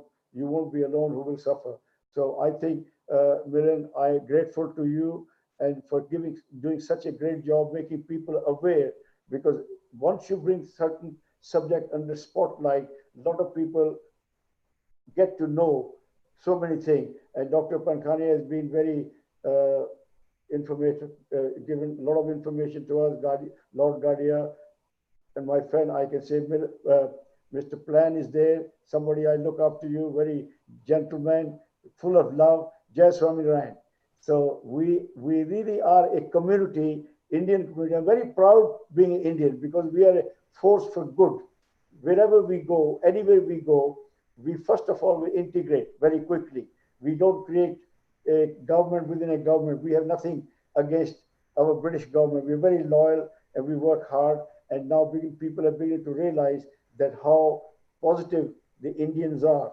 So therefore, very proud that this program is going to benefit so many people who would not have known so many things otherwise. So my advice is there's no quick fix. There's no silver bullet that somebody will give you vaccine.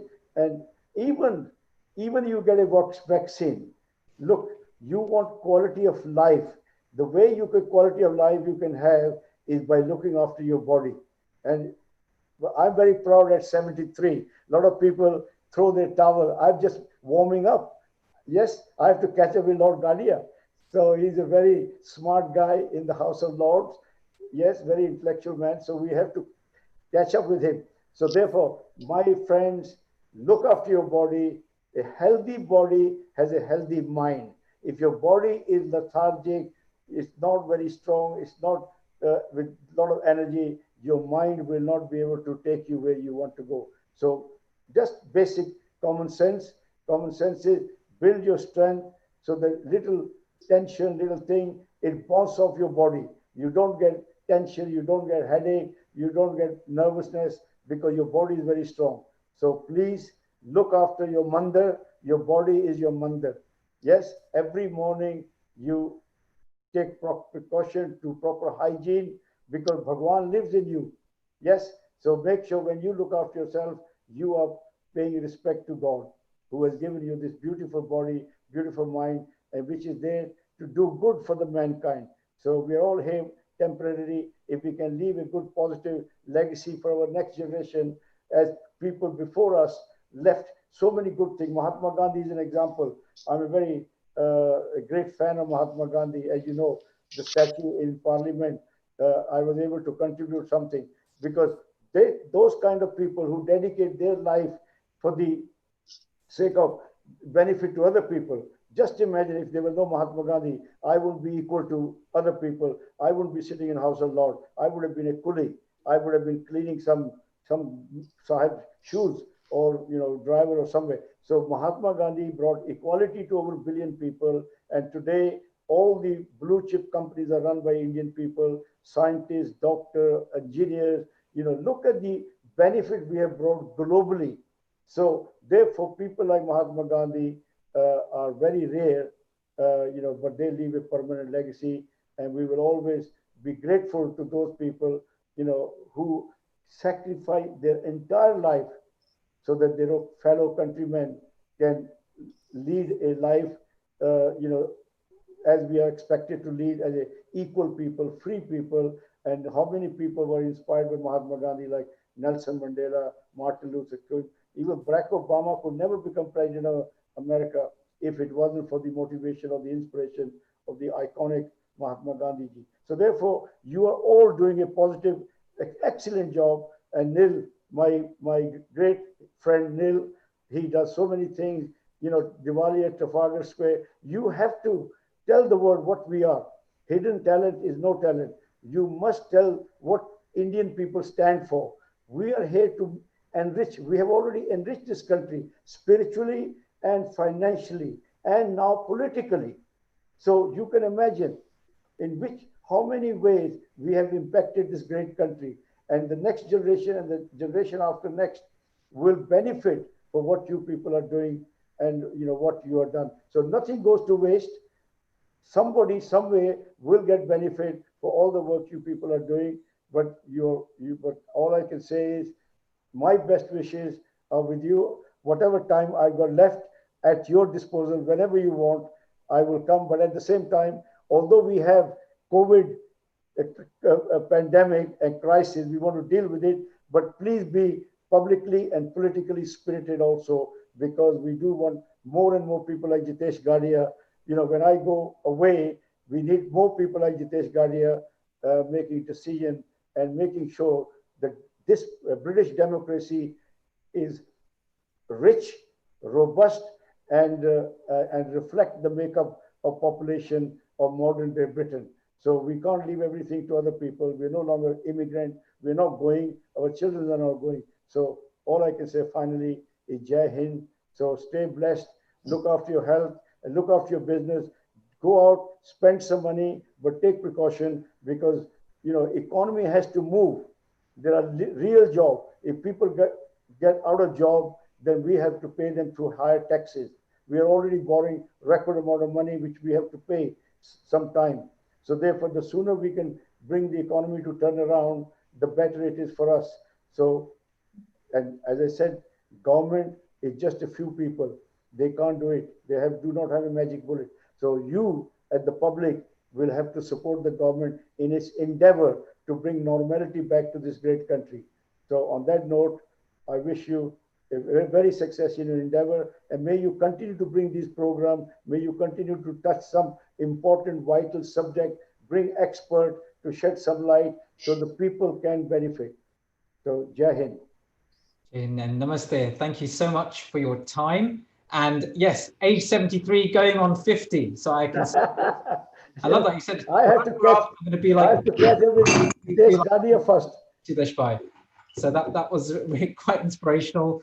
Your thoughts really about the inspirations you've got and how we've integrated. When I say we, the Indian community, but this is Healing Earth is very much a global platform. But I know what you're sharing at the moment, and really that love, that expertise that has been brought to the British population, and what you're sharing really shone forth. As well as your energy. So definitely, Milan, I just want to say one thing. Loyalty is a prerequisite for success. People who are not loyal to their family, not loyal to their employer, not loyal to their friends, not loyal to their country, they are not going to go far. So I request everybody to emphasize on the word loyalty. If we were not loyal in this country, we wouldn't have made success. People who look back cannot look forward. So therefore, you please remain loyal to this country. This is your country. You work hard. You pay taxes. You're a GP. You turn liability into assets back again by curing them. When people fall ill, they become liability. And doctors like you turn that back to assets. So we become once again active in our life. So each one of you are doing a positive contribution, but please, the loyalty is prerequisite for success. So that's where, I started my business with just £2 in a shed, but I was very loyal to my customer. If they didn't succeed, I didn't succeed. I worked for their success. If they lost money, I paid them. I said, money I can always earn back. If I lose a customer, I will never get it back. The attitude, I'm all right, Jack, will never help you grow or build your world-class company. We are now in 130 countries. That's record. And the Queen Award, unprecedented 5 times. I don't think anybody will be able to win in a hurry, because the only reason we won, because I came from India with Indian values, very rich culture, rich values, where we look after our staff, because money does not make money. People make money. By looking after your staff, you can, so therefore, no one person can achieve much alone. So you have to have, if I have 1 minute, I can give you 5 tips. Self-respect, very important. People should respect you. Work ethics, very important. Commitment, no matter how clever you are, if you don't have a commitment, you're going nowhere. You have to have a vision. And the last one, you have to have empathy for people. You have to empathize with people. So there is no quick fix. If you want to build a world class, you want to build your name, the doctor in Harley Street, doctor in ordinary clinic, the only difference is the doctor in Harley Street will spend great deal of time to trying to establish the cause of the ailment of his patient. If need be, he will ask a second question, third question. He's never in rush. But the guy in the ordinary clinic, he's in rush. He'll just refer you to specialist. Go and check somebody. So therefore, do not rush. It is your respect, your prestige, your honor travels on whatever you do. So once you start working for honor and respect, you will make more money. You remember, people will pay more money to a doctor who has a reputation. So this is a lot of common sense. All I say is God has made us very versatile, the human brain. I had no father. My father was assassinated before my birth. I grew up in a refugee camp. My mother used to bring me second-hand clothes from rich people like Jitesh Kadia. But the values, she instilled the right values that, son, remain an asset. If the day you become liability, I will throw you out.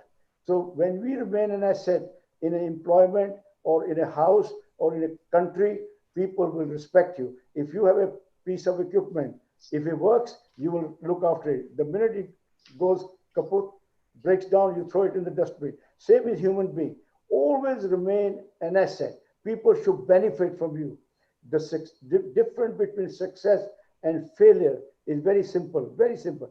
A failed person expect his divine, it is his divine right for people to respect him, love him, care for him, regardless of his own attitude.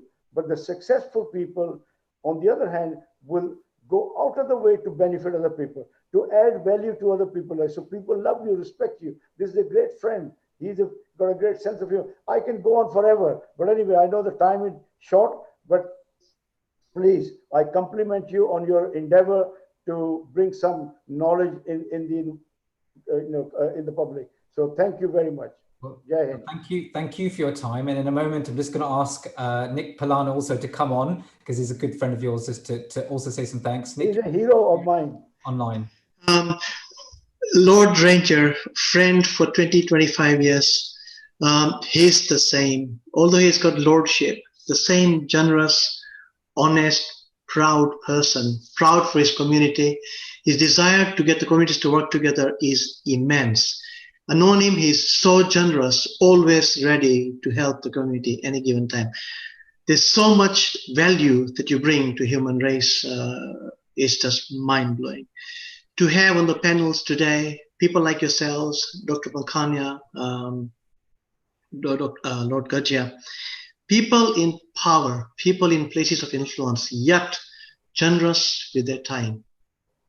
So grateful to you. May you remain so generous, so kind forever. And Mr. Bhai, may you stay an inspiration to millions of people like me. You are so kind, considerate, and generous. You have a time for the community, and we have done a lot of things together. I remember Hindu ball, which we did when people used to have Lord Rama, Lord Krishna on T-shirt, carrier bag. Yes. We were so upset. So we got to educate these people about Hindu religion and how it has enriched United Kingdom. And that ball was a watershed. It opened people's eyes about Hindu community, how they look after their children, how they look after their parents, and they take so little from the state and they give so much back. It was such an amazing. I enjoyed that Hindu ball. I think we should do it another one soon. You're full of encouragement. You're full of vision. And no, you're not 50. You're probably 45.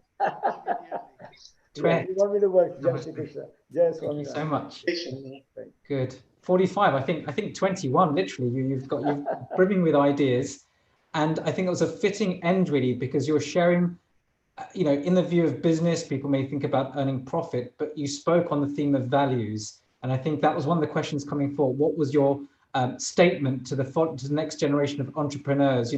Where can I make a quick buck, or what can I do? But your entire ending conclusion was on values. I made a note of some of them. I think maybe you can just repeat those: self-respect, commitment, vision, empathy, work ethics. You see, self-respect. If you can maintain your respect, that you come on time, you're well dressed, you don't lie, you don't cheat, you're not lazy, people will respect you. So self-respect is number one.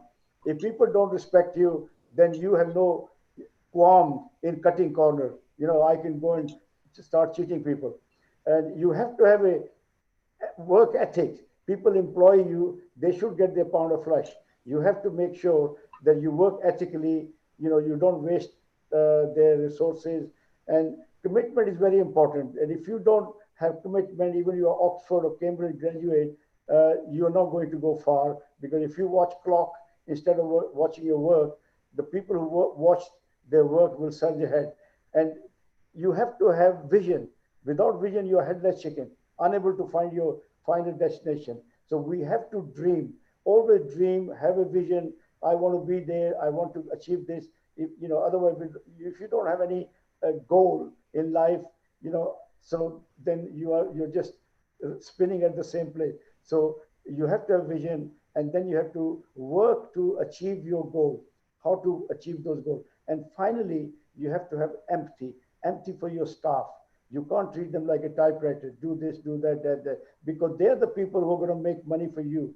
They're the investor of your company. You have to train them so well, and they have to understand the rationale behind your instruction.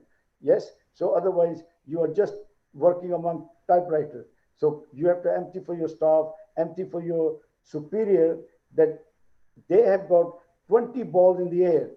The last thing you want to do is add another one. Your job is to take some balls from them, give them some support rather than inducing more pressure. So empty is very important. Empty for your customer. You can't shortchange them because they are competing in the same market. If they don't come back, you have no business.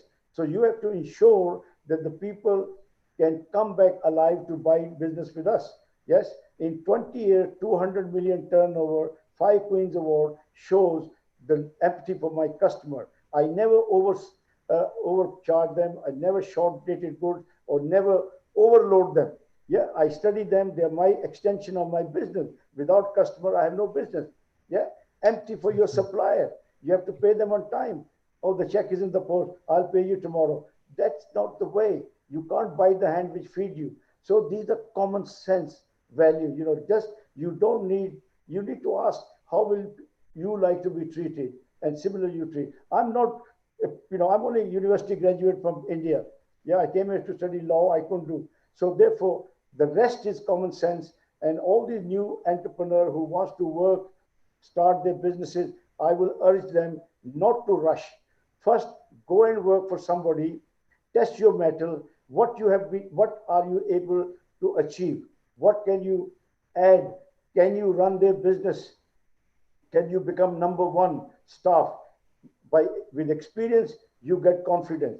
If you rush, you will lose a lot of money. You might fail, and they may take your house away and that's where you have to work at least 10 to 15 years for a company which is in the same field where you want to go. So you learn the rope from somebody else.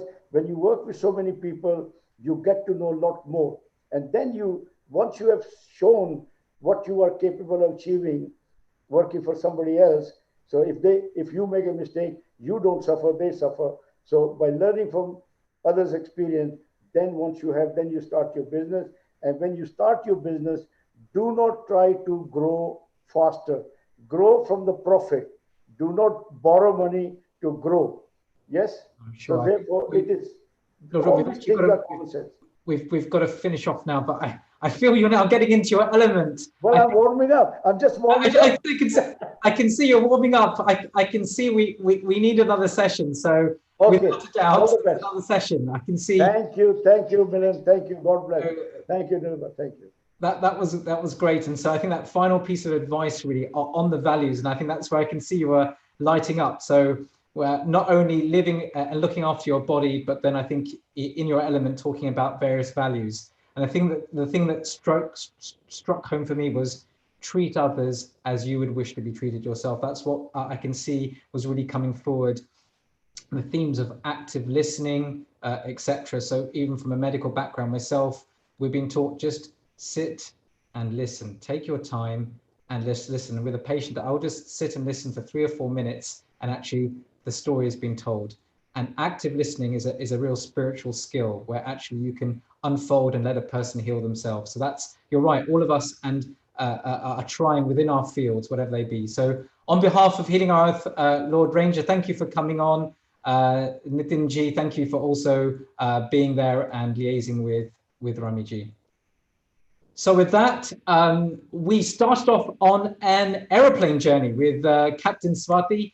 We then really went into a crux with Dr. Pankanya and Lord Gadia, and ended up with Lord Ranger as well. So that sort of time has flown. It's time to hand over in a moment. So I'm going to, in a moment, hand over to our co-host, who's well known here, who is Prash Patecha. Prash, I know time is of essence now, so I know Beatrice is ready, who you're going to introduce our next guest. Prash, if you did want to come and give us a musical number, but with that, with our audience, I will actually just introduce you and leave you to decide whether you're going to perform now or just hand over straight to our next guest who's with us. So with that, all of you who are watching, Do come every week. Next week is on wellness. The week after is a music festival. The week after is on harmony. Do look at healingourEarth.com. This is very much a community channel, different themes each week. And the theme today has been on the theme of COVID, which obviously is the underlying reason how this Healing Our Earth set up, but it's been going strong. So do look that the COVID theme will carry on every month, the first Sunday of every month. So with that in mind, Prash, I can see you online, looking slick as ever, looking with your well-being hat on as well. Prash teacher, part of, I'm just looking here as well, really, of mantra therapy, urban spirituality. Please do log onto healingearth.com and look at Prash's website, Stress to Success, urbanspirituality.co. Prash really works as a mindset coach internationally and as a podcast host. So you're well known to us here, really, being part of the key wellbeing team and of Healing Our Earth. Really good to have you on. Please take us now on the journey for the rest of Healing Our Earth. And namaste. Thank you to the listeners for having me on. Hurry on. Namaste. Thank you so much, Milan. As always, you speak with heart and you speak wisdom and intellect together. So I'm very grateful. Thank you for that introduction.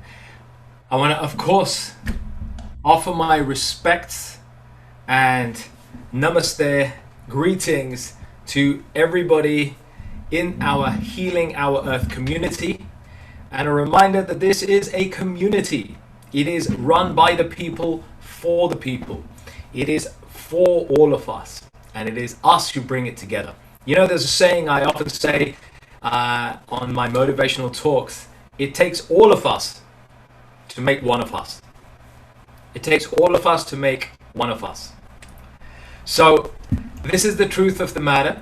And I know the ancient Sanskrit verse that applies here is Vasudevam Sarva Kutumba. We are all one family. Across this globe, across this universe. But we are united in our differences, in our diversities. We are united by the common thread of the desire to live with passion and integrity and be happy. And this unites us no matter race, religion or culture we are. We have a birthright to be happy and healthy. And so it is appropriate that we use this fantastic platform to highlight the theme of health. And this week we're talking about, of course, COVID-19, which will be a regular feature month after month. Next week we have the wellness and well-being theme. And so health is at the heart of all we do. And I often say to people as part of the clients that I coach, no matter where they are in the world, and I have the privilege of serving clients from different countries, business leaders, executives, directors, professionals of different kinds, I say to them that the heart of your career or the heart of your business is you. You are the heart of your success. You are the heart of your career. You are the heart of the relationship that you have with your wife, your husband, your family, your children. It is you. And so therefore, investing in your health, which to me means 5 areas. When I teach and coach in health and well-being, we are looking at 5 pillars. Physical, emotional, behavioral, mental, and of course spiritual. These 5 pillars of well-being together, when we invest in those, as we are doing week after week after week on Healing Our Earth, we have the opportunity to become peak of health. Here, here, and here. And if we can do that, then we can become the best version of ourselves and help one another. Which is why I'm going to waste no more time in introducing our guest, our next guest, who hails as an expert in many teachings of the ancients. She is a yoga and meditation teacher with an experience of 20 plus years trained under the guidance of Master Ravi Shankar, Sri Ravi Shankar as he is known, the founder of the Art of Living movement, which is a global charity and humanitarian and spiritual movement. She has learned directly under Sri Sri Ravi Shankar in Europe, while also spending a lot of time in Bharat, in India. In 2009, she became an authorized trainer for the teaching of Sudarshan Kriya, yoga, and Sahaj Samadhi meditation. She's also studied Ayurveda, which is fantastic, an area of my personal passion, at the Institute of Human Sciences directly with the renowned S.V. Govindan. Then in 2008, she co-founded the Italian chapter of the International Association for Human Values for the application of yoga in the field of social unease and mental health. And of course, you later on took part in the SKY, Sudarshan Kriya Yoga Therapy Project for Anxiety and Depression, offered by IAHV Italy, which means it had national recognition. And as we understand it, for the last 4+ years, you've been the Director of Teaching and Training at the Sri Sri School of Yoga, Europe, training yoga teachers in Italy and Europe to help them spread this powerful healing modality across Europe and many other countries. And of course, you're the founder of Yoga into Life. She offers workshops and individual yoga sessions through this for healthy and meaningful living. I'm so honored to welcome Beatrice Iulini. Welcome. Namaste. Namaste. Thank you, Prash. It was amazing introduction. I feel really humbled to be introduced by you. And definitely I feel very much humbled by being part of such a panel of speakers, and really feel touched and very honored of being invited by the Healing Our Earth team to be part of this free global online summit. And and also being like I feel like India is really receiving me, as all of you coming from there and bringing so much the power, the vibrant spirit of that India with through your speaking, your sharing your spirits and the values that you were sharing. And it was like for me, say, on one side, oh my gosh, what is my role here? And then on the other side, saying, but this is yoga, all what you have spoken up to now. This is exactly what this amazing wealth, because for me it's like a wealth that coming from India is really like showering on the whole humanity. And we call it yoga, just to give it a name. Basically, as you say, Prash, is like really the basic, the grounding for all of us to get tools, inspiration and guidance in showing and unfolding the best and beautiful version of ourselves. And this is what I really believe when I practice yoga for myself, when I teach yoga, and when I share the power of yoga for a better life. As Italian, I have been very much able to witness the impact of COVID these last months. We have been one of the main focus of this virus, a small virus, able to stop entire nations and the entire globe. And this is bringing me to the power of the meaning of yoga, that we are so much all interconnected, so connected, so interdependent, and sometimes we think that we are in control of everything, and instead we are not able of keeping the awareness that there is something bigger than us that we have to learn to be connected to. Because the moment that we are connected to that, we can call it spirit, we can call it huge power, we can call it consciousness, whatever you want to call it. But basically, the moment that we are training ourselves to be connected, to be stable in that connection, then all the mundane, all the materials then gets unfolded. But when we do the reverse, then no way of reaching anything. And I'm sure that when you coach your clients, you are going this direction. I could perceive in your words and your vibes, Prash. Yeah. So, yeah, basically, I've been witnessing that. And as a yoga teacher, I have been witnessing many people asking us as yoga teacher, as trainer, as coaches to help them. Because basically the need of the moment was of facing what in the yoga, on the path of yoga is called like obstacles on the path, correct? So big obstacles, isolation, uncertainty, and also this changing in living. And basically this also this being somehow brought back to sit inside, which is not only sitting inside in our houses, but sitting inside, being with ourselves. And it's not so normal for people. We are really, our minds are going outside so easily. And we forget that our strength, our biggest power is inside.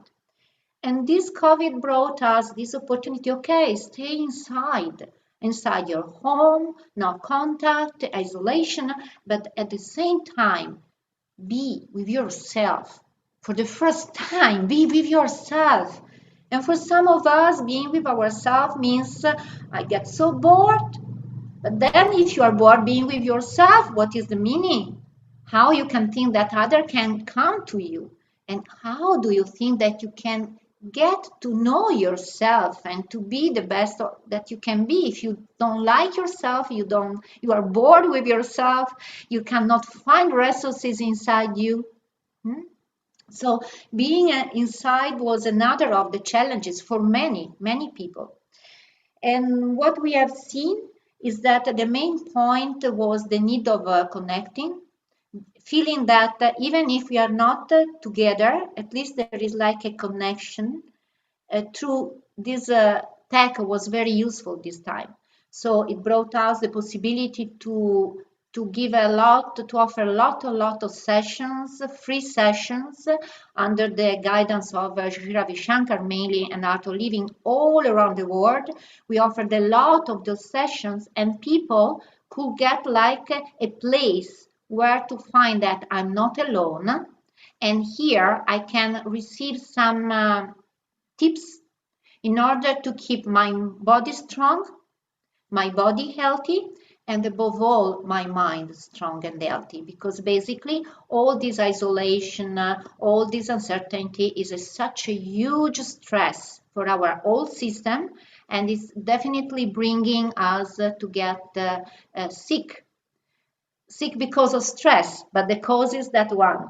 So basically, we have to just to deal with what we can start with. And we cannot start with the fear, correct? We cannot say, oh, stop to be fearful. You can't. But what you can do, you can start from your body because it's tangible, it's physical. You can say, okay, let me sit straight. I can do something. Let me check my diet. Let's cut my sugar. Because this is one of the main things that is going to decrease your immune system, correct? And this is what we need to keep very much high this time. So cutting you know that 1 teaspoon of sugar is decreasing your immune system for 2 hours. It's amazing. So basically, we're starting with starting from the body, and then going to the mind. And from body to mind, there is such a beautiful bridge, which is called breath, breathing. Because breathing is the only system which is between the two realms, the tangible and not tangible. It's the only one of our systems which is volunteer and involunteer. So it is belonging to both. And this is why all what we are doing in Art of Living mainly is around that breath. It's because you can change the level of your energy just by breathing. You are breathing oxygen, but you are breathing prana. And this prana keeps your body energy level high. Then If your prana, your subtle body and prana are healthy, then definitely your body will be healthier and your mind too. So basically using the breath was one of the tips that we were sharing over this month, and I will go to share with you as well in 1 minute, and definitely meditation. But this technology, breath and mind, is something that is very worthy to know when we have to face challenges. When we have to face challenges, we need techniques, but we need above all to go back to the source, which is inside us, the full potential which is inside. And to tap into that, breath is the best way, is the best friend.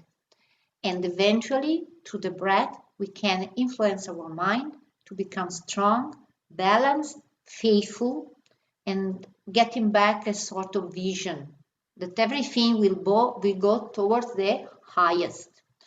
So basically, this is what I would love to share with you. I don't know how much. I think that we started a little late, but I can have a little bit more time, I think, Prash.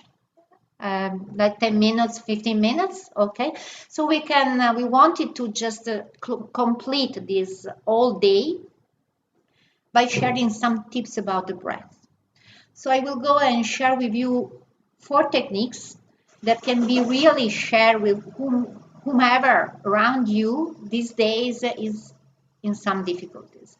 And those techniques are basically based on getting back a balance, uplifting the energy, the level of energy, and relaxing the brain. So these things are happening just through the breath. And then definitely we can close our eyes for a little moment of meditation and gratitude to all the panelists and all the amazing day that has been guided and offered by the Healing Our Earth team. So we can do it together. First technique that I would love to share with you, it's very simple. Most of you will for sure, you already know. This is called Nadi Shodhana, and it's the alternating nostril breathing. This is very powerful in balancing the 2 hemispheres of the breath or the brain, and at the same time helps us in recuperating, getting back to our center, to our strength and centeredness. We will do that just a few rounds together so you can really recuperate and recover after the whole day. And we do that with a counting. I will guide you if you want just to sit comfortably with your spine straight and shoulders relaxed. And you can place the left hand in this beautiful Chin Mudra gesture on the left knee, and right hand with your index and medium finger in between your forehead. And with the thumb and then the ring finger, we are going to open and close alternately the 2 nostrils. So first of all, let's start with a full breath in, open nostrils. Take a deep breath in. Close the right and breathe out. Breathe in through the right, to the left in 4. In 2, 3, 4. Hold for 4, 2, 3, 4. Out through the right, 2, 3, 4, 5, 6, 7, 8. Breathe in, 2, 3, 4. Hold for 4, 2, 3, 4. Out in 4, in 8. Through the left, through the left, 2, 3, 4, 5, 6, 8. Breathe in through the left, 2, 3, 4. Hold, 2, 3, 4. Out to the right, 2, 3, 4, 5, 6, 7, 8. Breathe in, 2, 3, 4. Hold, 2, 3, 4. To the left, out, 3, 4, 5, 6, 7, 8, and release. Release your hands and just observe your breath. Observe the state of your mind. And when you feel like you can open your eyes. And now we will learn a very powerful technique in order to clear all the air that sometimes we are keeping in the lungs. Usually we breathe in and then we don't breathe out fully. We don't take the time. So what do we do now is just that we are helping us to fully breathe out and create a clear, proper environment for the lungs to get the next full breath in. What we do is just that we are going to have our hands at the shoulders height and soft fists. We are breathing in and out through the nose only, and we are just throwing our arms upward and then letting them falling down. So this is what is happening. Breathing 1, 2, 1, 2, 1, 2, 1, 2, 1, 2, 1, 2, 1, 2, 1, 2, 1, 2, 1, 2. You can close your eyes. 2, 1, 2, 1, 2, 1, 2, 1, 2, 1, 2. And release, relax. Hands on the thighs, palms facing upward. Just be with yourself, eyes closed for a while. Become aware of the sensations in the body and the state of your mind. Let's do a second round. Hands in position at the shoulders high. This time you can keep a gentle smile on your face, relaxing the nerves in the face, relaxing the muscles. Take a deep breath in and fully out. Let go. And together, breathing up, down, in, out, in, out, in, out, in, out, in, out. Open your hands when you go up, down, in, out, in, out, in, out, in, out, in, out, in, out, in, out, in, out, in, out, in, out, in, and out, and relax. Hands on your thighs and observe the sensations. Observe the inner atmosphere, the level of your energy, the state of your mind. When you feel like you can open your eyes. So this kind of breathing we can do empty stomach 3 times, 3 rounds, 15 breaths each. Each time that we go up, we really open our hands very wide and then we close with the fist and we just relax. This is bringing us a lot of energy, powerful energy, clearing the mind and sustaining the health in the body. The last one that I want to share with you before going into a short meditation is a way of letting go, of releasing the stress. As a kid, what we do when we are really fed up, sorry that someone is coming. Okay. So when we want to let go the stress, what do? We simply let go. When we cannot bear anymore, we just do that. And this is what we are going to do now. So it's not like it's really breathing out very slowly. So we are breathing in through the nose and out to the mouth.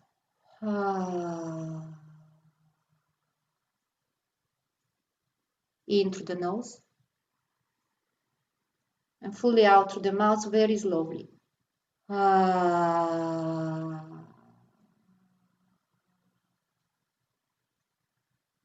One more time, in.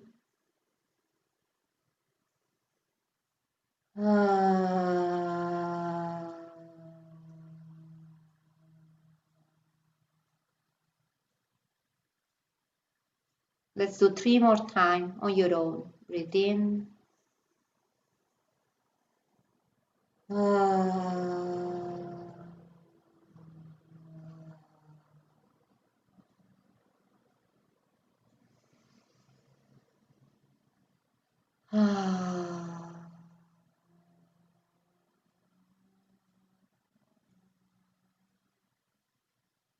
Last time.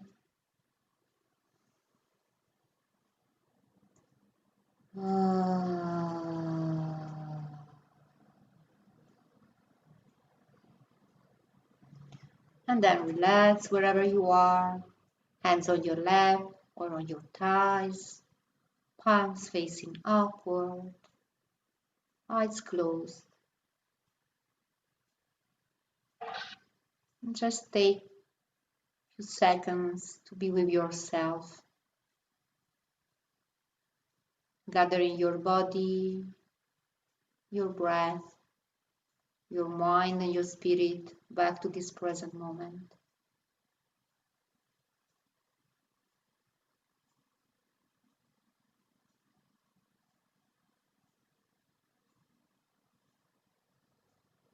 Take a deep breath in and breathe out very slowly, relaxing your shoulders down, keeping lifting from the base. Become aware of the surroundings,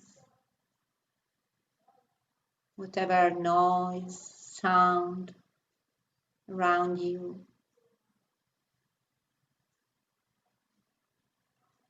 In your house, outside in the street eventually. Acknowledge whatever sound, whatever noise. Be in harmony. Welcome whatever sound. Take a deep breath in. And breathing out, relax your shoulders down. Keep lifting from the base, keeping the spine straight.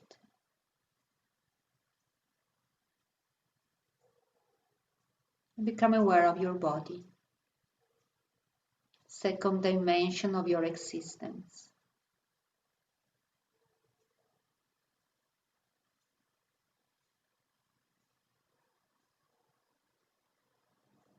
This body is a gift from nature, from God to you, with love.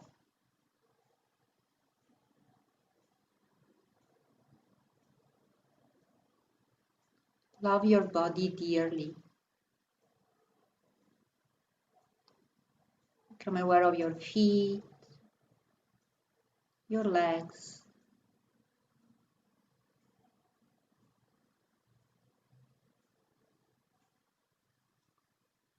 your abdomen and buttocks.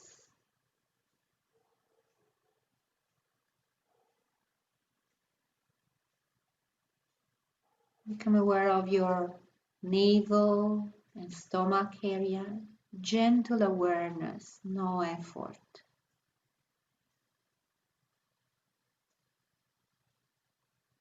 Become aware of your chest, your shoulders and arms.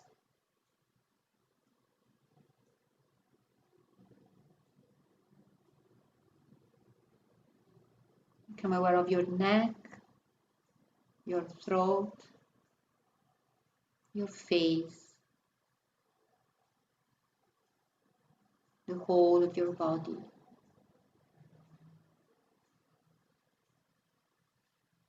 You are in a harmony with your body.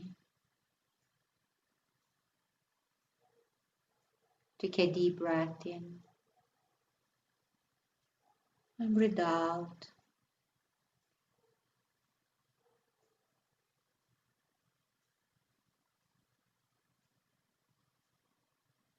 Become aware of your breath, the third dimension of your existence.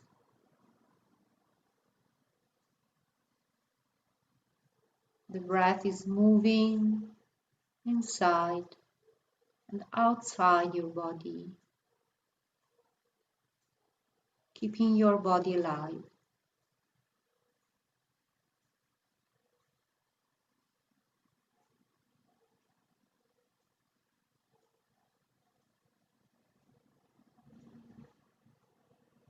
Every inhalation, become aware of the extension. Every exhalation, become aware of the relaxation.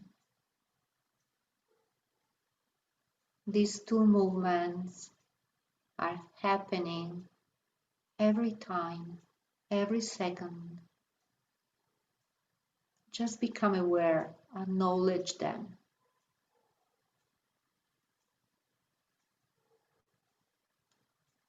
Take your mind to your breath.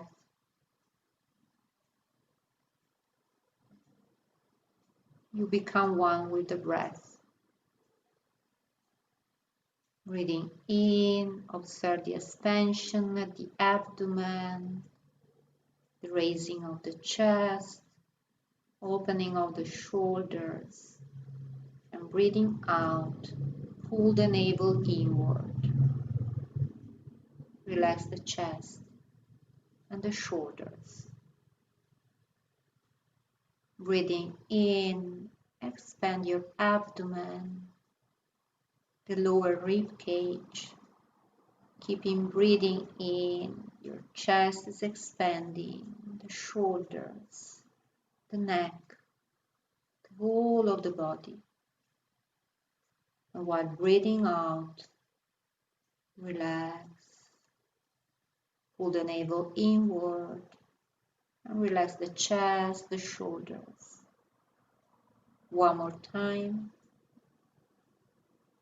Expanding from the abdomen, having the feeling that you are breathing in the whole of your body, your legs, your trunk, your arms, neck, and your head, your forehead expanding. While breathing out, pull the navel inward and release.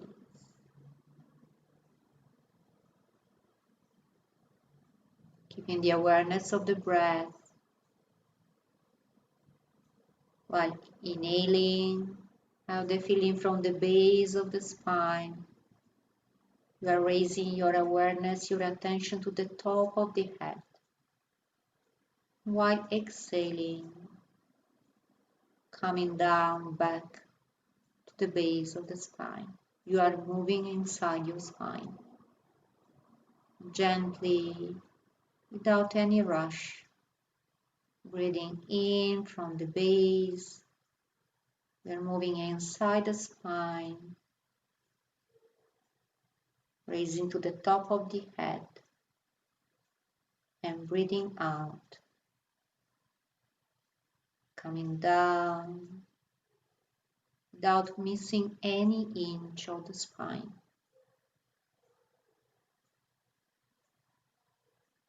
Keep moving with your breath, taking your mind to the breath.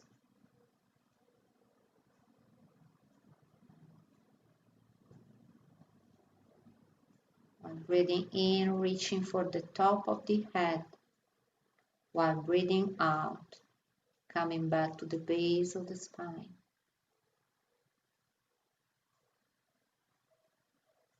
One more time.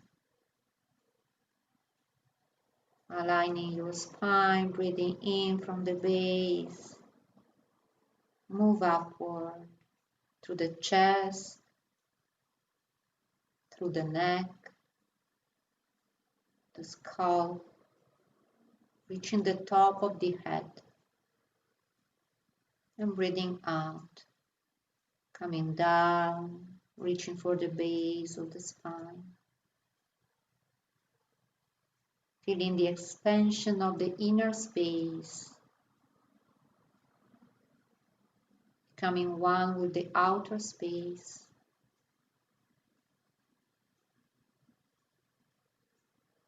Occupying the entire room where you are sitting.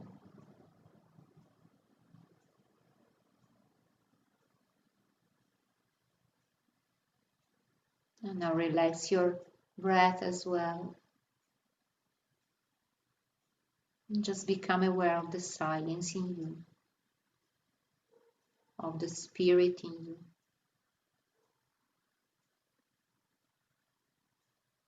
That silence is coming from your spirit.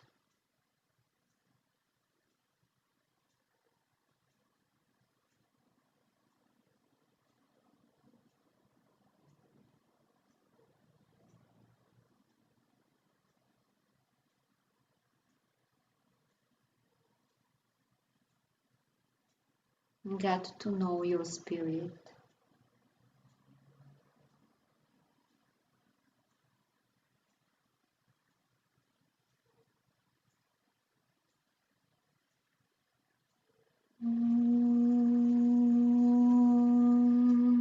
Shanti, Shanti,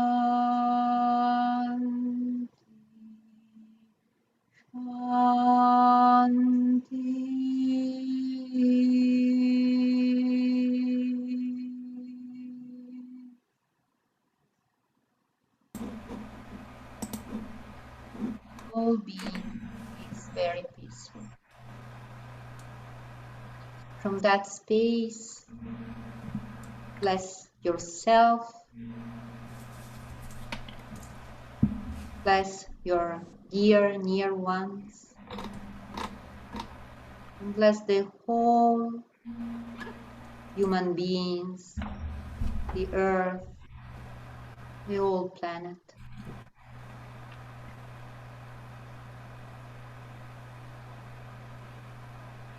Take a deep breath in and breathing out with a thought of gratitude. When you feel like, you can open your eyes.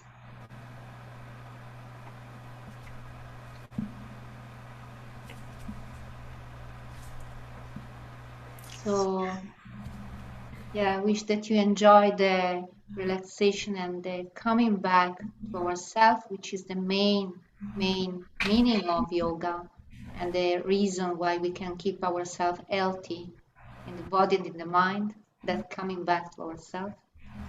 So I really thank you for being with me, listening to me, and practicing together, which is always the highest in order to increase the vibes and the energy, and really the real way to heal our earth and ourselves. Prash, thank you. Over to you. Namaste. Namaste G. Beatrice, molto bene, va bene, grazie. Grazie a te. Prego. Beatrice, before you leave us, and firstly to thank you for giving us practical strategies that we can apply, that is doable by any person of any age. And it is fantastic how you remind us that the power of pranayama is available to anyone of any age, race, religion, culture, or background. It is simple, practical, and the Nada Shuddhi that you learned is very easy to incorporate. I'm sure our next guest, Dr. Rajiv Gupta ji, will have some things to share and expand in different ways than what you've already shared. But just do tell us, where can we work with you or find out more and learn about you? You can find me on my website, which is under construction now, reconstruction. Anyway, is yogaintolife.org. So it's very easy to remember and to get inspired by to bring yoga into life. Fantastic.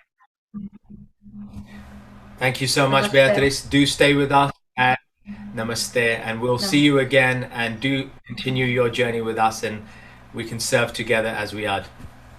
Ciao. Thank you. So now, moving on from the lovely Beatrice from Italy, we welcome another distinguished guest who's joined us here. Again, he has been with us before, and we're delighted. And a big Healing Our Earth community global welcome to Dr. Rajiv Gupta. For those of you who may have not encountered Dr. Rajiv Gupta, Dr. Rajiv Gupta is medically qualified consultant in the NHS for the past 17 plus years and is chairman of the Central Specialist Advisory Committee of the Royal College in London. He's also been the chairman of regional council in the BMA, British Medical Association, for 5 years, and is currently the chairman of the regional consultant committee for Yorkshire. I'm delighted because he's also an active researcher and has been the chief investigator and UK coordinator for international research trials. He's also received many awards, including Clinical Awards Excellence, the Glory of India Award. I was fascinated to hear about that. Outstanding Personal Service Award, Heart Award, and the Gold Award for Health Workplace. On top of all these accomplishments, Rajiv has an active interest in yoga and has been tasked by Swami Ramdev, the well-known world authority in yoga, Sri Swami Ramdev Ji himself, to lead medical advisory committees and actively help integrate yoga into medical practice in the UK. And so, since I believe you've set up a teaching yoga practice to doctors and run many yoga teaching sessions for doctors, especially for doctors around the UK, and you've done a lot to study and bring forward the benefits of yoga into the medical and contemporary workplace. We're honored to have you, Dr. Rajiv Gupta. Welcome. Healing Our Earth says namaste to you. Thank you so much, Pras, for such a kind introduction. And I'm so delighted to be part of the Healing the Earth community. I was here talking earlier and I'm talking again now. I feel like I'm connected to the people who are working in the same direction for the same purpose and the same goal. And therefore, my task is made much easier. The way people have spoken throughout the day, it has been really, really enjoyable journey. Beatrice. Actually, I'm excited to hear more. I may ask you one favor. Rajesh ji, just raise your voice or come closer to the mic for us. Is it better now, Rash? Yes, there we go. Thank you, Rajiv ji. Cool. So you might see a bit more of my nose than my eyes, but that's okay. Just give me 1 second. Let me try if I can get that there. Is that better? Yes, you're clearer and louder. Cool. So saying all that, my job has been made easier by a wonderful session done by Beatrice, and that shows the power of yoga. And we have heard previously from Dr. Pankania that coronavirus is here to stay, pandemic, and is likely to be endemic, which basically means it's going to be here. We know that nearly 290,000 people have been affected by corona, and 45,000 people have died by COVID-19. This is unprecedented. It has never happened before. And I think it's so important that we get it right. Sorry, let me move it back. I can see better now. So one thing very important for us to know that, as Dr. Pankania said, there is no treatment. If steroids are given, dexamethasone is going to be helpful if you are on ventilator or have a severe respiratory disease. There is not a lot of hope from Remdesivir. Hydrochloroquine, not much hope. and anything else that has been proposed has not been really much useful, including the azithromycin. And he was saying that vaccine may or may not give a good hope because there are so many proteins in the virus. And as you know that it's a ball-like virus, and there are all spikes, and these spikes enter into the respiratory tract, and each spike works like a key. It opens the key, opens the lock, go into respiratory tract, and then cause cytokine storm. And that cytokine storm is what is the biggest problem. So the question is, what can we do about it? So one thing is we can sit tight. First thing we are doing is keeping distancing, but there is a lot more we can do. And I'm trying to have a bit different aspect to the life, which is what I have learned over the last several years. As Prash was telling that I have been studying yoga and looking into the scientific basis for yoga, because a lot has been said and people here, they become yoga teacher, they start teaching it without knowing the whole scientific basis, the physiology and the mechanism of action of each pranayam and asana.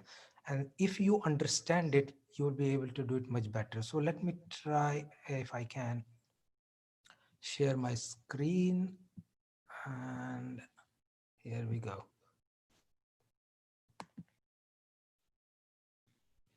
Can you see something? Prash? It's visible. Cool. So as I was saying that basically we need to know there is one thing that connect all of us, and that is the pran vayu, the vital air. And that is the air that goes in and out of us. And that is what sparked my interest in yoga. And that is of three main types. First is pran, second is apan, and third is udan. And all these, the top one is heart and lungs, then the tummy, and then rest is the food pipe. So all systems are united through this, and that is there. And whether we accept it or not, although there is, you can put the person on ventilator, it carries on so long and then dies. What happens? You are pumping air through the ventilator into it. You can pump adrenaline, you can pump anything to keep the heart working, you can keep the lungs working, but what is missing is the pran, which is the vitality, and that's what you can't start. Having done like years, 27 years into the medical science, doing various degrees and being the chief investigator, doing a lot of research, I have come to know that we need to understand the fundamentals. And we know now this global pandemic and high infection rate with high mortality, we need to find a different way because there's no definite treatment. And one of the possibility, and I'm not saying that is the only possibility, is simple, easy, and free, and that's yoga. Yoga has got three main stems. One is stretch and restorative poses, which is asana. Second is breathing exercise, pranayam. And third is meditation, which is you're connecting to your inner self. And when you're connecting to inner self, then you know what's happening to you. Now, the benefits of yoga are immense, because more I read about it, more I learn about it, more I convince myself it's very useful. We know that if you're taking a deep breath in and there is a deep breath out, you are increasing the oxygen intake. And that oxygen intake, when it's delivered to tissue and organ, is going to increase the organ vitality. Also, it's stimulating the lymphatic system when you're doing various asanas.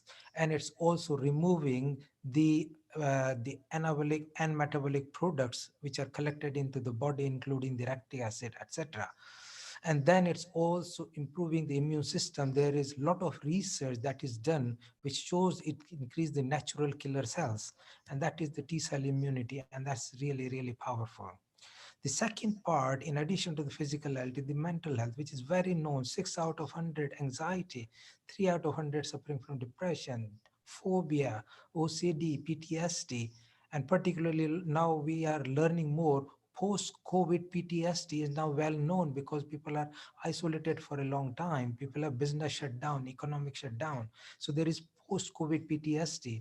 Now, if you can focus on yoga breathing and you can get a state of calmness, which we have just experienced in part, which Beatrice has shown, but there are various other ways. Your thoughts are melting away.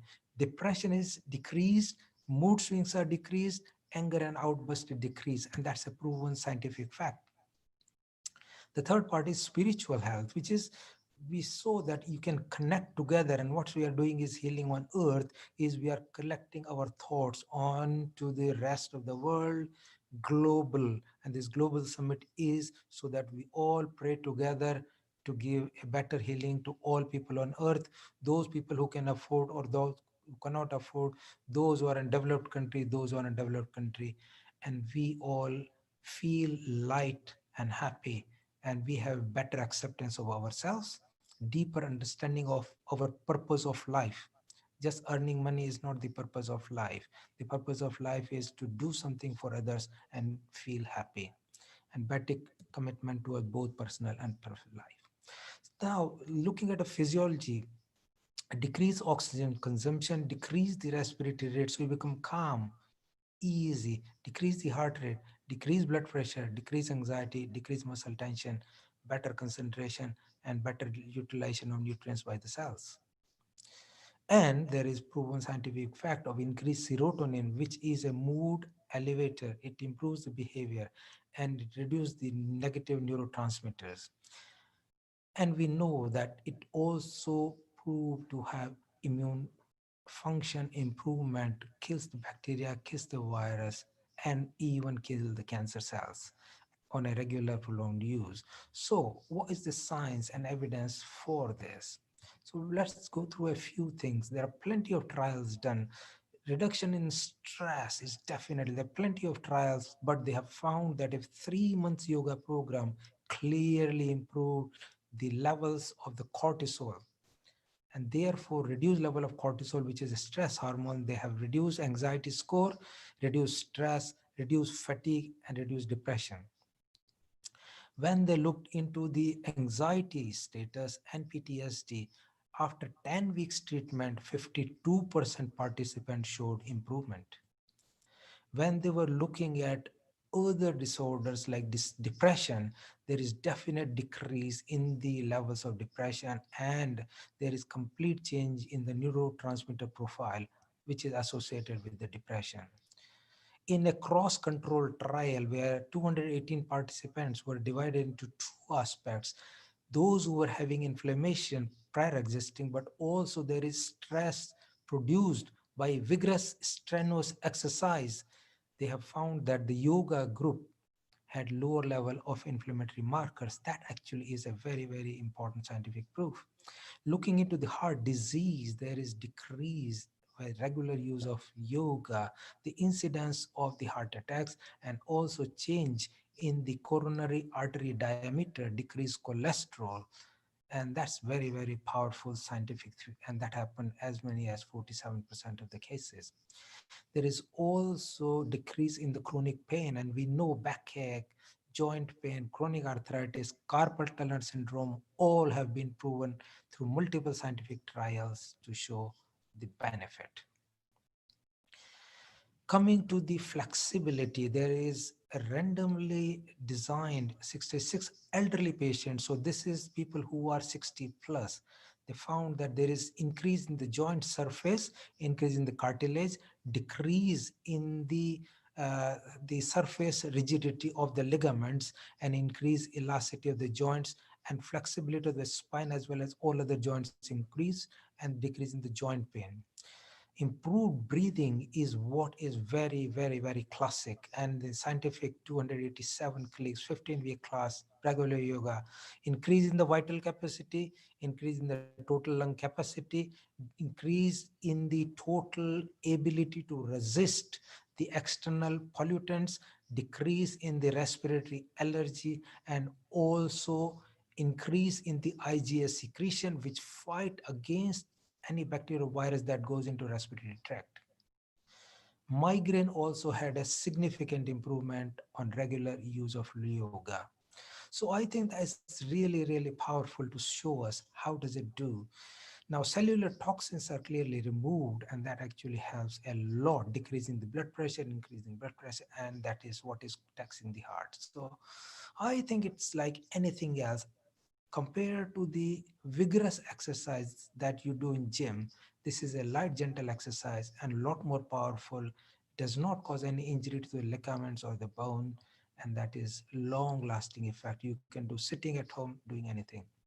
So there are lots of different types of poses we can use. I would probably say a few of these are my favorite. But before going there, I would just mention that there is neuroplasticity, which is developed through the yoga, and that is a new advancement which is coming out. Ability of our brain to remodel ourselves in response to the circumstances. And there is down regulation of the negative pathways, and there is change, adaptation, and improvement. And I think that's very, very, very useful. And I think I would probably just mention briefly what is important here, that in the coronavirus or COVID-19, cytokine storm is the most important part that causes severe respiratory illness. And yoga regularly, through the improvement in the natural killer cells and clearing of the secretion through the deep breathing, is definitely going to be helpful. Three important poses: Trikonasana, Nokasana, and tree pose. What is the very, very valuable? Cobra pose, Bhujangasana, or the Swanasana or dog pose, and then the Paschimottanasana, which is very, very good. Bhastrika, which is 2.5-second deep breath in, deep breath out, is quite powerful, and that's very, very useful and found extremely useful in wiping out the coronavirus particles and also increasing the immunity. Kapalbhati is my favorite. I don't know if people are good. I think I would probably want to go if you got time. Just it's deep breath in, and then every second you breathe out. So just do for like half a minute with us. Deep breath in.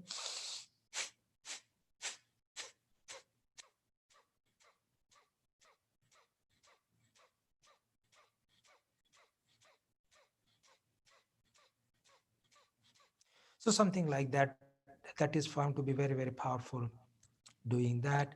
And I think it's very, very good to do Anulom Vilom, which is like deep breath through the left nostril, and then you breathe out through the right nostril, and then you keep alternating through the Nadi Shodhan, and that balances your moon and the sun, which is like cold and hot in theory. And in the yoga terms, it's called Nadi Shodhan for your Sushumna is your neutral one, and Ida is your one, and Pingala is the other one. So left and right, left Ida, right Pingala are balanced. So just we are coming to nearly the end here. So what we need to do for corona control: distancing, very, very, very important. Mask whenever possible. Third, hand wash. And fourth, yoga. These, in my view, are 4 pillars of preventing resurgence and having the corona in full control. So if we all work together, we can win it. And even if we not kill corona, we can win corona. I think I would want to pause here, and then if opportunity is there, we can try and see what else we need to do. So I will probably go back there. If there is a time, then we can try and work around doing what we need to do in terms of a little bit more of Kapalbhati and Anulom Vilom. But if there's no time, I think I would be happy to take questions. Raj, thank you very much once again. Thank you, Dr. Rajiv. Excellent information shared from your abundant experience. There is so much that we could cover in these sessions, and obviously we want to try and do justice to all the experts who have joined us here. There are a couple of questions, if I may, I'd like to run past with you while we still have a few minutes, if I may. Firstly, and this could go into a long one, but just like the gist, how did you overcome those challenges and difficult times while integrating yoga, which is, of course, undeniably the oldest science of personal wellness and health in the world, integrating that into the contemporary medical practice, especially with busy doctors and those who are skeptics? It's a very good question, and thank you, Prash, for bringing it. It has been a very difficult task because our medical science actually drives us in a very, very different way. And just for us to accept that is difficult. However, what I thought is I need to experiment it, and I have done a lot of work and looking through so much of scientific literature and removing what was a flimsy literature to focus on very strong scientific literature, and then trying myself. I do yoga myself on a regular basis and have done it for now many years. My wife does every day 1 hour in morning, and she also managed to do another hour in the evening, and she has found decrease. I use it in my clinical practice. I do weight management clinic, and even in children like 14, 15 years, they have lost 1 stone, 2 stone, 2 kilos, 6 kilograms. And that is very powerful to really make me believe that yes, we can use it. A child come with asthma, I have given him some techniques. Then at the end he was saying that, oh, he's on antidepressant. Now next thing I heard was his psychiatrist rings me that, oh, you have seen this patient. I thought, oh, I'm in trouble. I'm not a mental health doctor, but with the techniques I have told, this guy has stopped taking antidepressant and he's more happy than ever before. And then this psychiatrist rang me to say, thank you so much. I don't know what you have done, but whatever you've done has worked.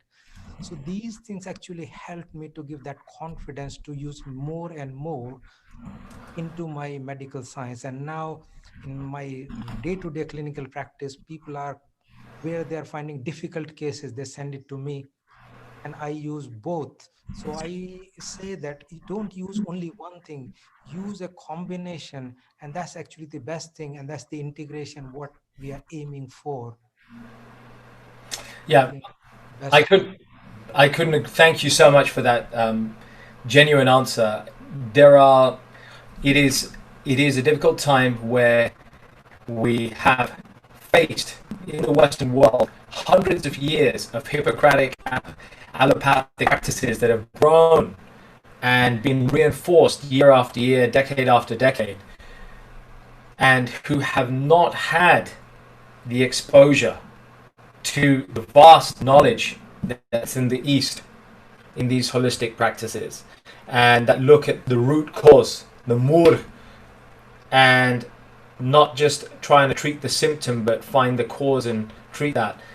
And it's heartwarming that great scholars and passionate practitioners of both disciplines, who are rare like yourself, would make the personal sacrifices despite all the challenges and resistance to continue to spread this. And it's heartwarming to see that it's actually working. People are waking up.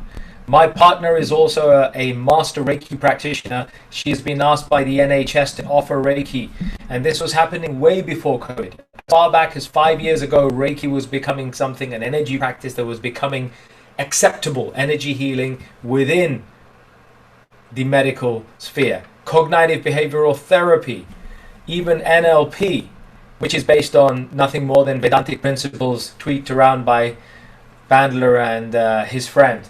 All of these have now started to find avenues. And I think, as usual, the old English saying of packaging old wine in new bottles comes to my mind, at least, Dr. Rajiv.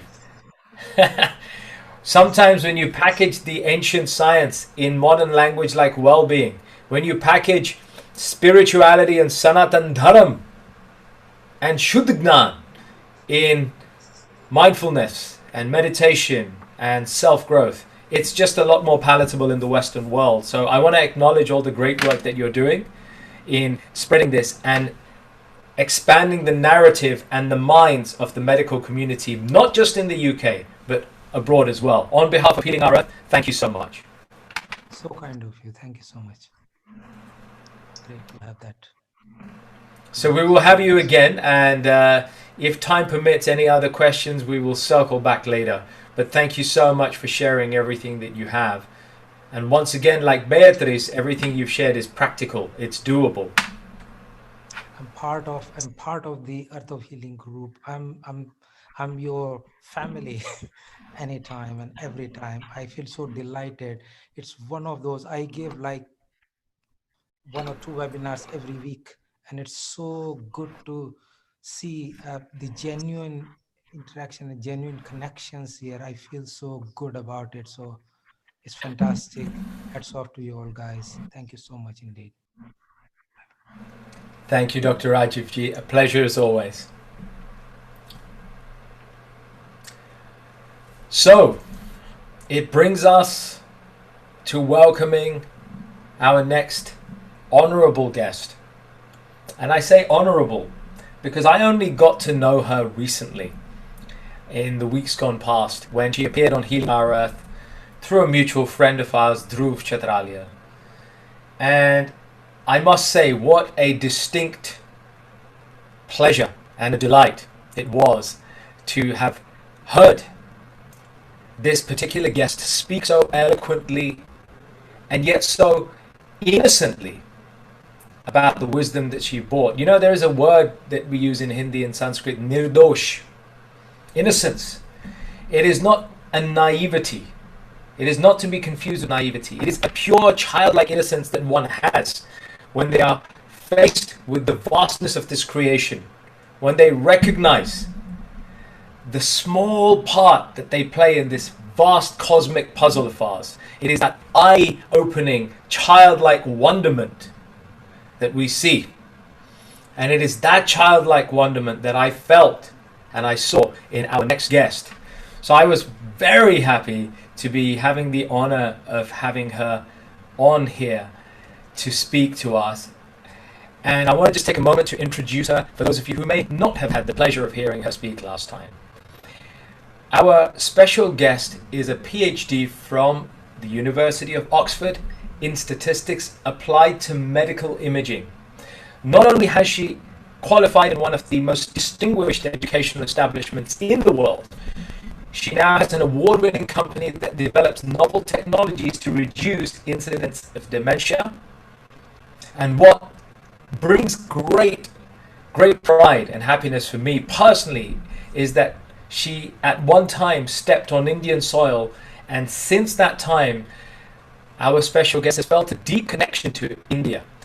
Now she is married to an Indian and a Hindu, and she has been learning about the ancient Vedic knowledge and the culture that we call Sanatan Dharam. She has conducted extensive research on the mental health benefits of Hinduism and, of course, Sanatan Dharma, Vedic culture, and has seen and experienced firsthand how Hinduism and how Sanatan Dharma strengthens mental health, including the COVID-19 lockdown situations, and how it can be applied in so many situations, not just for Hindus, but for every race, religion, or culture. How powerful that ancient heritage and wisdom is, and how relevant it is now. So she takes great interest in all these aspects relating Bharat and Hinduism and expresses her views on social media. She's known there as English Bahen Ke Dil Se. Please show your welcome to Dr. Melissa Kapoor. Namaste. Bahut dhanyavad, Dr. Prashji. You were very, very kind, too kind, in fact, with your words. But I feel actually quite correct in that my understanding of India and particularly Hinduism, it is very young at this point. I only came to India for the first time about 5 years ago and have identified as a Hindu for about 3 or 4 years now. And I am in that, wide-eyed open state of still learning all of these amazing things. And so, yes, I conduct a lot of research to really understand the truth about everything. But at the same time, a lot of what I talk about on social media, including on this session, is drawn from my own personal experiences, my own very young journey at the moment. Just before I begin, just a thank you very much to Healing Our Earth the team at Healing Our Earth for inviting me yet again onto this session. I am very honoured to have been asked yet again, this time talking about how Hinduism can help with mental health. So I really do appreciate being invited again onto this community resilience during COVID-19 session. Thank you very much. So what I'll be talking about in this session is about how the ancient Hindu knowledge provides so many ways, so much knowledge, so much wisdom that is beneficial for mental health. It'll begin with me telling you a bit about what the view of mental health is within Hinduism, how it sits within the broader health element, and in fact the broader aspect of just life generally as a Hindu. I'll then be giving a few details about the views and approaches within Hinduism for strengthening and treating mental health, drawing on how it relies on lifestyle, herbal treatments, and particularly around the philosophy and the spiritual practices, drawing parallels and drawing on the language used within the Mahabharata and particularly the Bhagavad Gita. And then I'll be talking about what the relevance of all this is for modern day life, and how it's been made even more important because mental health is being exacerbated by the COVID-19 lockdown. And as I mentioned earlier, it'll be a talk partly drawing on academic research and the scriptures, the Mahabharata, the Bhagavad Gita, but it'll also be drawing a bit on my own personal experiences, my own journey. So just to begin, as you can tell, I am Westerner through and through. And from that reason, it's important for me to make clear that until recently, I mean, literally in the last few hundred years, the West saw mental health completely separate from physical health. And under the dogma of the native religion, it was that mental health was almost seen like possession by evil spirits. It was a very negative thing. And I know it sounds terrible, but the truth is that the common treatment for it was, being drowned or something because you were thought to be a witch. And I only bring that up because of the real radical difference between that approach and ideology around mental health with the approach and the perspective on mental health that has been native in India for thousands of years under the Hindu philosophy. And that is that physical and mental health, they are integrated. You can't separate them.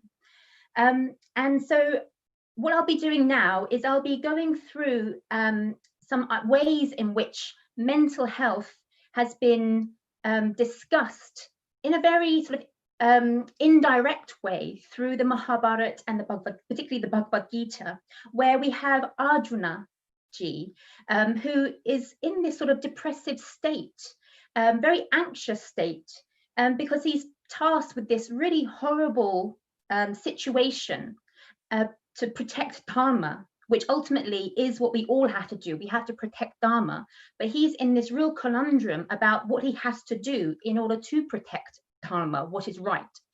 And so he seeks Lord Krishna for his advice. And you see this question and answer between the two of them as Lord Krishna basically gives Arjuna the knowledge and ultimately the tools to then overcome his anxiety and his depression so that he can fight to protect Dharma. So, as I mentioned, the fact that physical and mental health are interconnected. So in the Bhagavad Gita, you hear Lord Krishna talking about how moderate yoga, asanas, moderate exercise, sleep, and recreation are all important for sound mental state.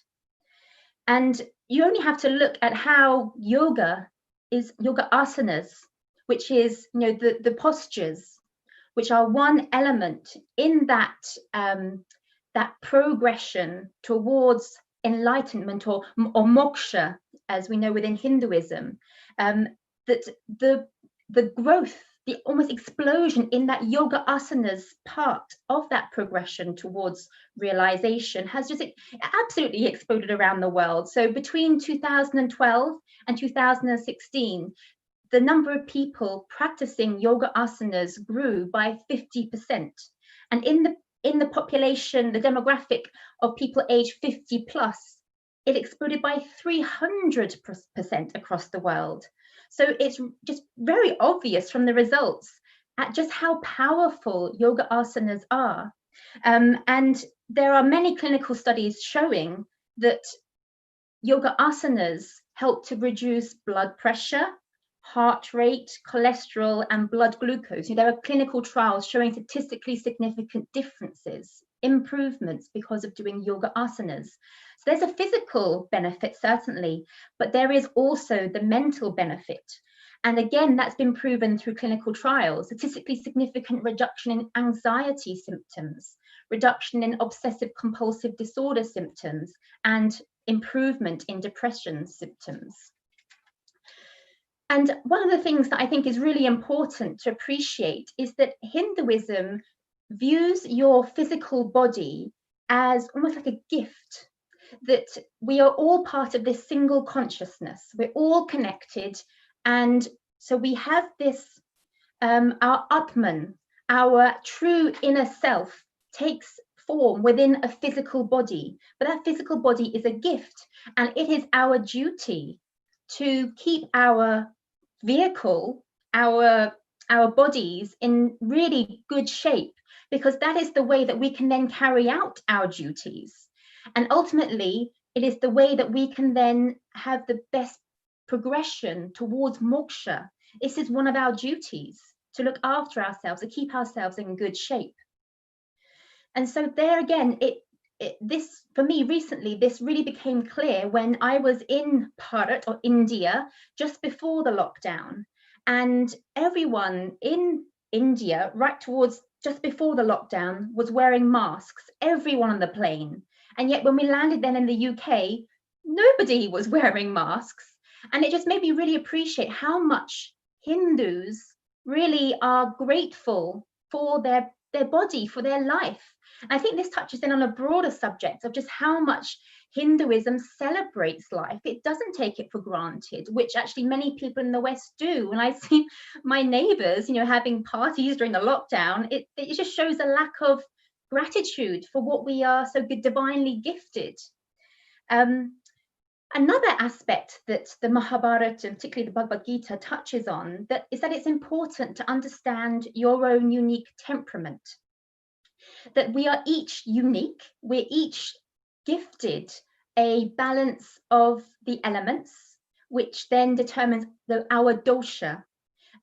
Within Hinduism, it's like a characteristic of each of us, that it determines our predisposition for certain diseases, for certain mental health instabilities, also our ability to make progress spiritually, and also what treatments are then likely to be effective for each of us. And really this draws on the idea of personalized medicine. In fact, it is personalized medicine, something that's very new in the rest of the world, really, this idea of personalized medicine, prescribing treatments based on your own personal, your unique DNA. That is something that's been practiced by the ancient rishis in India for thousands of years.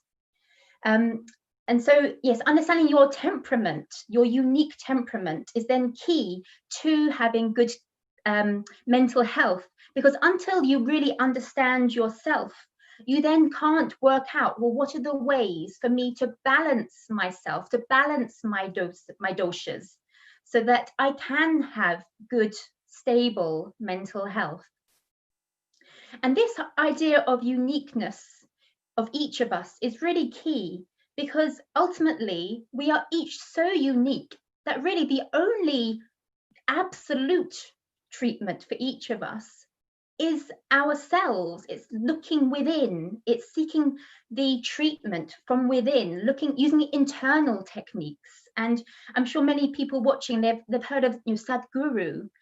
He's a very well-known and respected person in India, Hindu, and he talks about inner engineering, and that really is true, because ultimately we each need to seek within in order to bring our mind and our senses under control so that we can experience this internal constancy and this internal peace.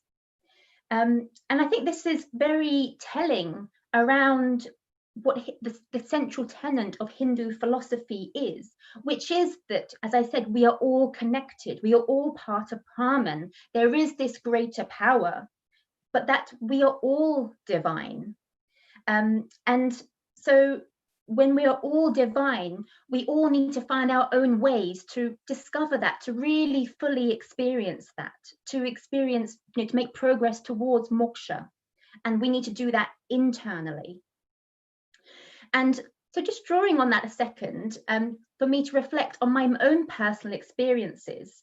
So other ways in which Hinduism, this idea of us all being part of this single consciousness has really helped me to have strong mental health, is that it's also helped me to realize that we are all actually very small parts, as Dr. Prashji was saying earlier, in this much larger cosmos.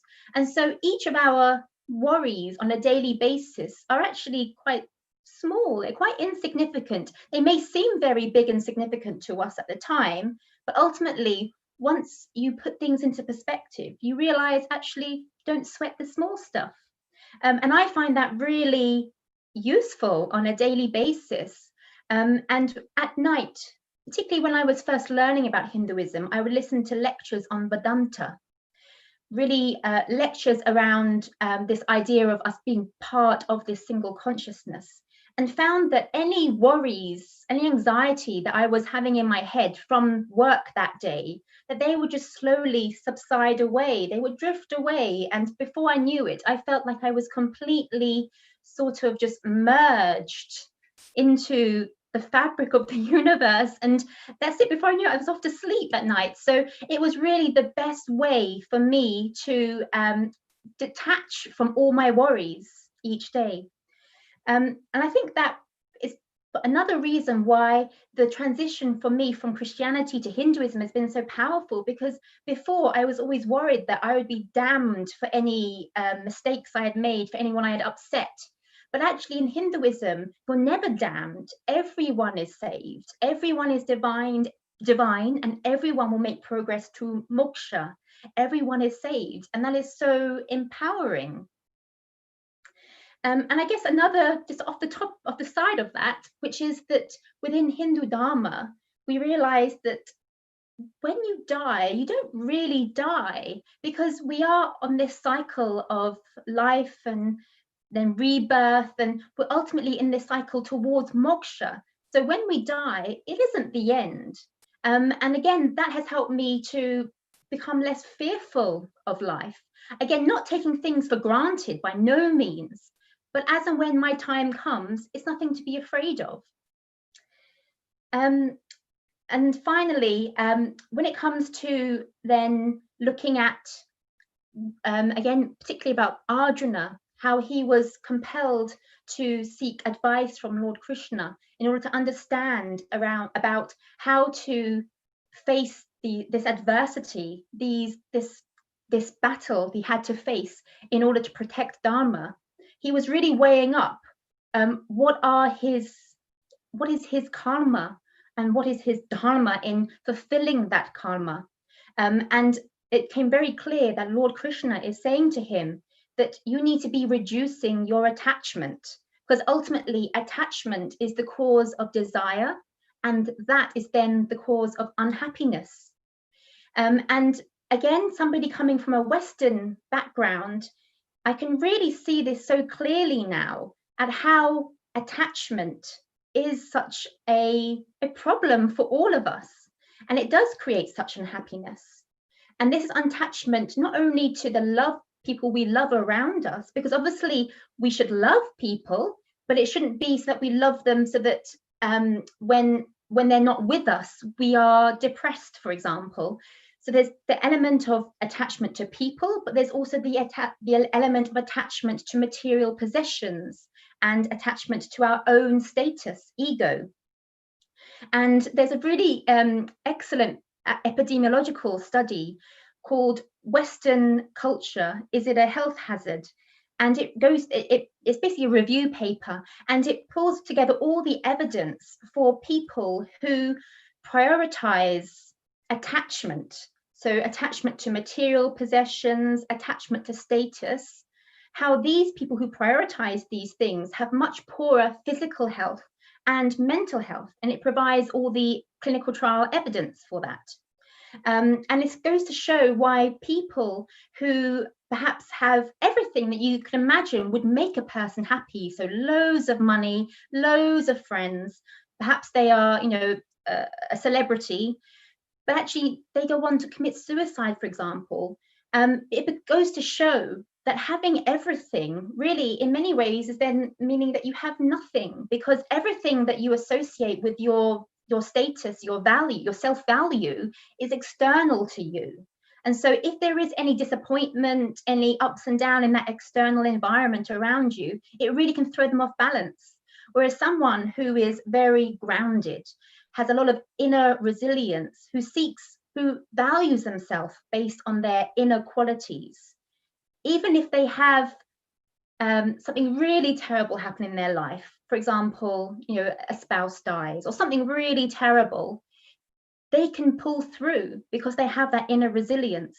And it goes to show that, again, people who really have very few belongings, who are very poor, they can have huge satisfaction and have huge strength, inner strength, and they can really face the worst of adversities and pull right through.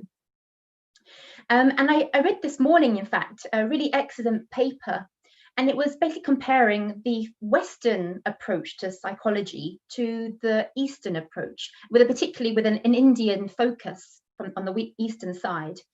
And it made the very stark statement that the Western psychological methods, they seek to strengthen ego, to make people feel good, whereas actually, particularly in the Hindu philosophy, they seek to help people misidentify with their ego. And so I think that's a really stark contrast.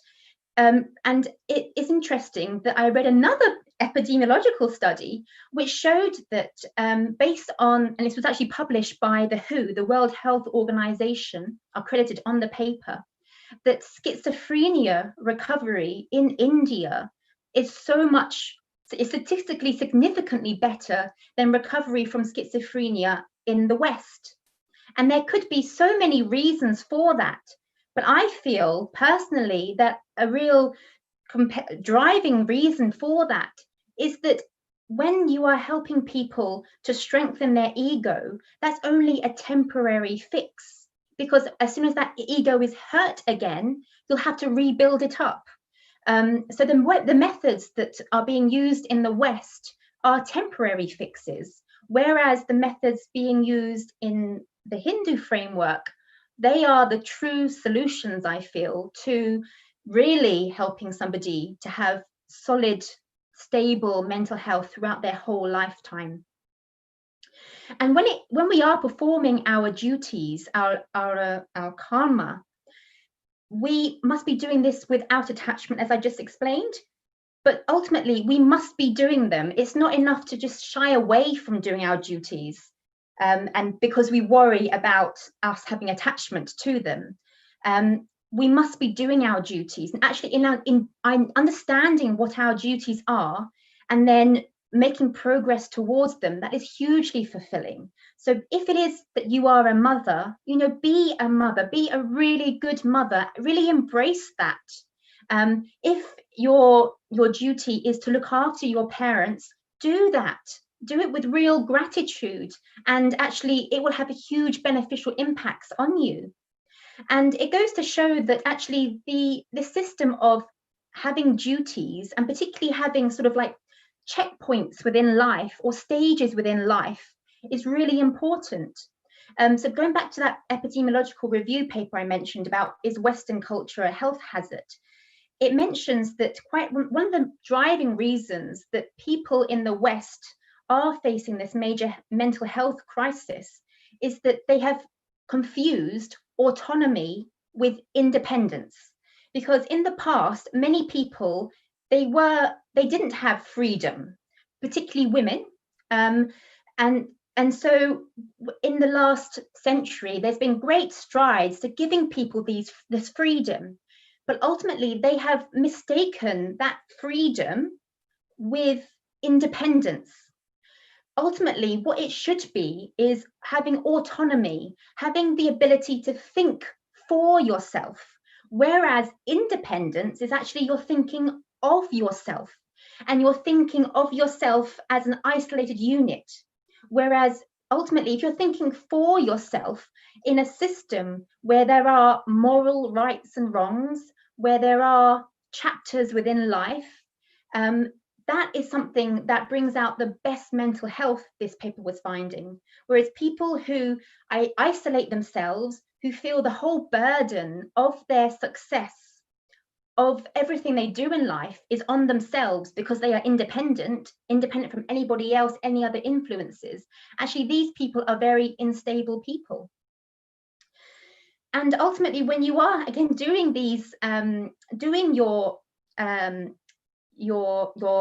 duties, you need to be doing these without attachment to the results. That was another key thing that this paper was finding, that you need to enjoy the work, you need to enjoy the process, irrespective of what the results are at the end.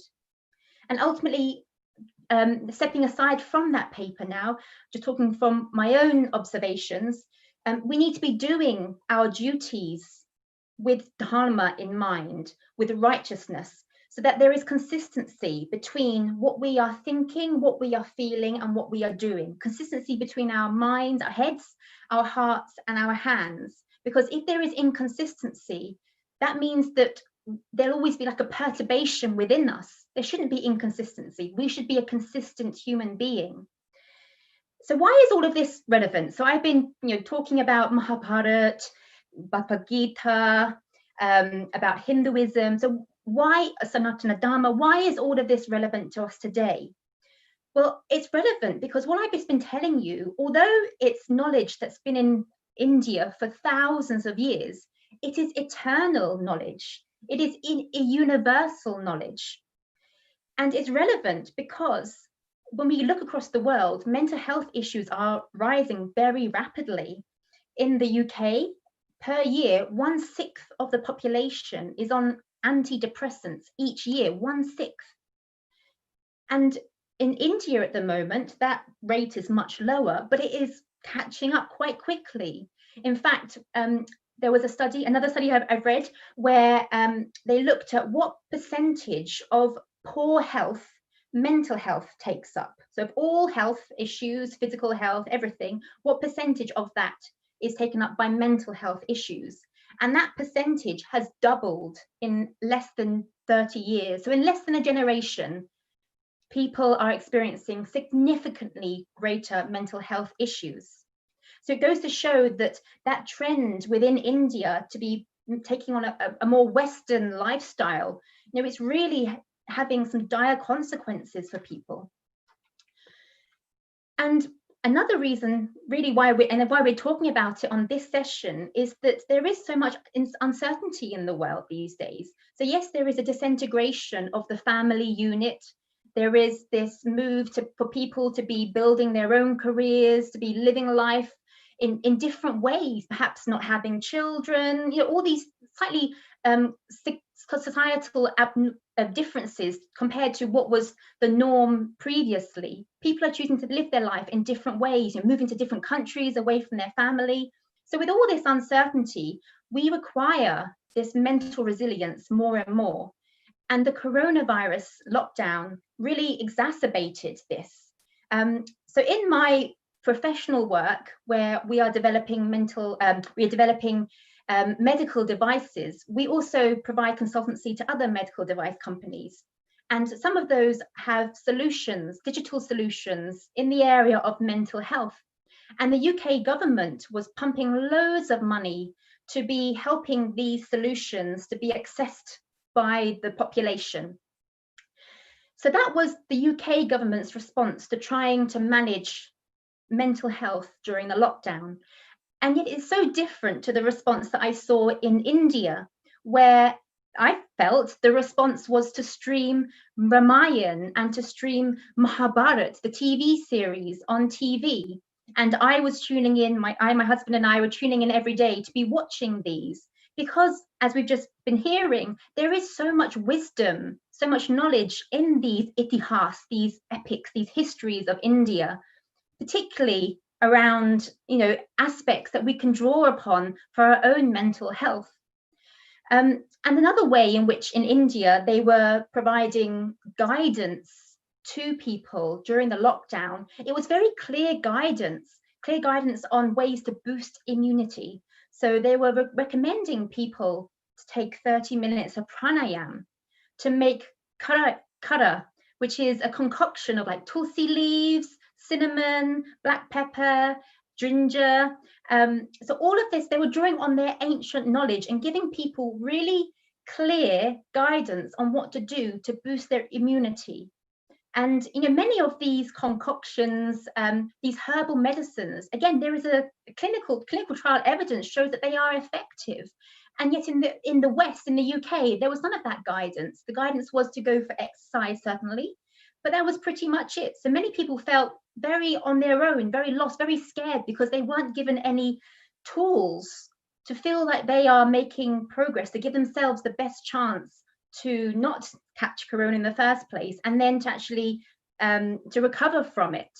And that goes aside from then actually those measures that were being promoted by the Ayush ministry in India actually having an effective evidence base.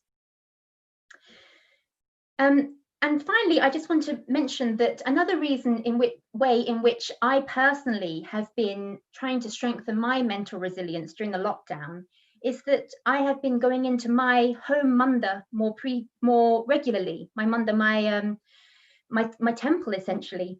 And there are so many people I know, Indian Hindus I know, who tell me that they were on antidepressants at a period in life, but actually what got them through their dark period in life was going to the mandir more often, to be going to do prayers more often, to be giving prayers, giving gratitude, giving thanks to their Ishtadev, which in my case is Hanumanji. Hanumanji is my Ishtadev. So I quite regularly, in fact most days, go into my mandir and do puja, prayers to Hanumanji, and ask for his courage, his strength, because ultimately that is who Hanumanji is.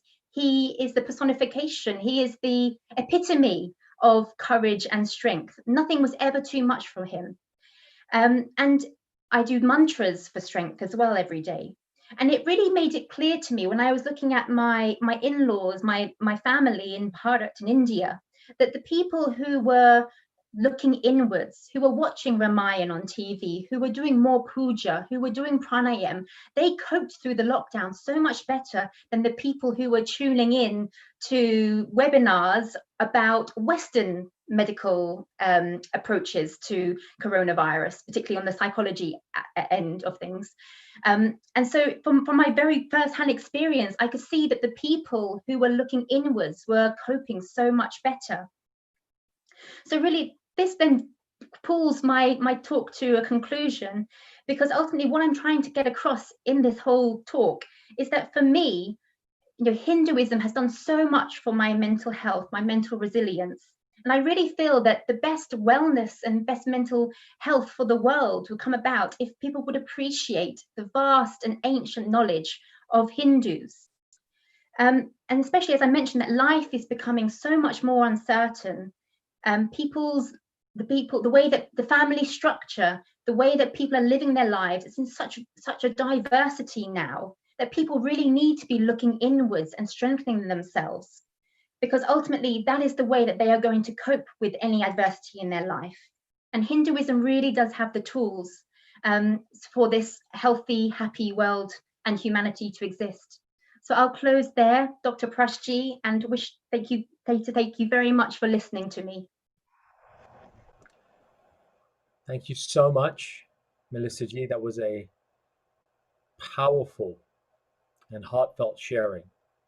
I hope you can hear me, by the way. Yes. And you can hear me clearly without crackles. I'm just Yeah. checking.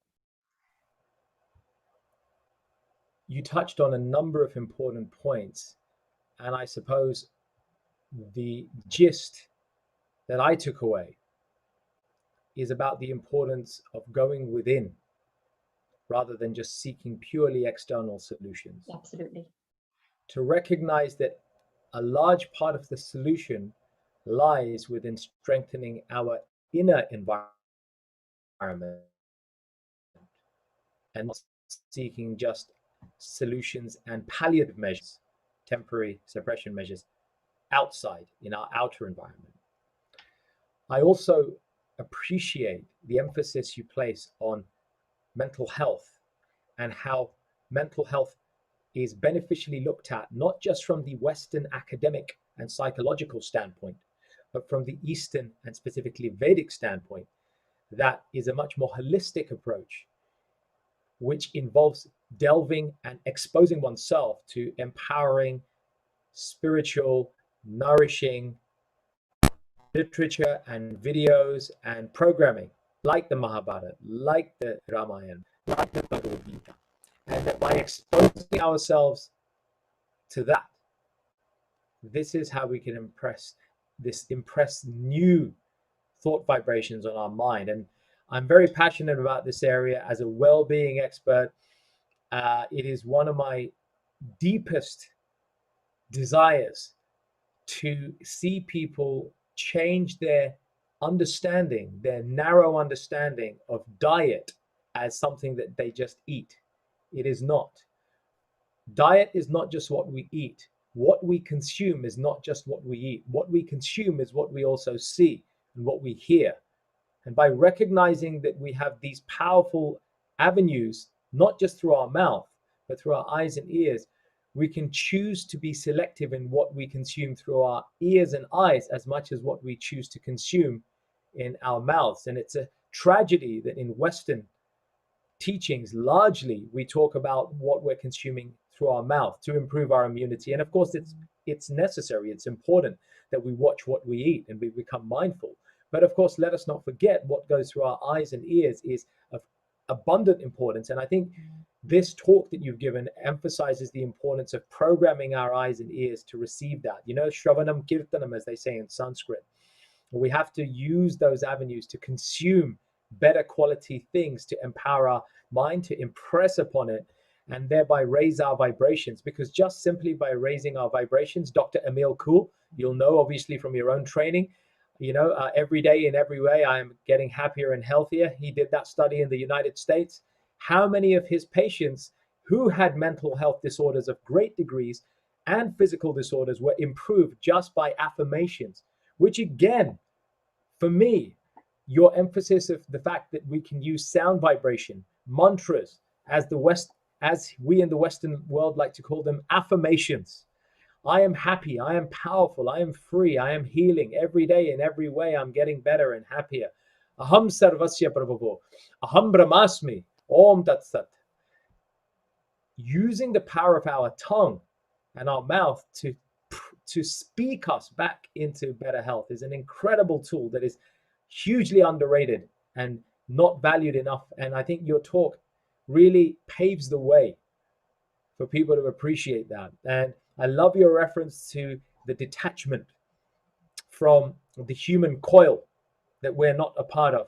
And you referenced the Bhagavad Gita. Let me quote the Bhagavad Gita because it is a verse that I am connected with for many years, because it was a verse that gave me solace when I lost my mother when she was only 43, younger than I am now. And I was only 12 and a half years old. Oh. And she passed away of a heart attack, a very dutiful housewife, hard worker, bringing in money, and we were raised in poverty. And I felt very angry. Why did God do this? And I remember an elderly uncle teaching me this verse in the Bhagavad Gita, says, don't worry, your mom's okay. She's just changed her outer dress. She went from old clothes to new clothes. And that verse is, Dehinosmin yatha dehe, Kaumaram yovanam jara. Tatha dehantaras praptir. Dhiras tatra namuhyati. As the embodied soul changes clothes and garments, as they grow old and useless, similarly, the soul discards the body when it becomes old and useless and embraces a new one. The wise person, dhiras tatra namhuyati. Dhira means the sober person is not impacted or affected by these things because he or she understands the ephemeral nature of the body. He or she is situated in transcendence by virtue of controlling what goes through here, here, and here, and what comes out through here. So your talk really enlivens me, and I'm hoping that those of you who've stayed this far on this powerful summit will take away this wisdom and allow it to do the justice that it truly needs to do. So thank you, Dr. Melissa. बहुत धन्यवाद. Thank you. So on that note, and staying on that theme, before we welcome our final guest, I'd like to share a little singing.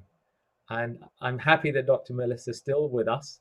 All of you are still with us. Stay on camera, Melissa. I'd like to see your smile. It will make me smile as you sing. And I want to share in English. We will sing an affirmation together. I have my piano in front of me, which you cannot see. I have a piano right here in front of me, and I'm going to sing.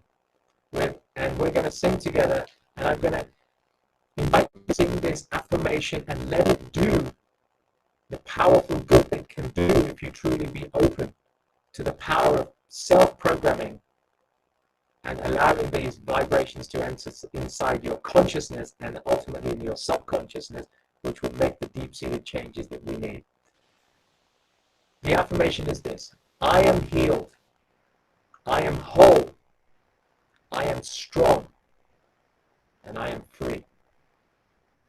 I am healed. I am whole. I am strong. And I am free. And by free, I want to emphasize the freedom I refer to is not a physical freedom. It is the intellectual freedom that you referred to, Dr. Melissa, the capacity to think freely, the autonomy and the independence to think of yourself and to think by yourself nobler thoughts that raise you. That is the freeness that I'm talking about, that we need to take great advantage of in the Western world in particular, but for everyone. So here goes, impromptu, unprepared. Let's do this. Prash, just before you sing, have you connected any equipment again because you are cracking again? Something is switched on. Let me try and change the microphone.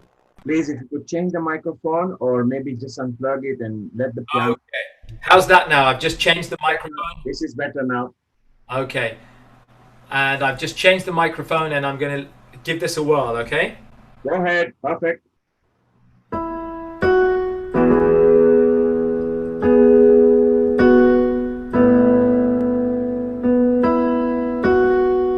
Somebody give me a thumbs up if this is okay.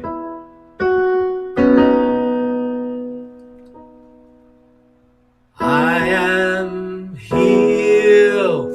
I am strong. I am healed. I am strong. I am healed. I am whole. I am strong. I am free. I am healed. I am whole.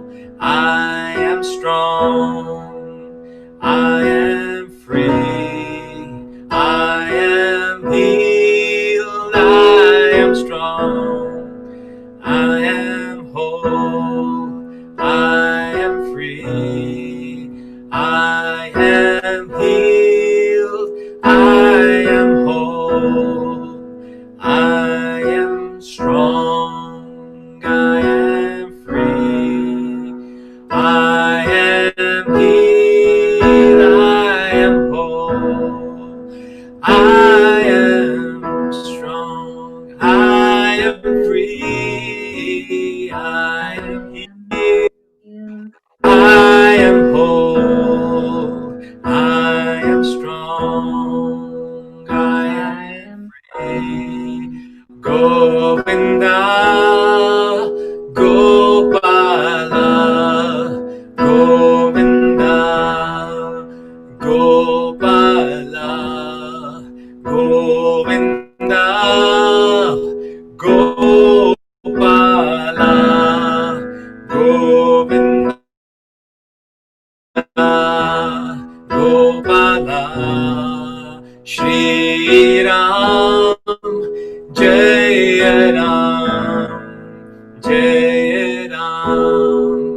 Jai Jai Ram, Shri Ram, Jai Ram, Jai Ram, Jai Ram.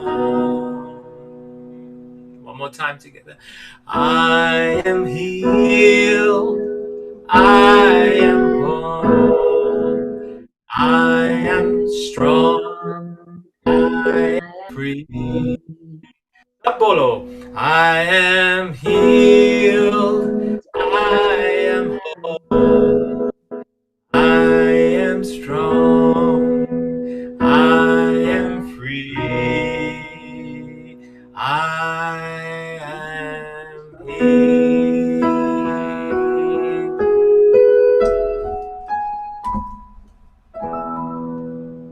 Brilliant. It was very, very good. Excellent. Really good. Well done. Power to all of us here. That's what Healing Our Earth is doing. Thank you all. Thank you, Melissa, for staying and singing, Dr. Rajiv. An honor to be amongst such luminaries. So that leads us, ladies and gentlemen, boys and girls, to our final guest. Last but by no means least, somebody who has also spent time honing his craft, learning how to work in a powerful capacity across both workshops and the written form. He is a published author. He is also a friend, and he is a renowned expert in the field of diversity and inclusion.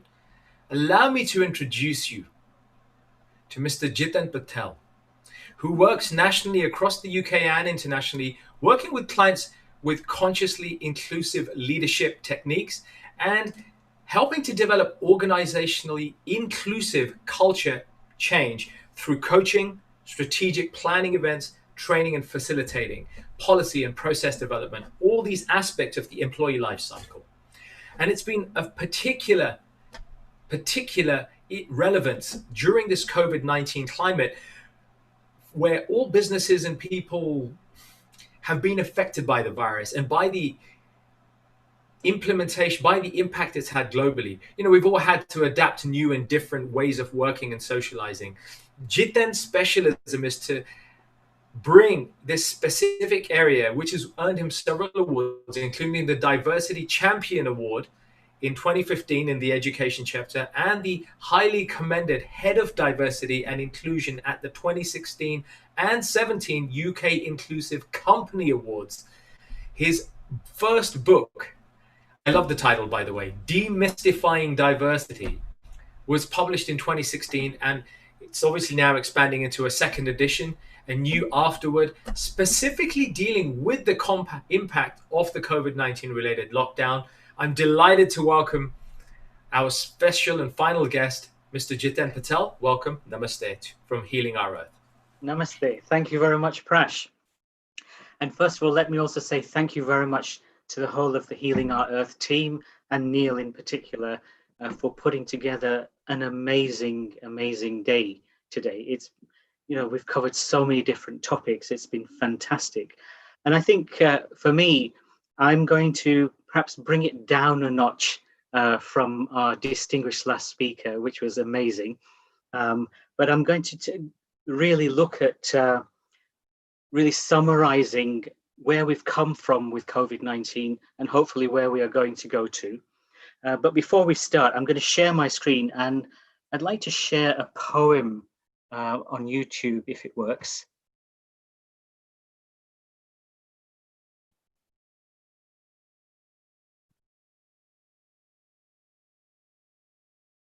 Bear with me for a sec.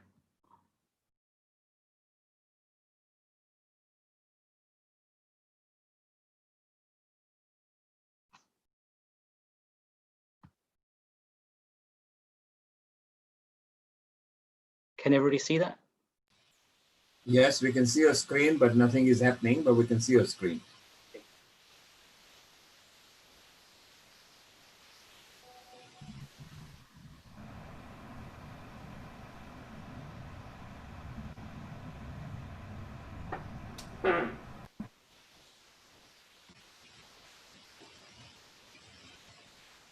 Jiten, we can see your screen, but nothing is happening, buddy. Sorry? We can see your screen clearly, but it's just static. Are you trying to get a song on or a poem on? It's a Nothing. YouTube video. Is it not playing?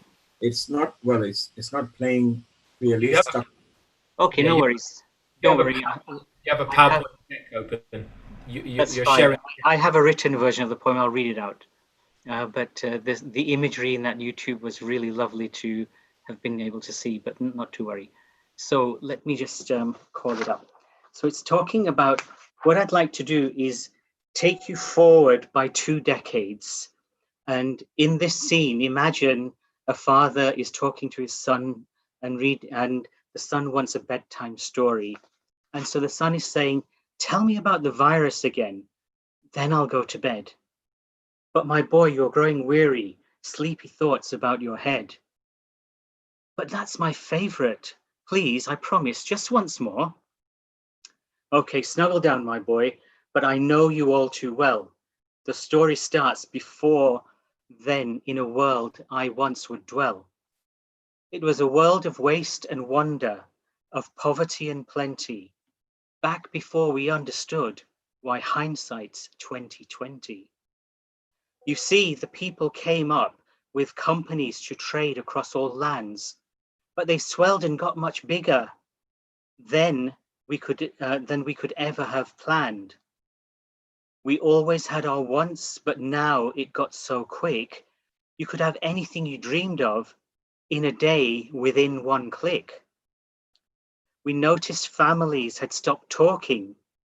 That's not to say they never spoke, but the meaning must have melted and the work-life balance broke.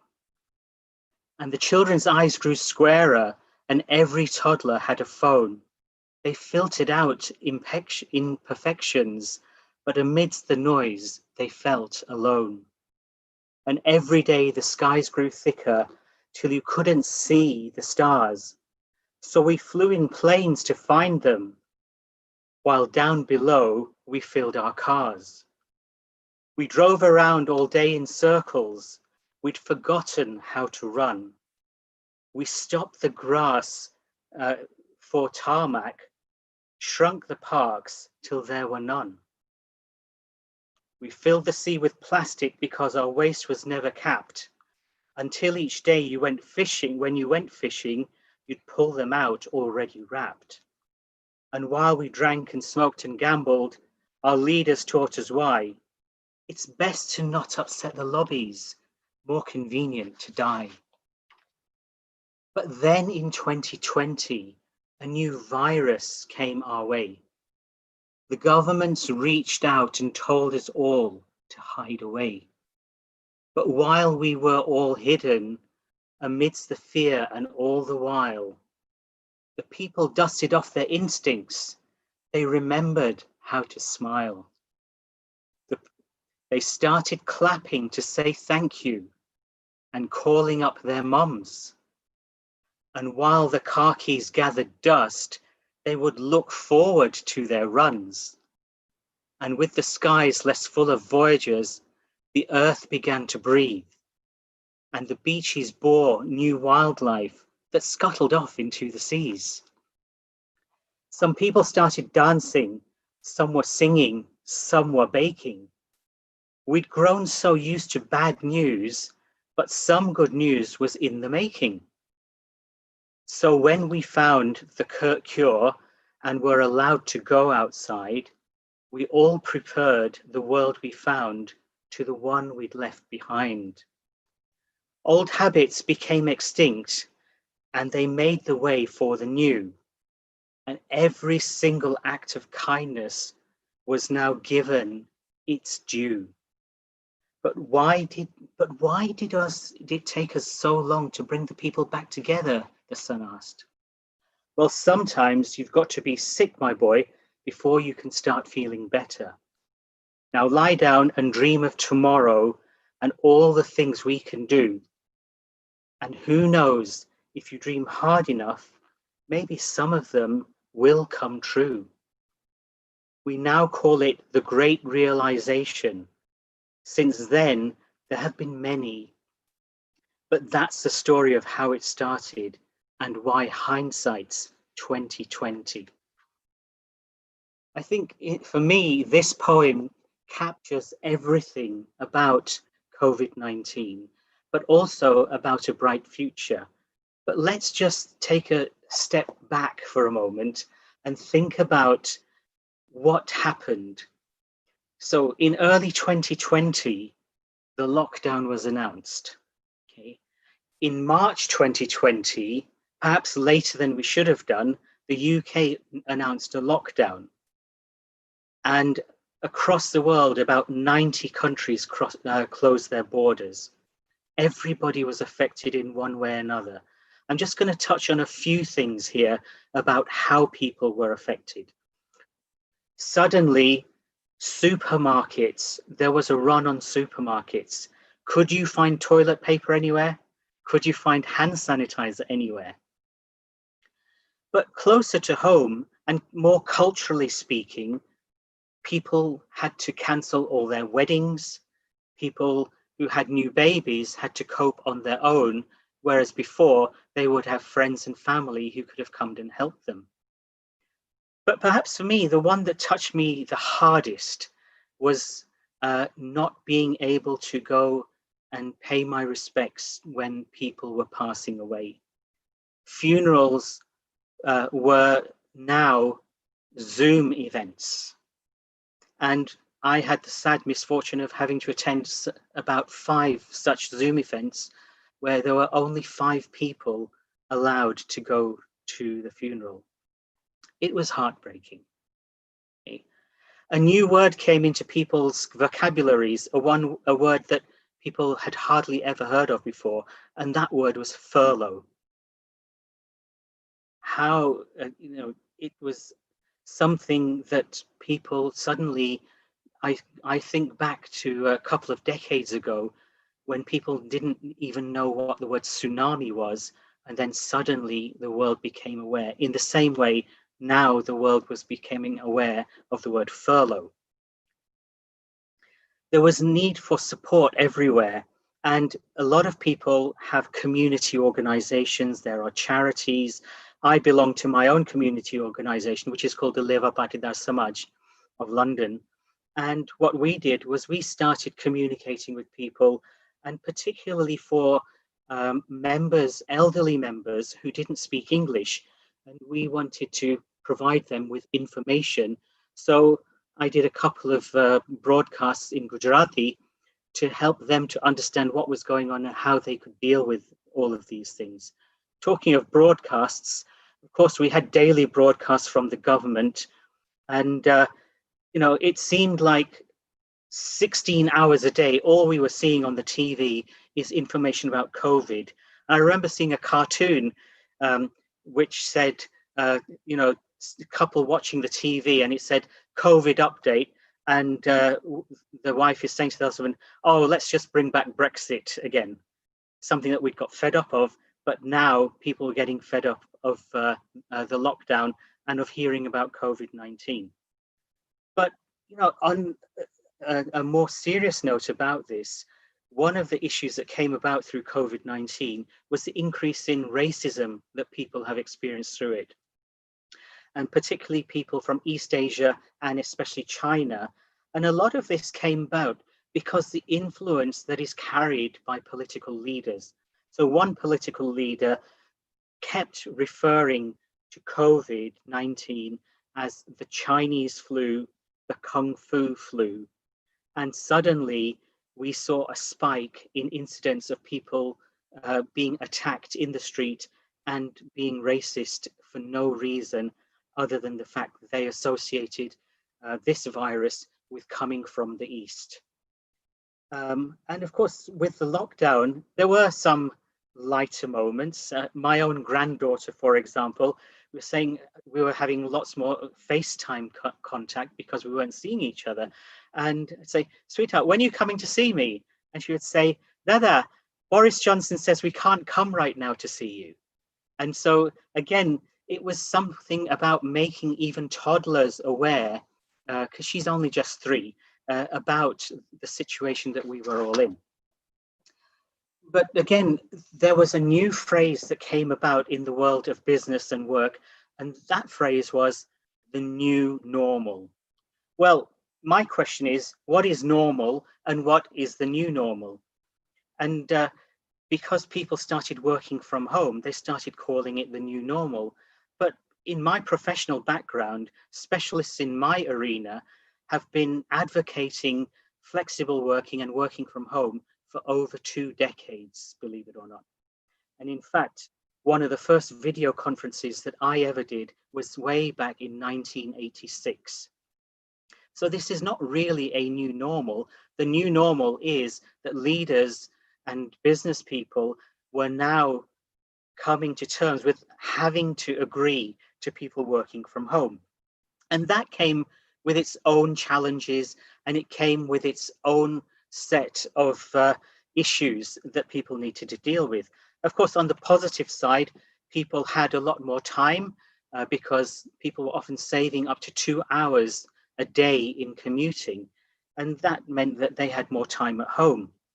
But on the negative side, people who were living in maybe 1 or 2 rooms didn't have the luxury of being able to work effectively. They were on top of each other. People couldn't send their children to school, so not only did they have to manage their working day, they were also having to manage looking after their children, also managing elder care requirements, managing dependents who perhaps had disabilities and the such like. So it wasn't an easy task for people. And a new phrase came into common usage, which was Zoom fatigue. And as we're doing right now, we've all been getting very, very used to video conferencing. But initially, certainly for me, what I found was in the first 2 or 3 weeks, I was getting serious headaches towards the end of the day. I mean, I don't really I don't ascribe to allopathic medicines, but in those situations, there I was popping the odd paracetamol here and there. It was a coping mechanism, but of course, as our last speaker said, we can turn to ancient methodologies that allow us to calm ourselves, to heal our physiologies, as well as our psychologies during these times of difficulty. There's been a lot of mental strain on people. And of course, people having to work, there was this added stress of the fact that they needed to also connect with colleagues, not just for formal meetings, but on a social level as well. And so one of the posts that I put up on LinkedIn not so long ago was all about having a virtual coffee with your friends and colleagues at work. So do take a look at that if you get a chance. But also, people did start taking exercise, people started meditating, they started practicing mindfulness. People took up hobbies, home cooking. My wife started making things like khandvi at home because we couldn't just pop down to the store locally. We get a lot of Indian food here to buy it. It's been an exciting time in that way. But at the same time, we also had a big major event come to us during this period, and that was 8 minutes and 46 seconds, which rocked the world. And I'm referring, of course, to the killing of George Floyd, and that triggered protests around the world. And with those protests, it showed what the power of togetherness can do. Ekta, we call it in Gujarati and Hindi. People brought the issue of race and racism right to the forefront. Before that, people are not willing to talk about it. And suddenly we were seeing CEOs casting YouTube messages, sending live mail messages saying that we will adopt a 0% tolerance to racism. Why they couldn't have done that before is an interesting one, but there we go. Again, with the increased protests that were going around the world, there was also the issue that it could actually ignite further the incidence of the spread of the COVID-19 virus.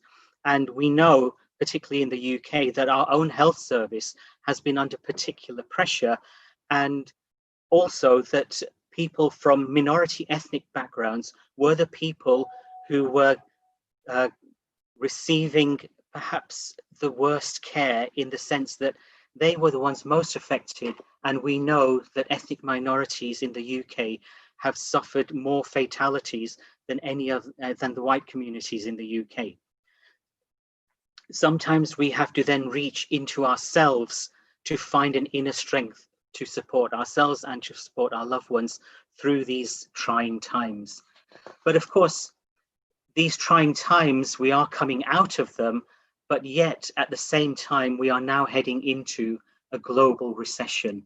We're coming out of lockdown and into a time of hardship. So at that time of hardship, it's very useful to be able to draw on our own communities, to be able to draw on the support from people around us who can, if nothing else, they can provide moral support. They can listen, they can help. It's a time to get coaches and mentors with whom you can discuss the issues that you have. But also, it's a time when you can turn, if you have a faith, to go to your faith and to seek solace and comfort in that aspect of your life and living. But just to start summing up a little bit, I think it's important to think on a corporate level, on a business level, that it's time for organizations to take a much greater responsibility around corporate social responsibility for people. People are facing redundancy and people are facing bankruptcy. And it's going to be like this for some time to come now. Of course, there have been rescue packages, but they are limited in scope and they do not solve the world's hunger, so to speak. Having said that, there are a few tips that I've got for business leaders around looking at redundancy. And some of those are, for example, are your policies and procedures treating all people fairly? Are you deciding criteria for redundancies that make sure that they're not discriminating against people because of their race, their ethnicity, their disability, their LGBT status, and the such like? Is it going to be enough for businesses to simply pay the statutory minimum severance to staff in the light of the fact that staff are not going to be easily able to find work in this current environment? Are you going to be training your line managers to deal with the signs of stress, because reduced workforces often mean increased work for those who are left behind? And of course, if line managers aren't able to deal with that, then you're going to have to start dealing with wholesale sickness and absence from the workplace. As a line manager, are you being taught how to deal with wellness and resilience and how to share that with your staff? If you're expecting people to come back to work, then there are a few challenges. Schools are still not opened. So who is going to look after the children? Will it be safe for your staff to be traveling on public transport in peak hours when we know that the virus spreads so rapidly in enclosed environments? Should you now be thinking about paying your staff some of their overheads in terms of heating, electricity, internet usage, and the such like? Can your staff start claiming back costs for utility bills and the such like? Of course, you know, these are questions which there's not going to be any simple answers to, but again, they are real life issues that need to be considered as we come out of this lockdown. But on the positive side, think about this. There has been a significant reduction in the carbon footprint of the world. The air quality has become so much better. People can breathe easier, albeit through masks. Wildlife is returning where it once was becoming so scarce. People are appreciating nature more. There's an increased value to what we used to take for granted in terms of our families and our friends. You know, if things like, for example, the canals in Venice are now running clear and people can see the fish in them. We've got so much to be grateful for, so much to be thankful for. And I think, you know, we're being given an opportunity as we come out of this lockdown to really start thinking about what sort of world do we want to create. And I'm going to close with a poem. And this poem is one by Kitty O'Meara. And it's in the theme of the poem I started with. And what it says is this: and the world stayed home and read books and listened and rested and exercised and made art and played games and learned new ways of being and were still. Some listened more deeply, some meditated, some prayed, some danced, some met their shadows, and the people began to think differently. And the people healed, and in the absence of people living in ignorant, dangerous, mindless, and heartless ways, the earth began to heal. And when the danger passed and the people joined together again, they grieved their losses and made new choices and dreamed new images and created new ways to live and heal. And they wanted the earth to heal fully as they had been healed.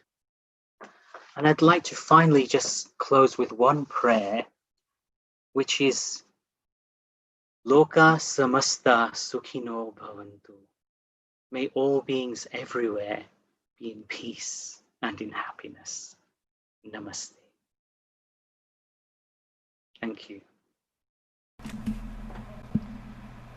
Jiten, thank you so much. It is rare and refreshing to have such thoughtful poetry shared in this fashion from your heart. And with the wisdom that you bring and that you've shared today, I think all of us who listen to this, either now or on the replay, if they open their hearts, then the words will have a deep and positive impact on their lives and the lives of their loved ones. So thank you for introducing that poetry, those particular songs. And you may also remind us that your book, Demystifying Diversity, is available on Amazon. It will be available on Amazon. If you go directly to the publisher, then you will get a 20% discount. And there will be a panel discussion, which everybody is welcome to join, on the 21st of July. If you register for that, you'll get a 30% discount on the book. And well, so far the reviews have been blowout. So I strongly recommend you look at it, particularly if you're working in the world of business and in the corporate sector. Thank you, Jiten. So that's very much appreciated, and the words you brought, as I say, are very much valued, ending with that prayer. So it just all leads me and leaves me to say my thanks, to wrap this session up. Firstly, to thank all of you who have tuned in, our listeners, our audience, wherever you are in the world, and whichever continent you're watching this in, time zones varying. How honorable and joyful it has been to have you all come together where we've united under the Healing Our Earth community, which you are a part of. No matter who you are and where you are part of that community. And together you've helped us to build this tapestry where respected leaders, experts, authors, and authorities can bring their wisdom and their knowledge and their craft to this platform for the greater good for everybody who tunes in. So thank you for being a part of that. I want to thank the whole team, the whole Healing Art team, who work tirelessly in the background and the foreground to make this Healing Our Earth event. And you know what, folks? It's not easy to show up whether it's behind the scenes or in front, behind the camera or in front, week after week, month after month, delivering consistent value, quality, heartfelt messages and wisdom to audiences around the world again and again.